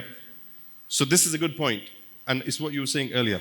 You're required as educators to teach X, Y, Z. Students want A, B, C, or the other way around, A, B, C, X, Y, Z. And there's a big gap. But I put on here that if so, how does your curriculum prepare your learners, right, to become change makers? Now, do you use this word change makers in your vision? Have you seen it anywhere in the vision statement of a school? You've seen it in Pakistan? At your own school in Fajr Academy, exception to the rule. Anybody else in South Africa? You've seen it? In America, change makers. Okay. This is now the word that's in fashion, especially, if you haven't seen it already, you'll see in the next few years. People don't just want to produce leaders, they want to now produce change makers. And there's another word, game changers. So we want to produce change makers and game changers. People now, Muslims, who can actually get to the top of society, into the echelons of society where key decisions are made, policy making, government level, and become game changers. Now, the question to ask is your curriculum geared to make the future change maker? Do you have a plan? It's well and good putting a statement up saying we want future change makers, we have a vision to benefit thingy. But if you interrogate that, and I've done this with 100 schools, if you interrogate the vision and connect it to the mission, there's no game plan. It's just a mere dream, right? And dreams need plans, and that's what change makers are. They act courageously to achieve their dreams. They rock the boat. They move boundaries. Are we doing that as educators for our students to become change makers? And I think the reality is there's a massive gap between what we aspire for our children and a game plan of how to get them there. That game plan has to be your curriculum and the time management and the environment that you create for whatever years they are with you. Anyway, moving on. So if the answer to the first question was yes, we do, because some people believe they're happy with their curriculum and that's it. And then the question is, how does your curriculum prepare learners to become change makers for society they live in? If it's not doing the first two, if the answer to the first two questions is no, you're going to have to ask a real serious question. Is your curriculum fit for purpose? Because you're going to have to ask that question. I wanted to ask that question up front, but I didn't want to patronize. You've got to ask a question when you work through the logic, what are you teaching? And Ahmed Sheikh referred to that. What are we teaching if it's not reflective of the needs of society? So I'm going to fast forward a little bit. The landscape around us is changing. And why do we need, I think, in my opinion, and experience, is that why Muslim schools need to start embracing this vision of creating change makers and then reforming their curriculum to achieve that. And it's not going to happen overnight. Okay? But there are a couple of things. I'm going to put a few things on here. It's not an exhaustive list, but there are a few things that I think different parts of the world can relate to this. Sorry, right? Islamophobia, global politics. So look at the economics around the world, the Ukraine war, Russia, the tension between America, China. Islamophobia we all know too well, so there's not much point delving on that. I hope you all understand that. You probably felt it, had experiences. Now the world is starting to realize the importance of character development. You're hearing this a lot more than we heard 10, 15 years ago. People are now starting to move from an IQ perspective to an EQ perspective. And really the focus has to be, I don't think you can thrive as a school and produce change makers if you don't have these three things that you should be focusing on: character, skills, values, and ethics. And then another thing that we heard earlier in the morning was about experiential learning, giving our children the gateway to life experiences in order to understand how the real world works.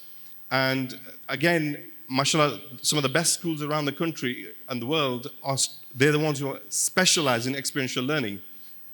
And I put the traditional curricula is coming very outdated and is too narrow.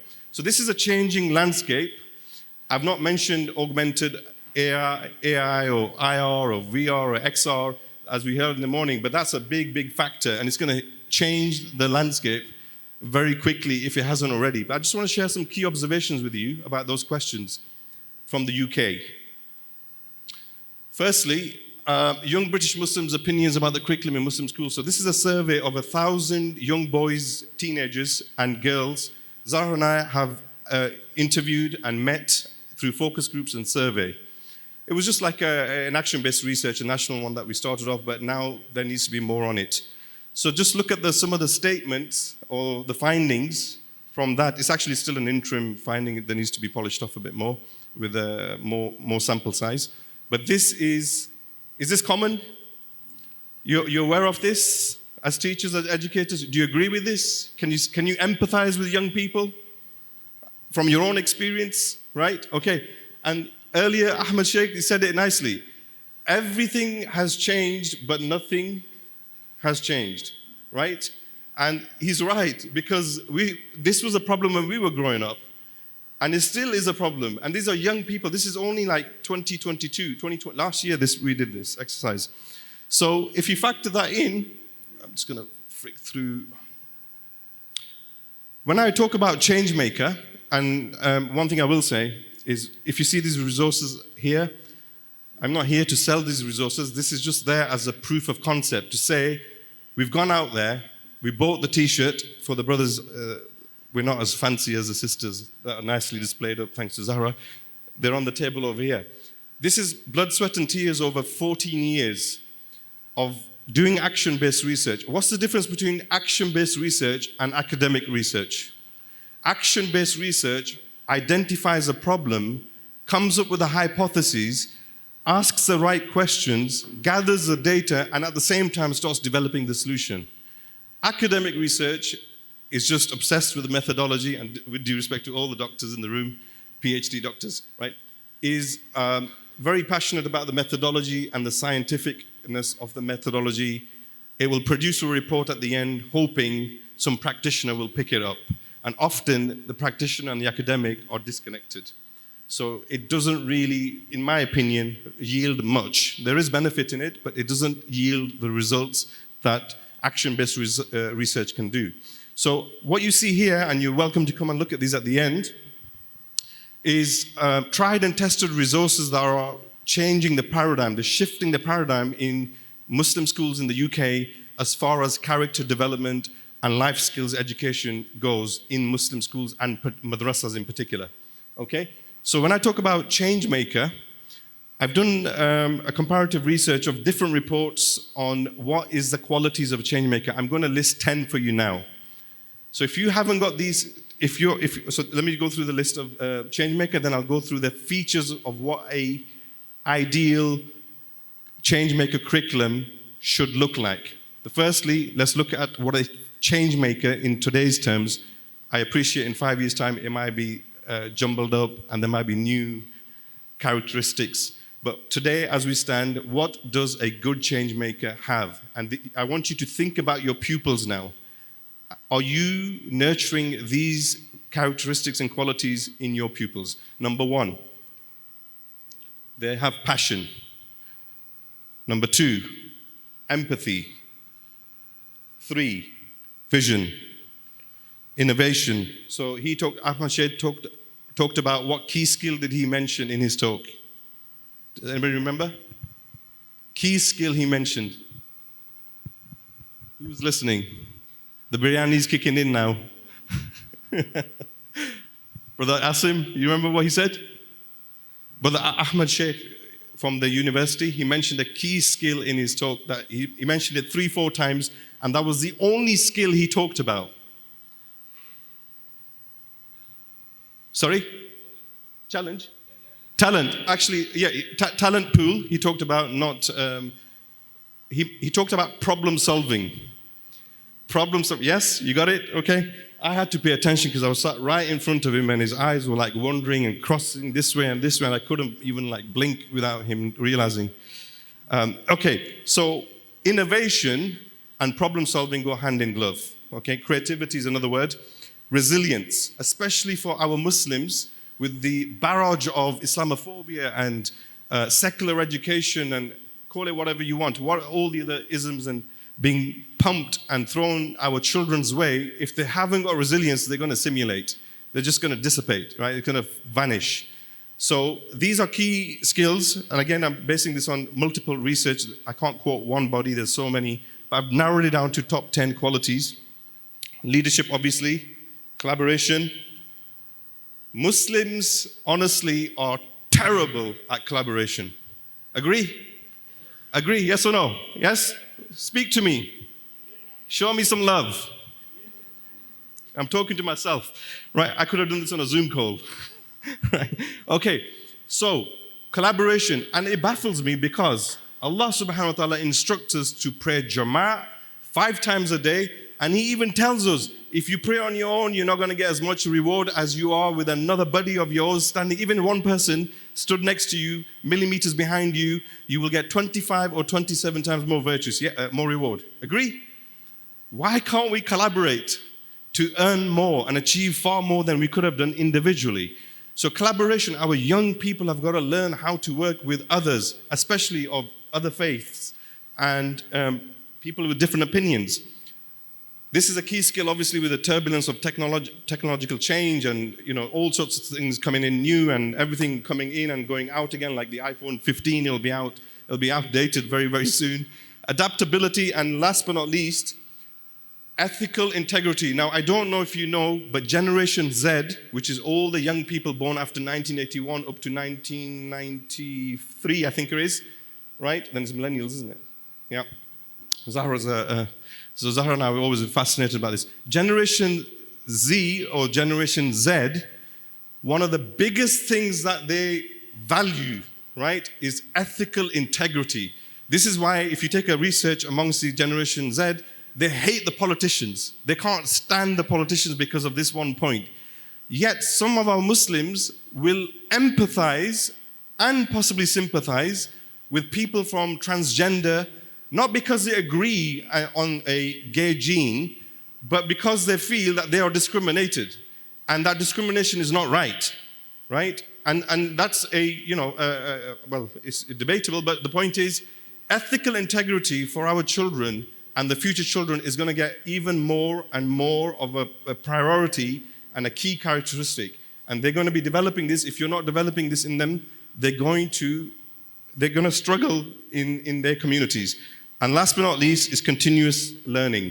So these are top 10 characteristics that change makers have, starting with passion and ending with continuous learning. I'm sorry. Okay, so that's a change maker by definition. I'd like to give you a fitness test of your curriculum. Is your curriculum fit for purpose? Coming back to my third point. Yes, brother, yes, ask him. On the last slide, yeah. Do you want to do questions and answers afterwards? Do you prefer to? Do you mind if I just take the questions at the end, only because I've been shown a card for 13 minutes. Unlucky 13 minutes. Okay. So I'll take that question at the end, if you don't mind, brother. So the fitness test is your curriculum fit for purpose? Here we go. Okay. There are 20 features, again, through multiple research, condensed into one slide. 20 features of a curriculum that is for change makers. If you are not confident, and I'm talking highly confident, of at least 5 of these features missing from your curriculum, I think the answer is it's not fit for purpose, or it's partially fit for purpose. If 5 or more are missing, I think you really need to have a curriculum review, as Ahmed Sheikh was saying. And funnily enough, the top 5, as he was talking, I was punching, and I thought, oh my God, he's reading off the slide here, even though he couldn't see it. The top 5, he spoke about relevance to the real world challenges. Yes or no? Yes or no?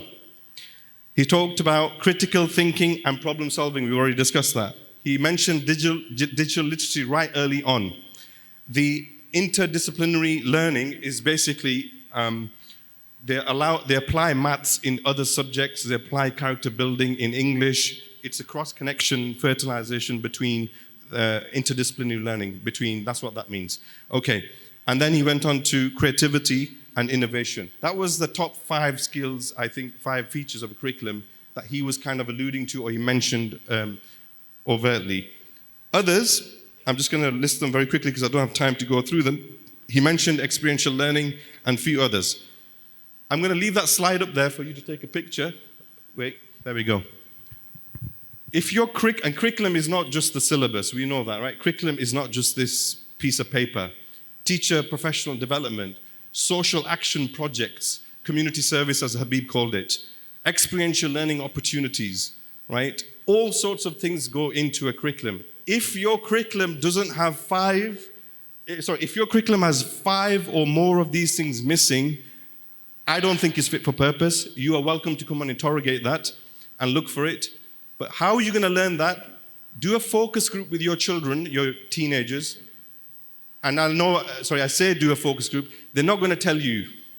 They're not going to tell you what they really think. You need someone like Zahra or myself or somebody from outside the organization who knows what they're doing to come in and ask the questions over a 2-hour window to your teenagers and get them to trust you and tell you as it is. That's when you will know the difference between what you think is relevant.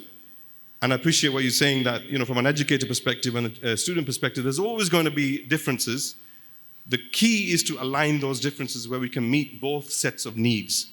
And it can be done. It's been done in the UK. We have very good examples in the UK where it's being done.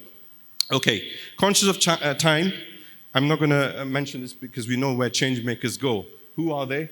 Individual, group, organization. What they're driven by. These are the 3 common main ones. There might be others. Social justice issues, environmental issues, economic issues. These 3 were just as important 100 years ago as they are in the next 100 years. So they're not going to go anywhere. We've just got to produce the Muslim change maker that gets to the top and is able to affect change, not forgetting his brothers and sisters. Okay?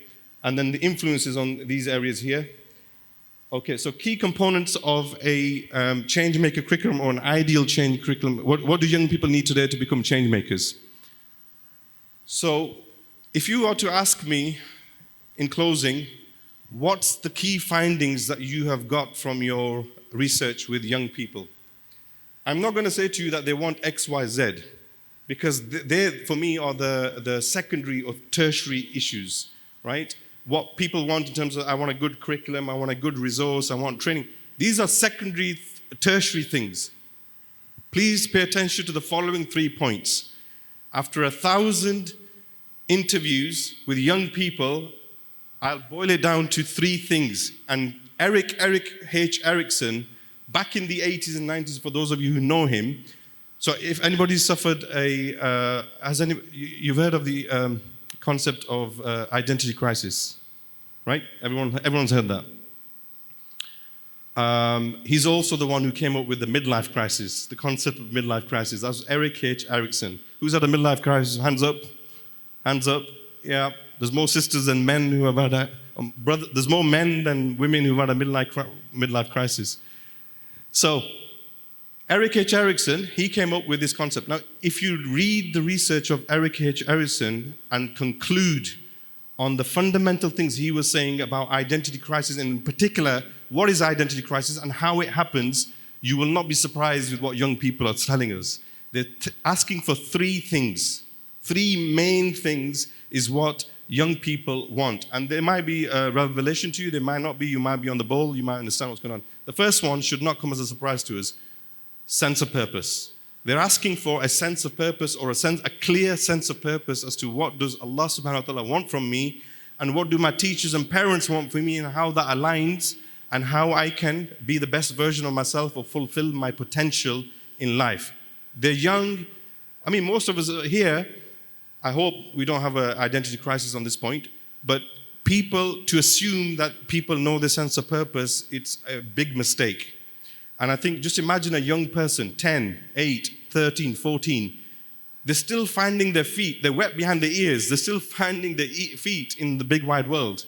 So sense of purpose is what we need in our education, and we need to reinforce that constantly. The other one, it's been mentioned before by Habib, is sense of belonging, right? They need to have a sense of belonging in their society, in their curriculum, and that means that they need to get out of the school and serve in the community whilst they're still at school. And last but not least, and this is such an important one, is young people want us, the educators and the grown-ups to stand back and let them flourish, let them loose, let them fly. This is key. Sense of purpose, sense of belonging, and sense of responsibility. In other words, they're looking for project-based learning. They're looking for opportunities to go out, practice what they learn, and learn through practice. You know, there's two things. Learning to practice is an objective of Muslims, because that's what we are. Ilm and amal are twins of the faith, right? The two wings. Ilm and amal, they have a correlation with each other, right? In the sense that they are twins. That's why we have our logo, Ilm to Amal, has a number 2 in the middle for that reason. Ilm and Amal are twins of the faith. We don't do ilm just for the sake of ilm. Ilm is only ilm and beneficial when it's put into practice. And so young people want to learn to practice, and they want to learn through practice, through experience. These are the best things coming out of a study.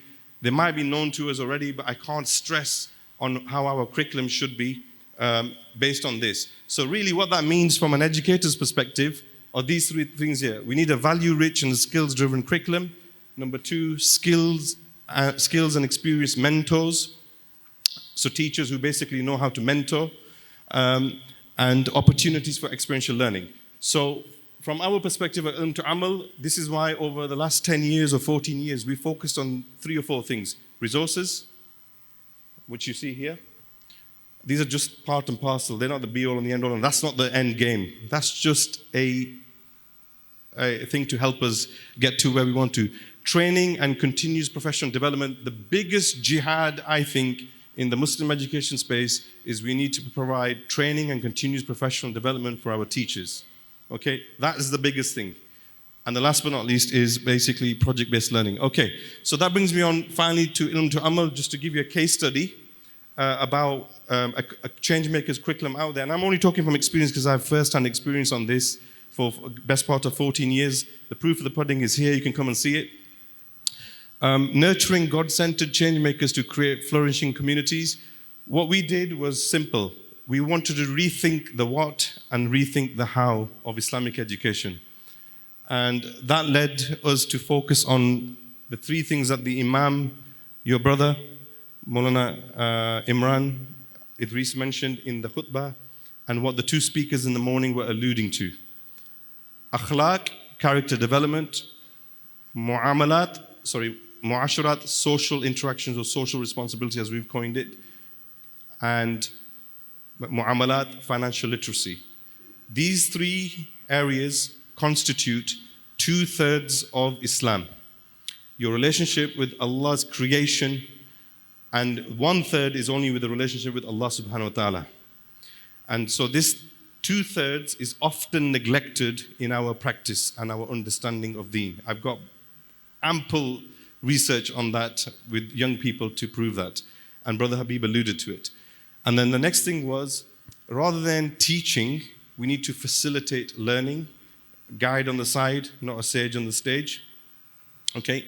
And that's what we've spent our time in terms of. So this thing about bringing your communities to life. How can you bring your communities to life? We found a formula.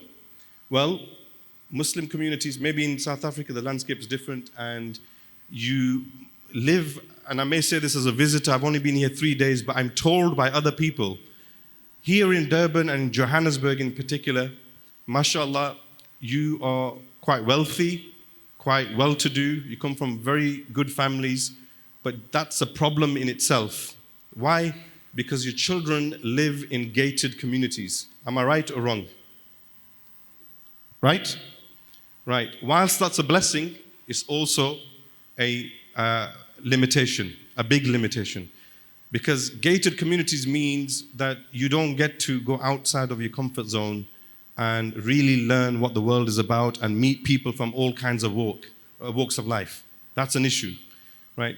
So I think it's more paramount and more important for you who are living in gated communities to embrace this type of curriculum and embrace this type of thinking where your children need to think about the wider community, the ones living on the hilltops where there's no electricity, the ones who don't have a roof over their heads, the ones who are underprivileged, the ones who are different color skin, the ones who are actually lower than you on the discrimination ladder, right? And I think it's really important that you start to be honest with yourself and say, no, if we want to be change makers, we've got to be what the Prophet ﷺ was, sent for the whole of mankind in Africa. And that really requires some change. So how are you going to bring your communities to life? You have to bring your students to life. Can someone tell me how you're going to bring your students to life? How are you going to bring your students to life? Ending now. How are you going to bring your students to life? You have to bring your learning to life, yes? You feed them learning, you're going to have to bring that to life. How are you going to bring the learning to life? Experience? Any others? Thank you, Brother Asim. Anybody else? Opportunities? Yep. Come on. I'm looking for one key word. Whoa. Oh, they don't talk, and then all of a sudden 6 talk at once. Sorry, say that, Brother Sister Asma.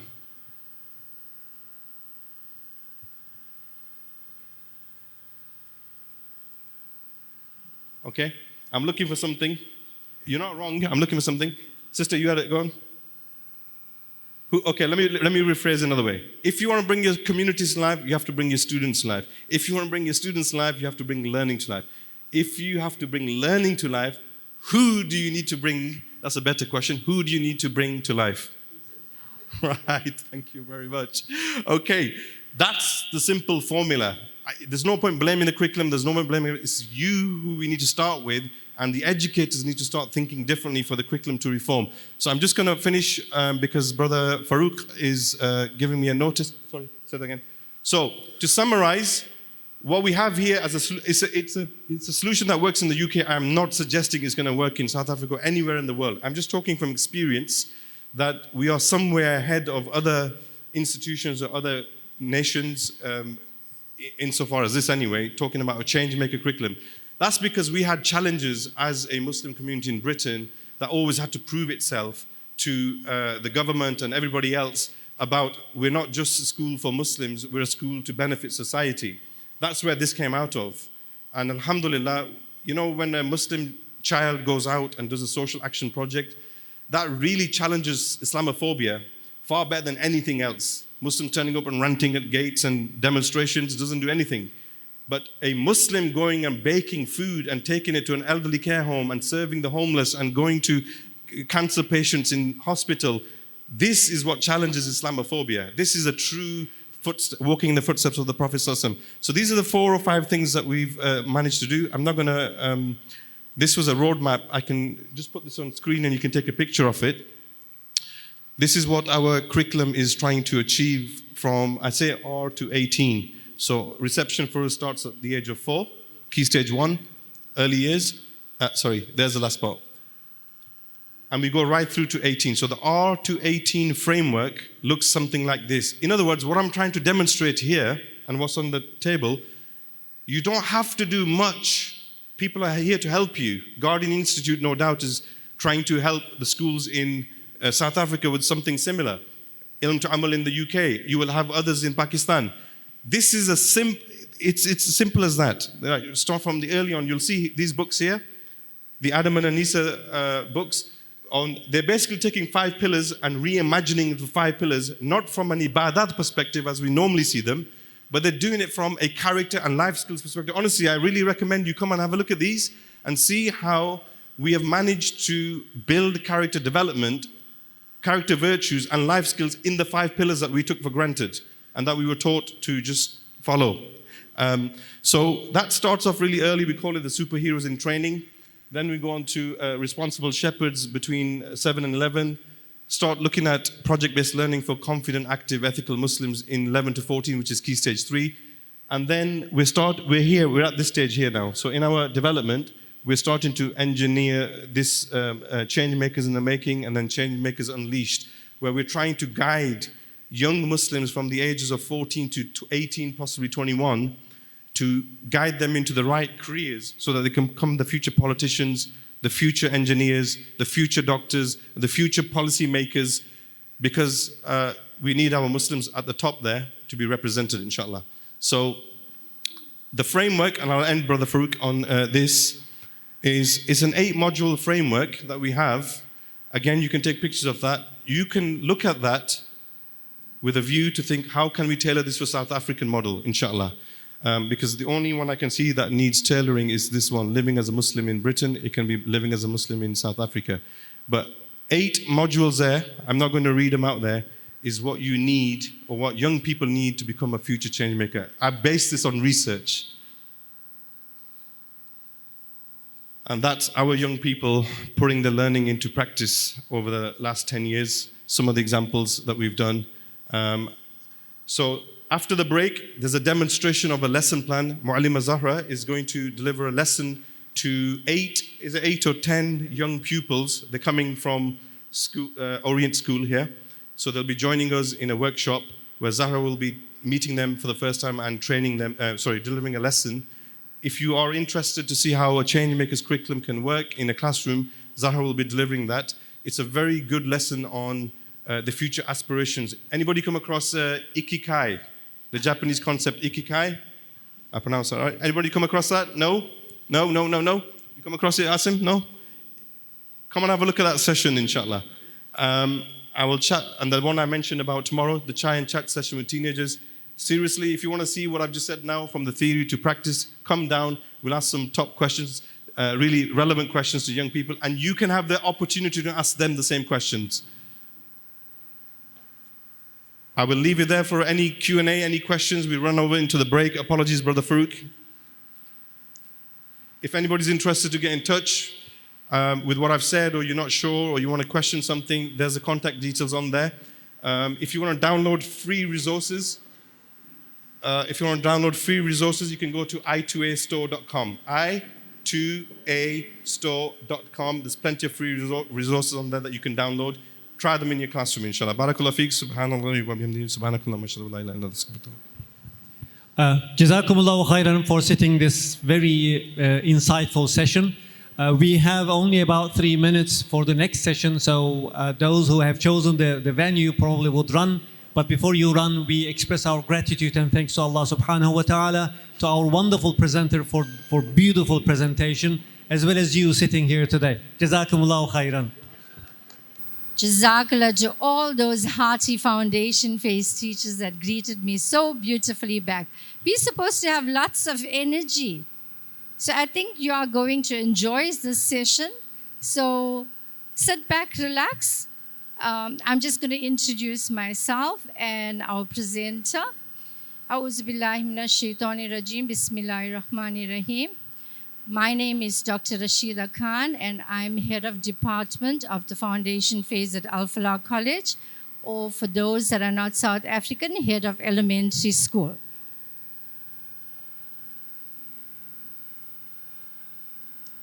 It gives me great pleasure to introduce to you Dr. Fawzia Jilani Williams. Dr. Fawzia Jilani Williams works as a cluster librarian for Bloom Education in the UAE. In this role, she manages 8 K-9 school libraries. She has written a number of mirror books and window books to promote intercultural literacy, emotional development, and social flourishing. Born and raised in the UK, Fawzia graduated as a teacher and later served as a principal in the USA and Canada. She earned a master's degree from the University of Birmingham in UK and a PhD from the University of Worcester, UK. I'm not sure if I've pronounced that right. She is the author of the Islamic Fairy Tale series. Fawzia's topic for today is Do the Right Thing, a back-to-school story to promote positive behavior in classrooms, and Hina's Happy Heart, creating a bully-free classroom. So I hand over to you to the esteemed Dr. Fawzia Jilani Williams. Bismillahirrahmanirrahim. Assalamu alaikum, everyone. I'm delighted to be here with you, and I want to thank all the organizers for inviting me. I really didn't expect to be here because it's September and we're right in the middle of the startup. So I want to start, first of all, praising Allah. Thank you, Allah. We love you. I'm so grateful to be in this company. So also, let me respect the Prophet, peace be upon him, salams on him, on all of the good community. There's two things that are going to happen here. I'm here so that you can springboard on what I'm doing. So I was a teacher. I work as a cluster librarian. Initially, I was doing 3 schools. In one of those schools, I was working, I would say, as a librarian. But now my role, because I do 8 schools in Al Ain, and I do 5 up north near Dubai. So it's very managerial now. And I actually don't get to do what I love to do.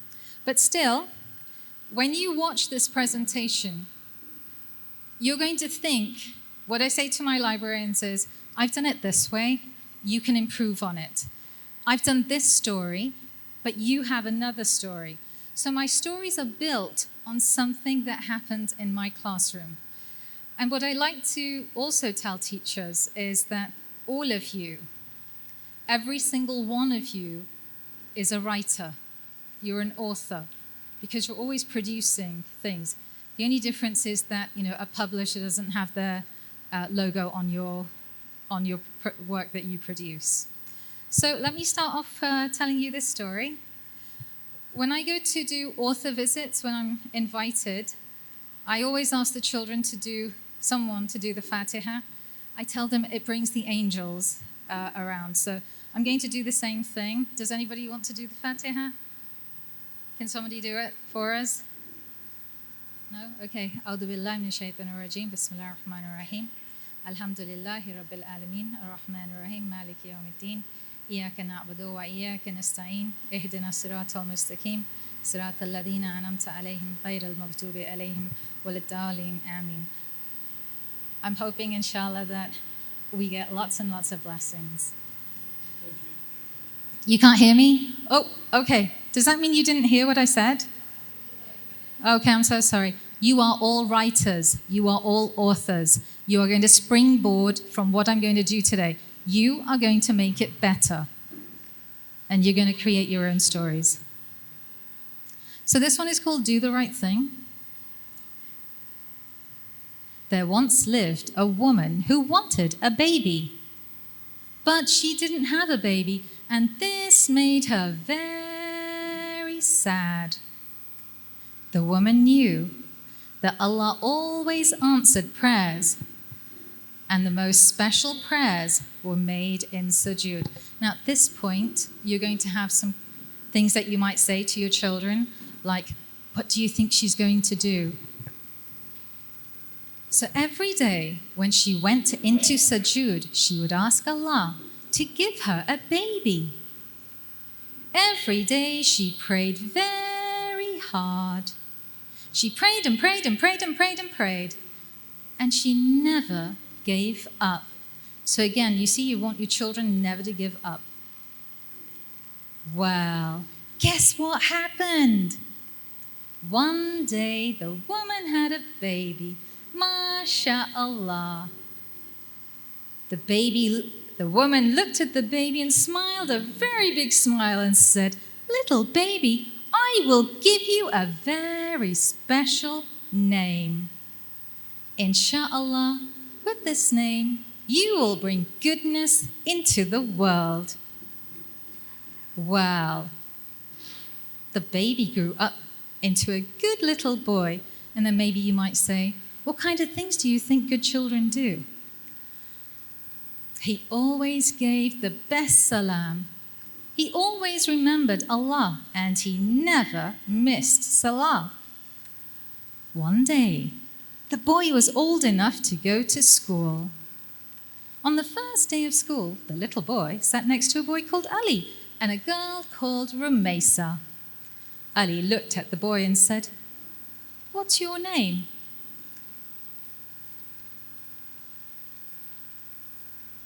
The boy looked at Ali and said, "Do the right thing." "I will try," said Ali, "but what's your name?" The boy smiled and said, "Do the right thing." "Okay," said Ali, "but what's your name?" Rumaysa was listening quietly. She leaned over and said, Is your name Do the Right Thing? Yes, said the boy. My name is Do the Right Thing. Wow, MashaAllah, said Ramesa. That's different. Ali sat quietly for a moment and then said, Subhanallah, I think that's an awesome name. When the teacher arrived, she introduced the children to Do the Right Thing. All the children gasped. The children said, Do the right thing? Do the right thing? They just wanted to say his name again and again and again. Well, subhanallah, some strange things happened that day. Shama was about to talk when the teacher said, Listen. But she stopped and said, Do the right thing. So she put her finger on her lips. Dana made a mess on the table and was about to walk away, but she stopped and said, Do the right thing. So she cleaned up her mess. Hamad was about to push in line, but he stopped and said, Do the right thing. So he walked to the back of the line.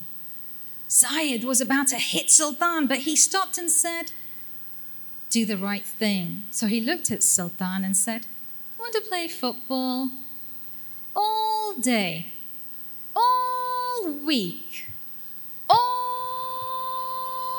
month, the children stopped and thought about what they were doing. And guess what happened?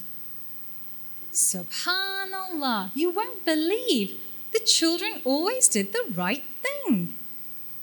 And as for do the right thing, well, one day he had a new baby sister, Alhamdulillah. And guess what her name was? So at this point, the children ask, and this phrase, do the right thing, when we ask children to do the right thing, it's not as powerful as when their friend says it. If you give that empowerment to the children in the classroom, so when they see someone doing something, they've got the phrase to challenge that wrong behavior. And everybody can be saying that. I'm going to talk a little bit afterwards about some action research if we get time. But right now, I just wanted to give you that story, which will be emailed to all of you. And remember, we need more stories. So if you produce them, I think it would be great. And then you do some activities. This one's to London Bridge. Do the right thing all the time, all the time, all the time. Do the right thing all the time. Show that you care. Just little, nursery rhymes. And then a writing activity, so it reinforces.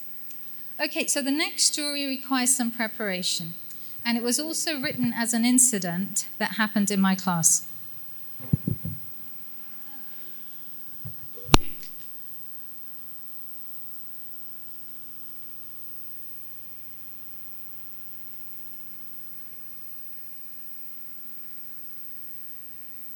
Hello? Hello. Okay. It's not broken. You need a scissors.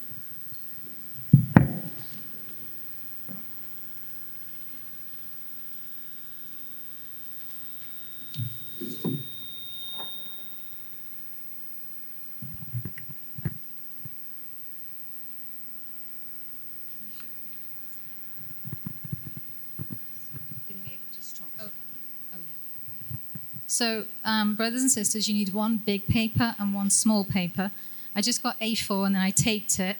Then you're going to make it into a heart shape. Whoops, it's got wings.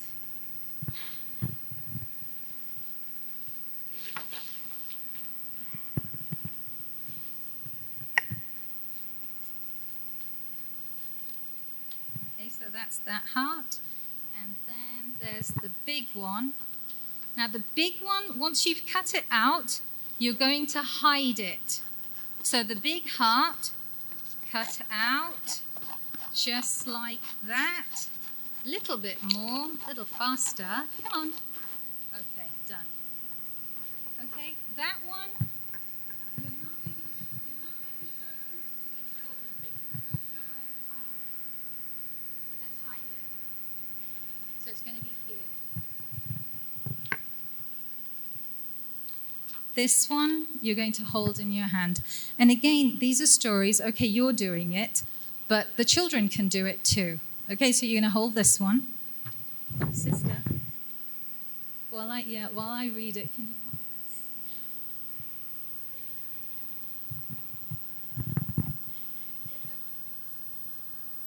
So this one is called, oh, yes, let's do that. I think this would be good. Just hold it. Thank you, babe.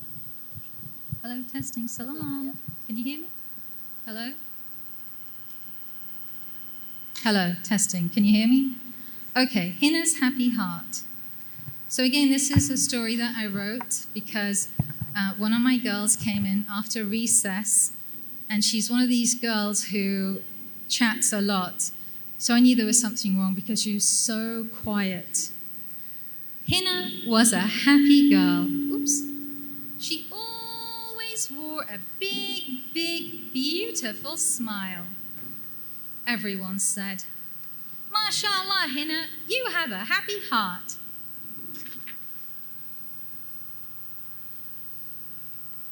Today was the first day of school. Hina was so happy. She wore her big, big, beautiful smile. Hina met her teacher. There were lots of children in her class. Hina smiled and smiled and smiled. There were so many things to do. Hina wanted to play, but Hina didn't know anyone, so she went to one girl and said, "Please, can I play on the laptop with you?" The girl looked at Hina and said, "Go away." A little part of Hina's happy heart broke away. Okay, now this you're going to do. You're going to tear a piece of the heart, and you're going to let it fall. So Hina went to a boy and said, "Please, can I paint with you?" The boy said a bad word to Hina. Another part of Hina's happy heart broke away.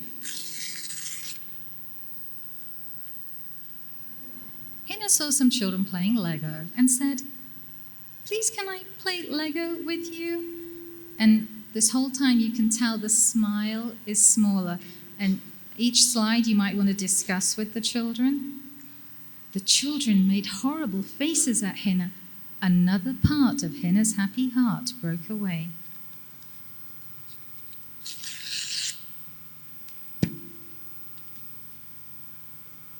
Hina went to two girls playing with puppets and said, "Please, can I play with you?" The girls looked at Hina and shook their heads. Another part of Hina's happy heart broke away. Hina went to a girl playing with a doll and said, "Please, can I play with you?" The girls pushed Hina. Hina fell down. Now there was nothing left. Hina's happy heart was all gone. The bell rang, and the children sat on the carpet. Hina sat on the carpet too, but Hina's big, big, beautiful smile was missing. When Hina went home, her mummy said, "Subhanallah, my little Hina, where is your big, big, beautiful smile? I can't see it." Hina began to cry. And sometimes when I tell this story to children in school, some of them cry. The next day, Hina did not go to school. The teacher called Hina's mom. Hina's mom told the teacher about Hina's broken heart. The teacher talked to the children. "We have to be kind," said the teacher. "If we are kind, we can grow happy hearts. Insha'Allah, then we can make the world a happy place." The children listened quietly and felt sad. Then they said, "Insha'Allah, we will fix Hina's broken heart." That day, the children cut out heart shapes on paper. They wrote notes on the heart and sent them to Hina.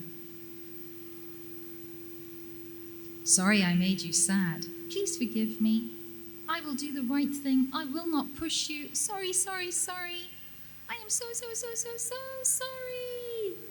I am very, very sorry. Please forgive me. As Hina read each note, subhanallah, Hina's happy heart began to grow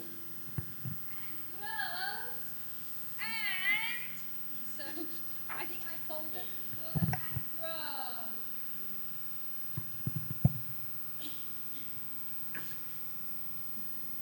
When Hina finished reading all the notes, MashaAllah, Hina's happy heart was bigger than ever before.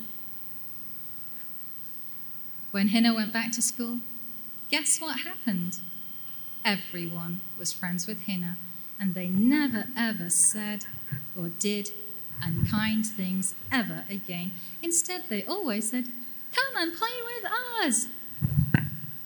So some of the activities for this could be that you either do the story or you do a writing activity where you give the children the card and maybe they say to their mom or their brother or whoever they said something not kind or hurtful, they can do a sorry note. So these are two stories that teach children how to be kind. So Do the Right Thing was one, about positive behavior, and Hina's Happy Heart, creating a bully-free classroom. So both of those stories, inshallah, will be emailed to you. And I hope that mine might be very simple. I put those books there just so you know that my reading level is a little bit higher. I don't usually teach younger children, but ever since I went to the United Arab Emirates, my children were English as a second language learners, and the level of English was not strong. And so that's why they're very simple stories. But I know that you have stories from your classrooms, maybe stories from yourselves or your child. And those stories will grow our collection of anti-bullying stories. So Anti-Bullying Week is in November. I know that bullying doesn't just happen in November. It's something that we have to address all the time. These are some of the stories that my librarians will sometimes use. But how many Islamic stories do we have? I put the shabby sheep on there because it really is kind of about being unkind. I Walk with Vanessa is a wordless picture book, but you can create your own words. It's a really lovely one. We need these lovely stories. We need these lovely picture books. And nobody else is going to write them but you. And guess what? You already have the story. You already have it. So for everyone who is in this room, imagine if you all wrote one story. Imagine the collection that we would have. So for me, and obviously for yourselves, I know that I think it's extremely important. Before English, math, science, anything else, I want to have my children happy. When they come into the classroom, I want them always to be in a good mood and positive. So in a world where you can be anything, be kind. I know it's a very common thing that we hear, but the thing about kind is it's actually everything. Like, if you steal, you're not being kind. If you lie, you're not being kind. If you cheat, you're not being kind. Everything is linked to that. So all of these things, they're just not kind. And so it covers really literally everything. So how many minutes do I have, sister? Sorry. I will go through this. So for my PhD, I did an action research project. So I bought the lens on my own classroom. I had a lot of behavior issues, and I noticed that in some of the schools that I worked, behavior was not an issue. The children were like angels. But in other schools, it was a shock. And so obviously when you have that, you need to have some intervention. You need to do something. So I wanted to know how do you change children? How do I do that? So my PhD supervisor, he suggested action research. I'd never heard of it before I did my PhD. So basically, I will send you this so you don't have to take notes. It's a cyclical process. And it's not something where you watch and observe, you actually make a difference. You keep changing things to see if you can get improvement. Okay. So I was trying to see if stories can bring, like if you tell children a story, like for instance, when my dad would tell me the story of the prophets, I just totally absorbed that and I wanted to be just like the prophets. But because I'm like that doesn't mean that other children are like that. So how do you do that? How do you change a child? How is that done? I used to do the daily rules, it didn't make a difference. I used to give consequences, it didn't make a difference. I used to involve the office, they got very cross because it's like, okay, if you involve a principal or wherever I worked, I'm not talking about principals in general, but it's like, okay, you're weak, you're not managing your classroom. So there was that stigma, like, don't give me your problem, children, deal with it. But how do I deal with it? So it wasn't working. And then I have to teach the curriculum. How do I stop? And address the behavior as well. So since I was young, I used to always write stories. I liked writing stories.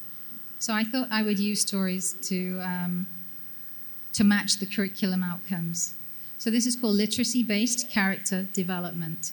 So you're going to do plays, letter writing, punctuation, and the things that you're going to try and do is put in honesty, respect, all of those things that the children maybe fall down about. Okay, obviously you have to do your literature search. One lady said that parents think that if you read a story, the children change. She didn't believe it did. She didn't think it made that difference. And others would say that, yes, there is a positive effect from reading stories. It does change children. So there were these two different camps. So I found this book. It's called Character Building Through Action Research. It's Living the Hero's Quest. She had right action, right speech. I tailored it for my children because to try and tell my children what right thought was, I couldn't explain it to them. And that was the other reason for the behavior issue. I couldn't speak their language, and they couldn't really understand me. And so it was always done through a second person. So I devised a plan. I'm not going to go through all of this, but you can see I did a baseline where the children say what things that they did, and then the parents wrote in what they want. And initially I did 3 things: right action, right speech, right thought, but then in the end I just did right action, right speech, wrong action, wrong speech. If you see that, the poster, the children would go home and they would draw pictures of what they did that was right and that was wrong. Both in action and in speech. And the parents were involved. There were activities. And then in the morning, what I started doing is we would sit down and literally just for a few minutes, I would say, okay, what did you do? Did anyone do right action, right speech? And then that's when children, I'm condensing it for time purposes. Children would say, I said thank you to the bus man. I said, Mommy, thank you. I kissed my mom. I thanked her for making breakfast. I saw a boy say a bad word too. So they're recognizing now, right action, right speech, and you keep on reinforcing it. You're reinforcing it again and again, what is right and what is wrong, what is acceptable, what is not acceptable. Okay, I won't go through that. It's too much of a...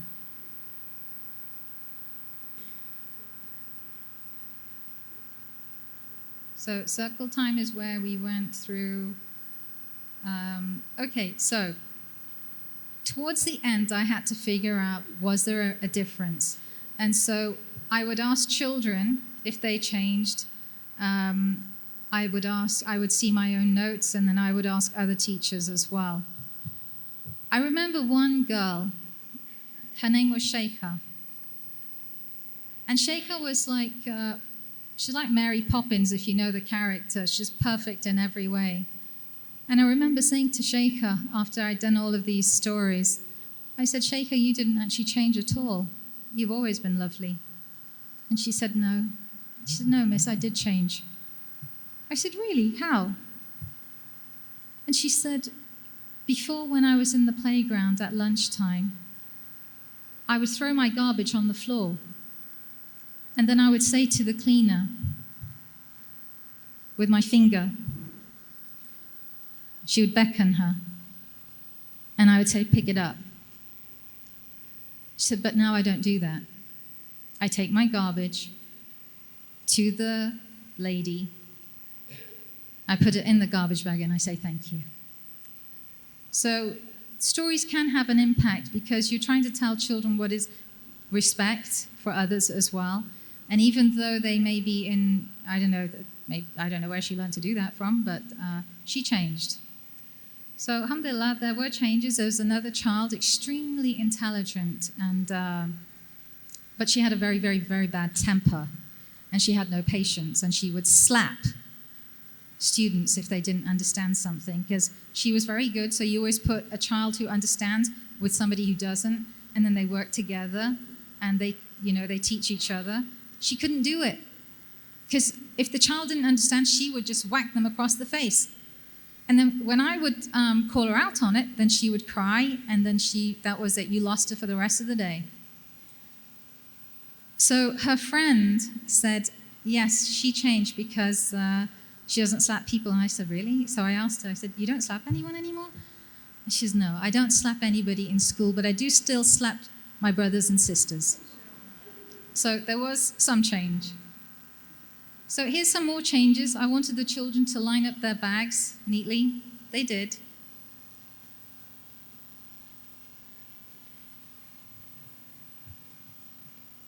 There's one more. Okay, this is a lovely story. I had one child who was a mess. A mess. Like, she did not clean up anything. Nothing. It was nobody wanted to work with her. I don't want to work with her. She's so messy.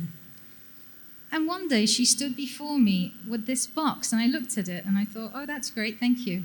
It didn't register what she'd done. And then the other girl said, miss, miss. And then it clicked, like, oh my goodness, you organized all of that? So people, stories can bring a change, but not if you just read them. You have to have that morning time where you're reinforcing. You have to have the children saying, right, oh, that's right action, well done. Oh, that's wrong action, that's wrong speech, that's right speech.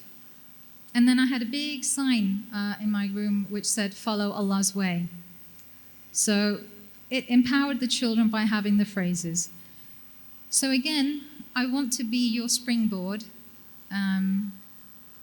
I write stories, but you write stories too. Every teacher does. It might be non-fiction, it might be fiction, but still, you have that, and I wish that we could pool all of those resources, because when we do anti-bully stories, we need to have that element of Islam in there. I've heard again, I wrote it down, 1 second.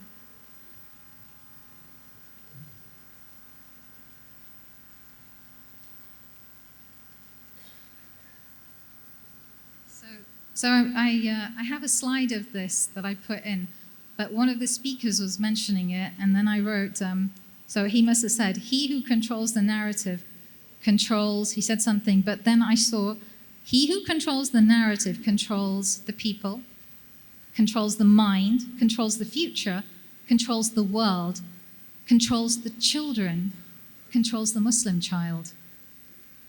So if you have books that show people with no Islamic element, they're going to follow the book.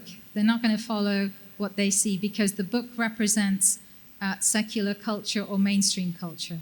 So there is a place for all of your stories. And I know a lot of Islamic school libraries would really appreciate that. I know a lot of children, when they read them, it might speak to them and improve their behavior. Jazakallah khair, thank you very much.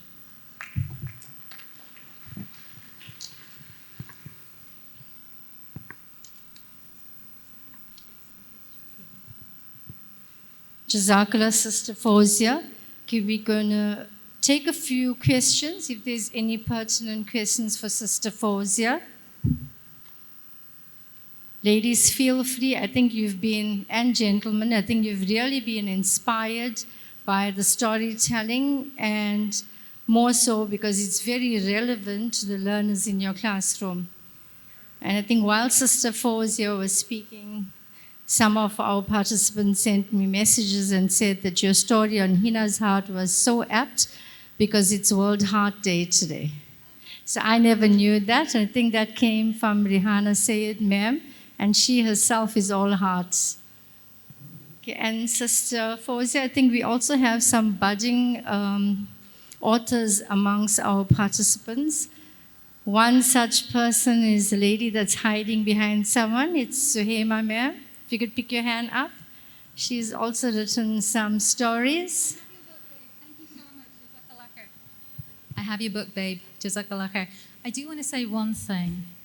Can we just take 1 second, just a few moments, it's Friday, just to make a dua? I know we need to pray for all of us, but my dua is, dear Allah, please, please, can you make more writers from among us so we can touch the hearts of children and have them published and have them in our schools and also in mainstream. Ameen. Ameen, summa ameen.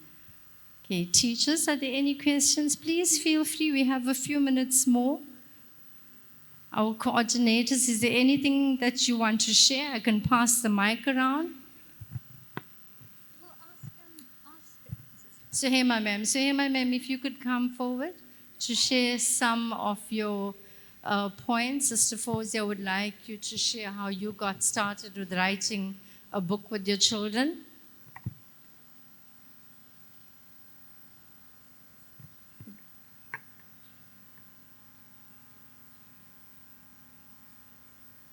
Once Suhaima ma'am's done, we'll give you a few minutes to have a look at Sister Fauzia's books. So tomorrow I have 2 separate workshops as well. They're both to do with children's literature, children's books, and I'll focus more on that. I think it's really important that we spotlight you today then. Assalamu alaikum, ladies and gentlemen. Caught me right off guard, so I'm not really prepared to say much. However, I have reached out to Sister Fauzia in recent months. We have been chatting because someone, well, it was Mr. Ahmed, had actually put me in contact with her because she shared the same passion that I did for writing stories. Very briefly, because we are on time, I just want to share with you what I do with my learners in my class. I'm a grade 1 teacher. So I have 5, 6, and 7-year-olds sitting in my classroom. We take a term each year in which we write a story together. It's not a story of one child. It's a story written by an entire class of children. It is not a story written by me either. I am not the author of that story. I've done 5 books with my classes in the past 5 years, alhamdulillah. Every one of these books were written by the children, a story generated by the children. So I'm going to quickly share with you how I actually do it. We take 10 minutes every day in our school day. We brainstorm an idea. So from the cover of the book, to the title of the book, to the characters, to the names of the characters, it's decided by the learners. It is everything from them. If the children decide the character's name is going to be Yusuf or Safiya or whatever it is they decide, we take a unanimous decision, and that's the characters we use in the story. Then we brainstorm the actual story we want to put out there. 2 stories that we've done in previous years. One had to do with things that was actually happening, which is, what Sister Fauzia mentioned here, things that happened in my classroom. We did things that were happening in our lives, in our world. One story was about the pandemic, and the second story we did was about the floods that we had experienced. And then we did one this year as well. If there are 25 learners in the classroom, 25 learners decide on one idea. Everybody decides, one idea gets chosen, one learner writes that idea on page number 1. And that's how the entire book gets written. So no page particularly belongs to one child. It's not written by one child. It's an idea that was agreed upon by 25 learners. But one child gets to write that, and they illustrate the pictures in the book as well. So the book is totally written and illustrated by the learners of the class. Inshallah, I'm hoping that we can do this every year. I'm very fortunate to have the support of Al-Falah College, of my HOD, and the principal, my colleagues as well. And alhamdulillah, we hope that we can take it further from here. Shukran. Also, this is by Zainab Khan, who is also in the audience. So like I said, there's lots of writers here. All of you are writers. You just need to be published, inshallah.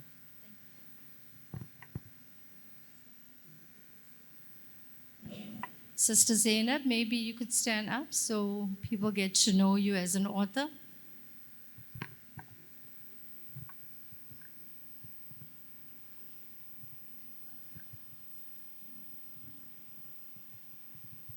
Okay, if nothing else, Jazakallah once again, Sister Fawzia. Jazakallah for your lovely stories, and I hope Sister Fawzia has inspired all of us to get back into our classroom in the new term and start writing those stories and making history. Assalamu alaikum wa rahmatullahi wa barakatuh.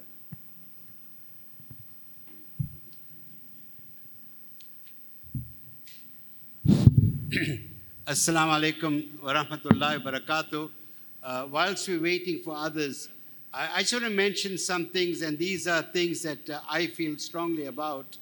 You know, Allah bless Sister Fawzia. If she can get kids to write books, can you imagine the validation? You are unleashing the potential, you're giving them self-belief. Sometimes unwittingly as educators, we erode the self-belief. And you know what saddens me? This is what saddens me. I want to ask you, of the teachers, how many of you love reading? Put your hands up. You're liars there, liars. I can't. Hey, men, how many of you love reading? Oh, alhamdulillah. It's about half. The ladies, everyone, they're avid readers here. Oh, I can't believe it. But alhamdulillah, I feel reassured. And you know, yeah, please, my brothers, we have not finished yet. We would like all of you to be here. Right? Yeah. There's 6 prizes to give out. You might be the winner. You might be the winner, my sister or brother. We don't want you to have any regrets. Man, someone tells you, oh, you know, your name was mentioned, you were not around. I'm sorry, it's over, right? So anyway, as the people are coming in, I want you to understand that, and I'll say it again, if it sounds tedious, please forgive me. This was a logistic nightmare to organize this. Every time the numbers have changed, alhamdulillah. So you're going to have some degree of frustration. You might want to go to a breakaway. They didn't have enough space there. You know what? Babu, it's not the prizes. Please do it. Please do it. Please do it. Yeah. The ring. There's a ring there.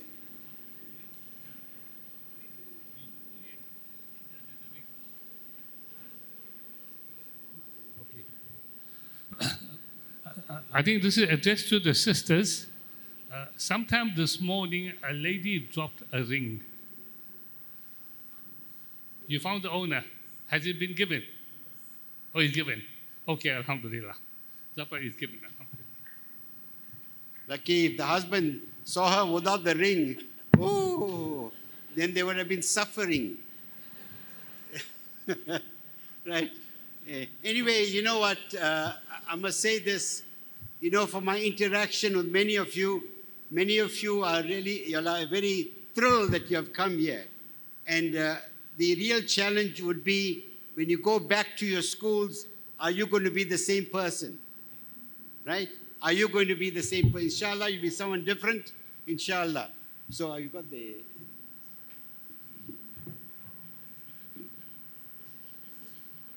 Yes. And please, my beloved sisters and brothers, as we are punctual this morning, be punctual tomorrow also.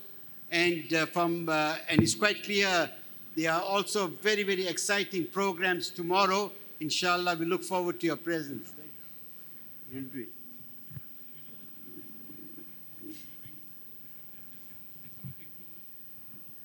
Yeah. Firstly, on behalf of the organizing committee, I want to say Jazakallah khair to every one of you for your punctuality and your discipline. We also want to apologize. There were clearly shortcomings. Let's hope we can resolve them by tomorrow, inshallah. The program tomorrow has some changes as well. By now, I think all of you know where the venues are. I know there was an issue about finding the venues, but by now I think all of you know where S1 is. We might change the S1 venue because I see the aircon, as usual, gives up when we need it most, but we'll try. If it's working, then we'll use S1. F25, everybody knows where it is, the hall and the dining hall and the library. Inshallah, we will continue with that. There are some changes, but we'll announce that tomorrow so that you don't get confused. We've had to make a few swaps because one of our online presenters is in Pakistan and it clashes with the time of Asr for him. So we just brought his time a little earlier. We did have a few issues with linking up to Dubai earlier, but alhamdulillah, we managed to sort that out. We are now going to have, I'm just waiting for Mr. Bellum to bring the box, right? And Mr. Kari Lockhart will tell you what the prizes are, and then we will have a draw and then take it from there. Kari? Yes, I know everybody is anxious. Will I say Jazakumullah once again to all of you for your wonderful response. I'm sure you all enjoyed the different sessions we have. I'm sure you enjoyed them. Once again, we apologize this morning for the delay when you had your refreshment during the tea break. We've just made some changes for tomorrow. I think especially for the ladies, it's going to go a lot better. We hope to have things on the table for you and packs for everyone. We feel that that will be an easier way than people standing and waiting to take the things. So this way, by having different packs, or we may even try to give you packs as you enter the marquee, the tent, and we're going to try and have flasks on different tables with hot water, and you can make your teas and coffees and so on. I think that will be able to make it easier for everyone. I think especially the ladies, our apologies for today. I know somehow the men's did go, but I know some of the ladies were waiting for quite a long time. I know they're just bringing some of the gifts over here. Inshallah, tomorrow, again, we're starting early on time. So we'd appreciate if you'll come on time in the morning. And I think they're also talking about some recognition of some of our stalwarts, inshallah, in the morning. So it's important that you are here to acknowledge them, and then you also got the keynote address coming tomorrow morning, inshallah. Whilst he's shuffling the box over here, we have 2 cash prizes, and we also got 4 gifts. So 6 people going to walk out today with prizes, inshallah. We're getting Sheikh Abdullah to select one number. Huh? Right, okay.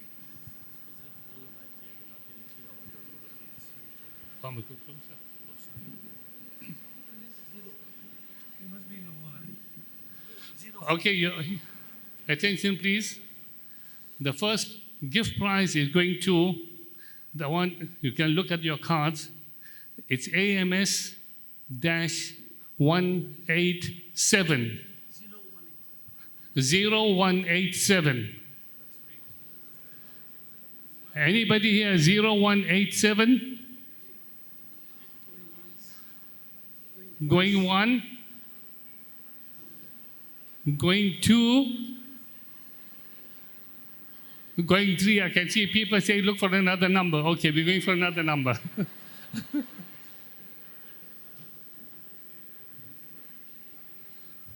I think they all start with an AMS.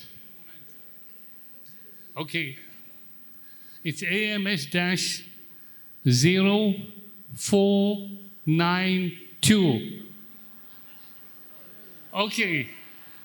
We got a brother over here. Yeah.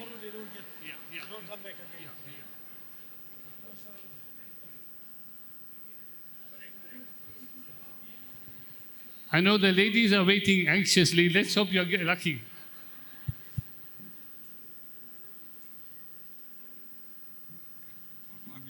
Okay. Again, AMS dash 0159. 0159. Going one? Huh? The name is Leila from Al-Falah College. Is she here? No. Going, gone. Okay.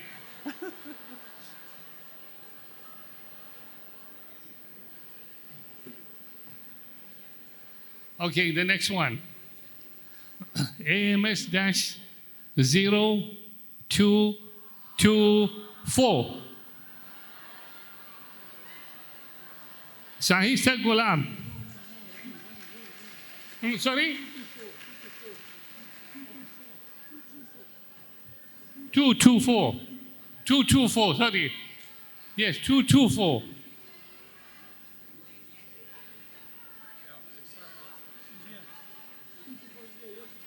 Huh? 224. Yes. Yes, that's right.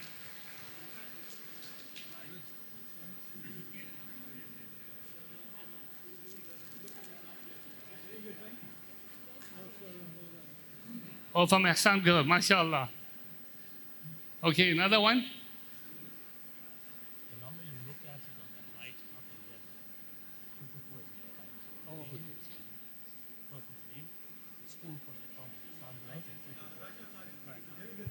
Huh? That's a spreadsheet number. The delegate ID belongs to the name. Okay. Okay, the next one, again, AMS dash 0311.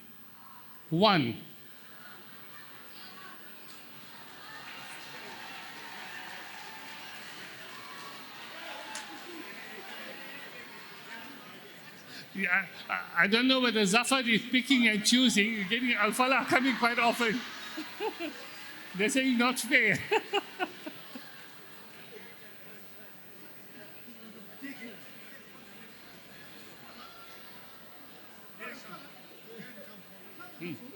Yeah, please come forward. I have nothing to do with it.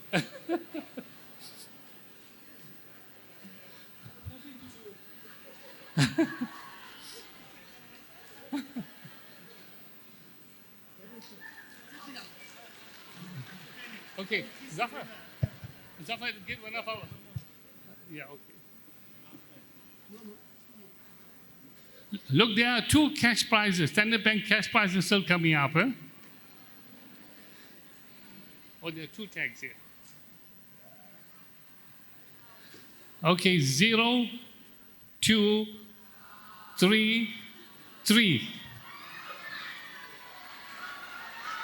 Wow! Look at the cheers.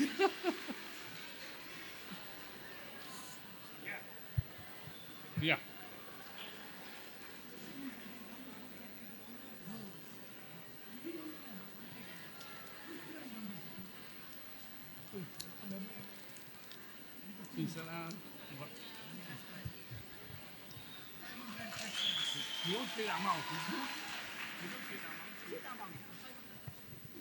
Okay, now you got two Standard Bank cash prizes, and each one is 500 Rand.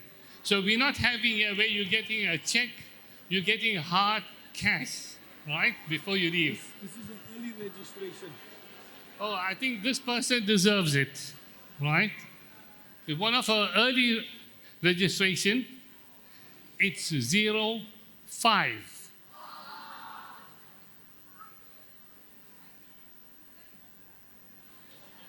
Nasima Hussain. Oh, she's the Al-Azhar principal.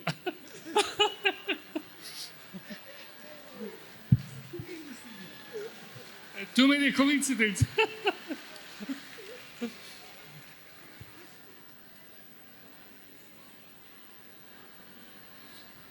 Okay, once we got one more, but remember tomorrow, before lunch, we also got some gift prizes. And tomorrow, before we close our session, we got gift prizes, cash prizes, and also the big prizes. 2 separate Umrah tickets we have, and Capital A is giving an acorn. Okay, and the last one for today, it's 0271. Razia Sheikh from Amzinto. Razia Sheikh from Amzinto. Not here? Huh? Okay.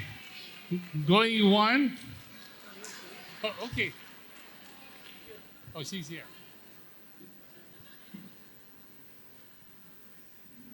Okay, Maaf sister. MashaAllah, Mubarak to you. Okay, I hope the people from out of KZN are not, unhappy. It was a potluck. Who knows? You may just get the big prize. If you got the acorn, I don't know how you're going to ship it to Johannesburg or Cape Town. So you still got prizes coming up tomorrow. I pass you back on to Mr. Ansur. I think to round off, we were due to close at 3:45. We're just a few minutes over.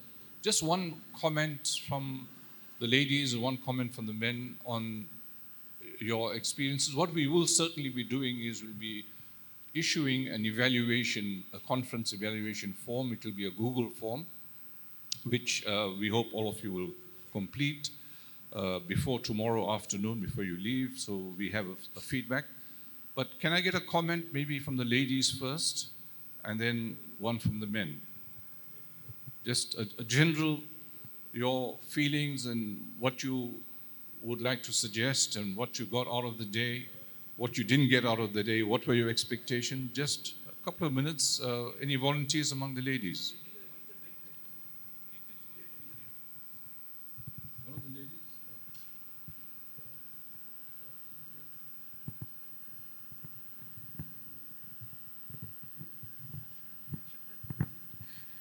Assalamu alaikum. I want to thank the organizers for the sessions. I have one complaint though. The breakaway sessions, the topics that we had, it was so stunning, and I wanted and needed to be in all the sessions. And I couldn't cut myself into 5 pieces. So ideally, I would feel that maybe with the sessions, if we could have a short introduction to tell all of us what it is all about so that we can make better choices. Shukran.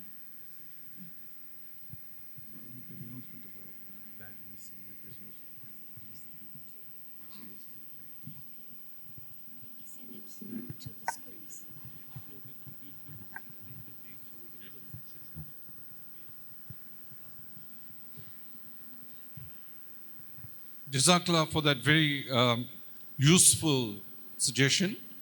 And I think we'll do that tomorrow, inshallah. Right? We'll give you an idea of what each of the presentations is all about. Right. A very important announcement. There is a blue bag on wheels that has lots of resources in it, which was left in the hall, and I saw it. In fact, I had left it. So somebody inadvertently may have wheeled it away. I'm not sure whether it's anywhere in that area. But it's missing, but we do have CCTV cameras. We'll have to... Oh, they can't. Oh, okay. Well, you see, Sheikh spoke about the fact that there is insan and jinn. So maybe somebody took it away. All right, but we hope, inshallah, that it turns up. Any final comment from the men? Solly, would you like to say something? Solly Khan, yes.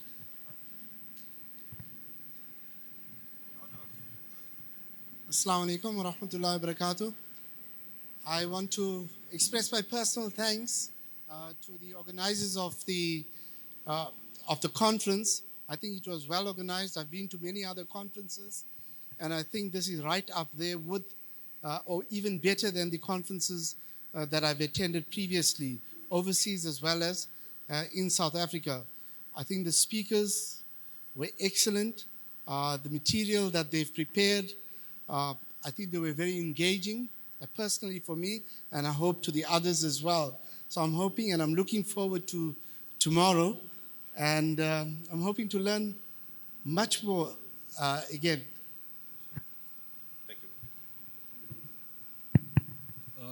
Just for the benefit of everyone, inshallah, all the resources will be loaded onto our website and to YouTube as well, inshallah.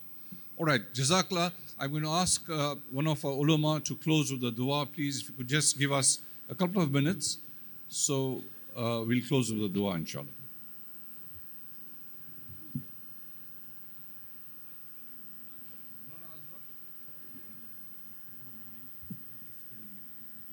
Yeah, and finally, please ensure you do scan in tomorrow morning, because then that's will qualify you for the prize. So Maulana Muhammad Azwad, if you could please conclude proceedings with the dua.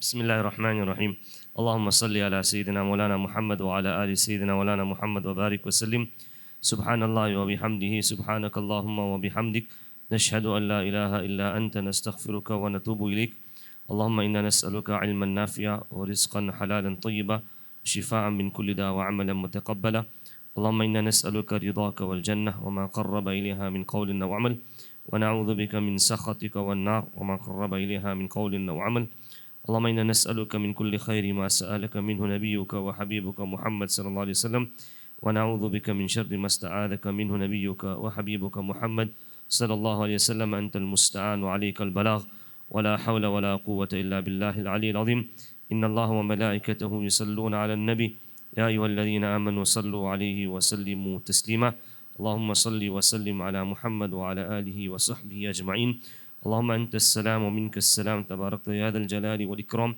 سمعنا وأطعنا غفرانك ربنا وإليك المصير برحمتك يا أرحم الراحمين